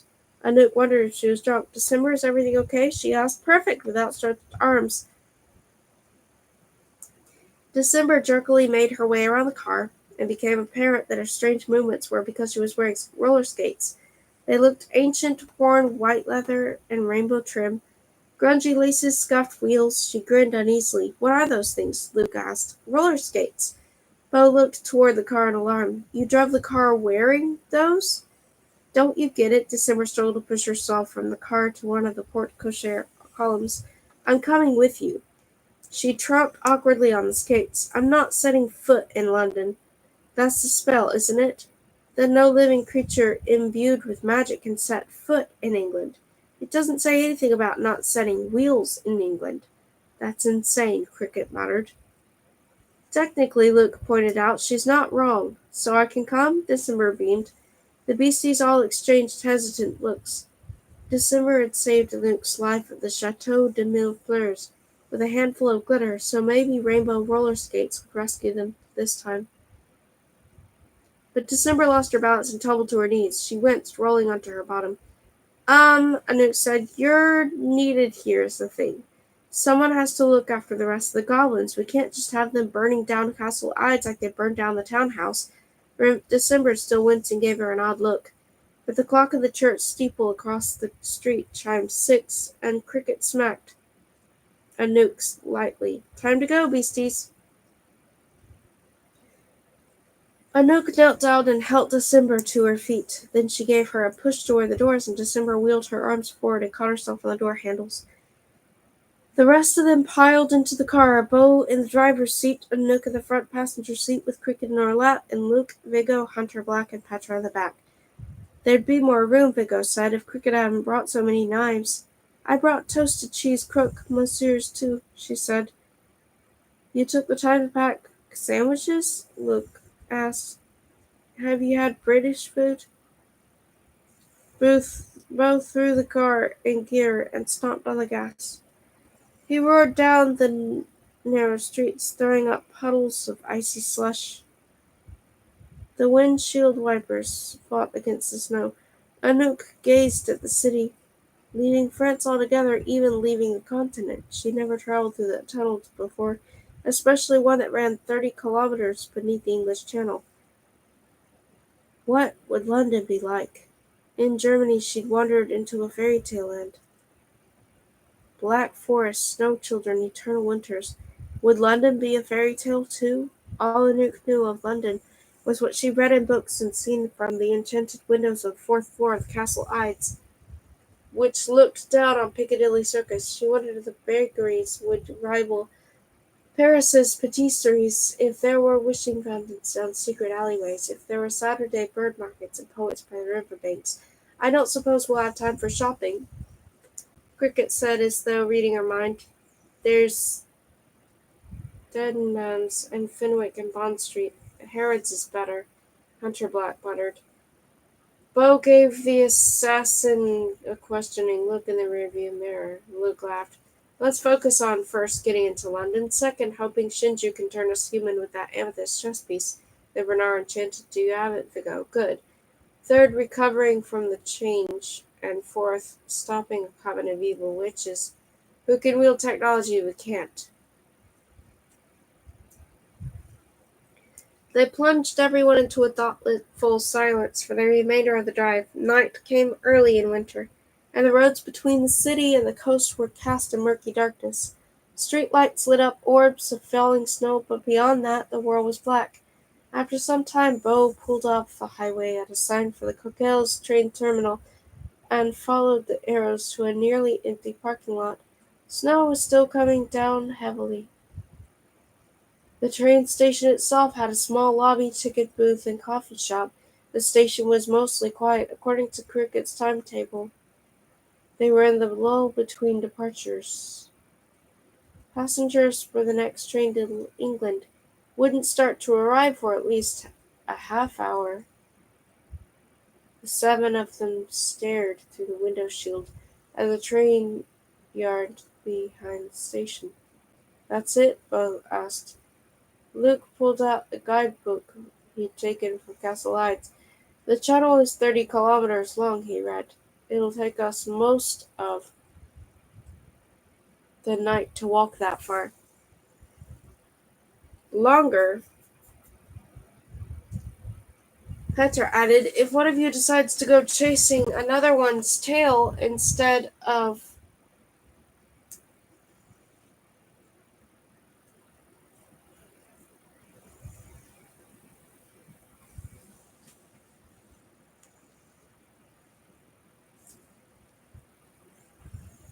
following Vigo."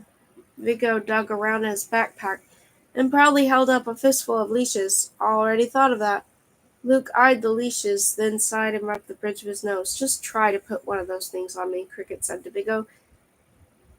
"Isn't that... It's that, or stuffing you into one of the boxes in the truck. I don't have time.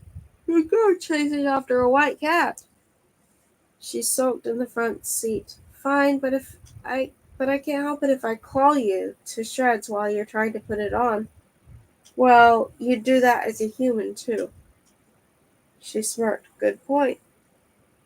"Okay, look," Petra, who had been watching the side window, pointed to the guard station. "There."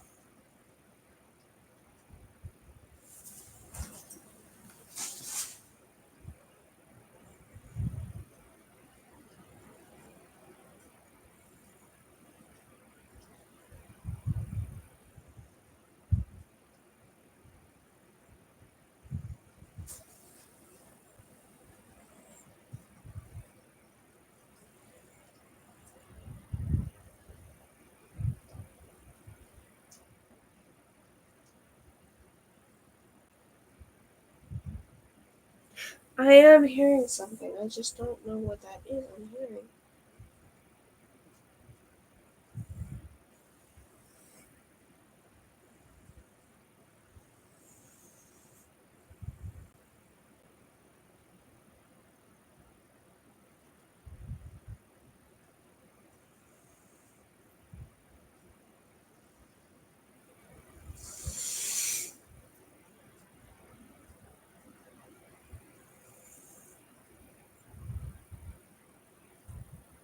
"Okay, look, Petra."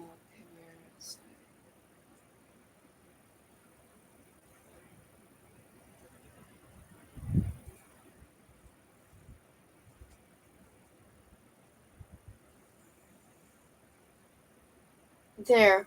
Only one guard on duty." She swallowed a sip of her elixir and began to whisper, "Latinka, Latinka." The guard put down the paperback he was reading, stood, hopped awkwardly from one foot to the other, then ran toward the terminal to what Anouk assumed was a badly needed bathroom.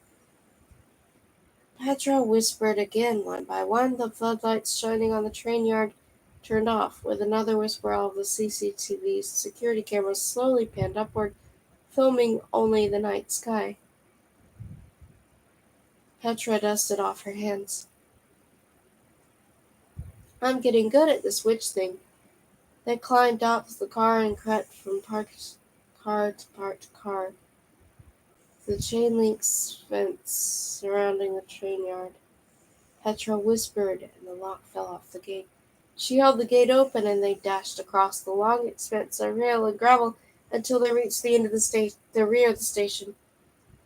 A single light shone down on an access door.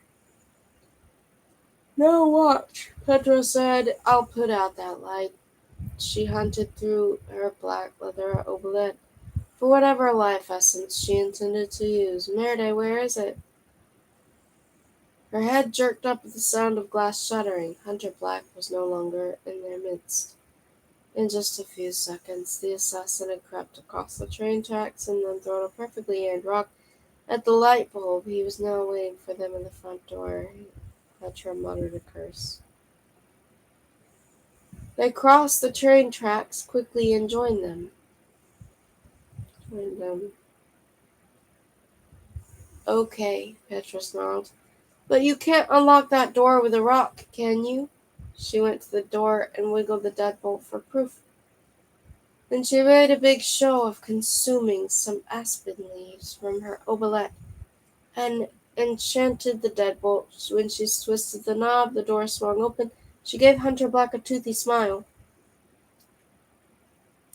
They passed through the doorway into a dimly lit cinder-block room, with nothing but a staircase and a bulletin board filled with train timetables and a pinned note telling someone named Jax to stop stealing lunches from the break room. Anouk hugged her arms to her jackets. The access rooms were dank. She didn't like the old clicking sounds and smell of standing water. Not all of Paris was glittering lights. Down the stairs, Luke said. They followed him down 3 flights of service stairs and through a few more locked doors. It was loud down here. Machinery rumbled in unseen rooms. The trains overhead squealed. At last Luke opened a door marked "No Access" and they were out of the station. An enormous subterranean tunnel stretched as far as Anouk could see and then disappeared into darkness. Her footsteps echoed. The ground began to tremble. Dust rained down from the pipes overhead and she steadied herself. The trains, Luke explained, motioning to either side. This access tunnel runs between the 2 lanes, from London to Paris, one from Paris to London. As soon as the train passed and the rumbling stopped, Anouk squinted down the tunnel. So that's England on the other side? She took a curious step forward and smacked into something hard. Ow! She bounced back, rubbing her head. She stared at the place she just hit. It was thin air, no different from the rest of the empty space around it. Luke approached, holding out his hand, and then he too stopped as if he'd encountered a glass wall. The border spell, he said in a hushed voice. That's it. He jerked his head towards Vigo. Vigo, go over there. He pointed beyond where he and Anouk stood. Vigo took a few cautious steps forward as if he were walking over a barely bridged lake. Luke afraid to put his weight in the wrong spot, but he passed through without any obstruction. See, Luke said. He can cross. The spell stops us because we're magical in our human forms, but it won't stop us once he cleared his throat, once we turn. His throat cast a dark shadow over the tunnel. Another train rumbled by, loud enough to drown out anything anyone would have said, and Anouk was glad for the pause. Panic was starting to crawl up her throat. Nothing about this dank utilitarian tunnel felt heroic.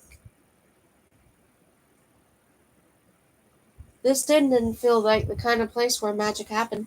If she had had to turn back into an owl, she would have preferred to do it amid the beautiful bones of the goblins' catacombs, or in some charming glen in the back forest. And that dark end of the tunnel, it felt impossible that England actually lay on the other side. A crazy fear came to her that there was nothing at the end, that the blackness was complete. She would willingly walk straight into the noir current, which waited for her, ready to swallow her whole. Are you ready? Beau rested a gentle hand on her shoulder.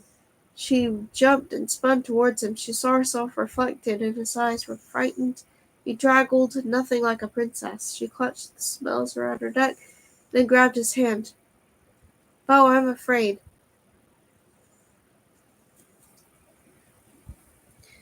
One of the lights flickered behind him, throwing shadows over his face. In that moment she would have given anything for them to be back at 18 Rue d'Amance, cuddled up in Madame Vittore's library with a bowl of popcorn. She hadn't been free, but life had been simple. Her stomach tightened. The townhouse was gone. Madame Vittore was dead. There was no going back. There was only one way forward, And it was through this dark tunnel. In only moments she would become an owl. Her throat was already digging through Vigo's backpacks for the vials of blood and other supplies that she needed to perform the Contra Beastie spell. Anouk looked at her, hand clasped on Poe's. Soon as his hand would be in shaggy golden paw, hers a talon. It would have made her feel sick to think about it, if she could have thought or brought herself to think about it. She let out a cry. Beau swept her arms into his and held her tightly. Don't be afraid, Anouk. We'll be together. We won't know each other. You know what it's like, so dark, so cold, and everything shrouded in fog. What if we don't make it to London? Or what if St. John can't turn us back? We would be trapped like that forever, Beau. I don't care what the spell says, he said, smoothing her hair. I'd know you anywhere, Anouk. If I lived forever as a dog and you as an owl, I'd spend the rest of my life with head upturned, searching the night sky for your silhouette. She buried her head in his chest. She wanted to believe him, wanted to feel that, regardless of what happened, they'd recognize each other's souls. She knew it was foolish, but maybe she hadn't given up on fairy tales just yet. She clutched the bell again. Maybe she wouldn't give up on magic either. He brushed some dirt off her temple and passed a king. And sorry, she. He brushed some dust off her temple and pressed a kiss on the center of her forehead. She closed her eyes. Something hard snapped around her ankle. Her eyes shot open and kicked involuntarily at a rope Vigo was trying to a plastic ring around her foot. Her toes connected with his nose. Hey, he complained. He rubbed his nose as he unrolled the rope connected to the ring around her ankle.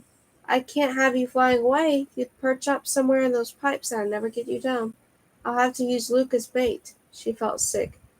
That isn't funny. It's a little funny. None of the others looked amused either. Vigo had already tied a rope around Luke's wrist. He had a third fastened to a collar around Cricket's neck, and a fourth attached to a chain around Hunter Black's. They all stood with their hands on their hips, shooting daggers at Vigo with their eyes. Anouk moved to stand next to Petra and said quietly, If you ever are going to tell me that your mother, it might as well be now. I might be an animal forever. If it's a secret, it'll be safe with me. Petra smiled mysteriously. When, not if, you're human again. I'll tell you. Vigo held up another collar. Your turn, Beau. Anouk couldn't watch, even though she knew Vigo was only doing what they had all agreed to. She wondered if she had any idea what it felt like to be anything other than rich and beautiful. If he knew how often she had craved every single day of his, even a day of his lavish life. Hunter Black, attached to the chain, also eyed Vigo closely, but with a different look of longing. Does he know how you feel? Anouk asked quietly. Hunter Black's dark eyes flashed at hers for a second. She was afraid he might growl at her, but then his eyelids lowered. He knows. Anouk felt her heart sink. They all knew that Vigo was attracted to girls only, but she still wished the best for Hunter Black's doomed love life. He continued, All that matters is that he knows I'd kill for him. I'd steal for him. I'd die for him. Hunter Black paused before adding, As I would for any of you. This surprised her so much that she nearly stumbled. Hunter Black, do you mean that? He slowly nodded. Before she knew what she was doing, she wrapped her arms around him and squeezed him hard. If she could, she'd spare him all the pain they were about to endure. If she could, she'd spare them all. There, Vigo interrupted them by clicking a chain to the collar around Hunter Black's neck. Now try not to kill each other, everyone, and remember I'm your friend. You don't need to bite me or scratch me or pee on me. No promises, Cricket said. Luke touched Cricket's shoulder reassuringly, and then went around to all of the beasties, pressing his forehead to each of theirs, giving each of their shoulders a good squeeze. Okay, Luke turned to Petra. Do it. The five of them joined hands, their 5 ropes connecting them all to Vigo. He pulled on the backpack and took out an umbrella with a sharp point. Clearly it wasn't meant for her aim. This is going to work, Petra said, sounding like she was going to reassure him as much as reassure herself as much as anyone else. I can do this, and Vigo has that amethyst chest piece that Bernard imbued with the beastly spell. As soon as you can, send word through Saint came in again. A spell in rumbled. What?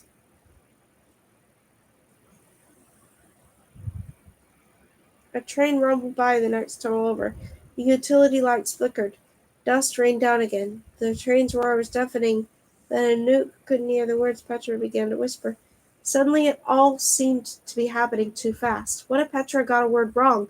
What if they'd botched the elixir? The train began to squeal. The lights flickered faster. Bo was squeezing her left hand tightly, and Cricket her right. Her vision began to swirl. She twisted to look down the far end of the tunnel, so black. Nothing was that pure black except the noir cur. She was about to scream for Petra to stop, but suddenly the squealing and the rumble of the train disappeared. The flickering lights vanished. The pressure from Bo's and Cricket's hands was gone, and the blackness had swallowed her whole. Part 3! Okay, now here I'm going to stop.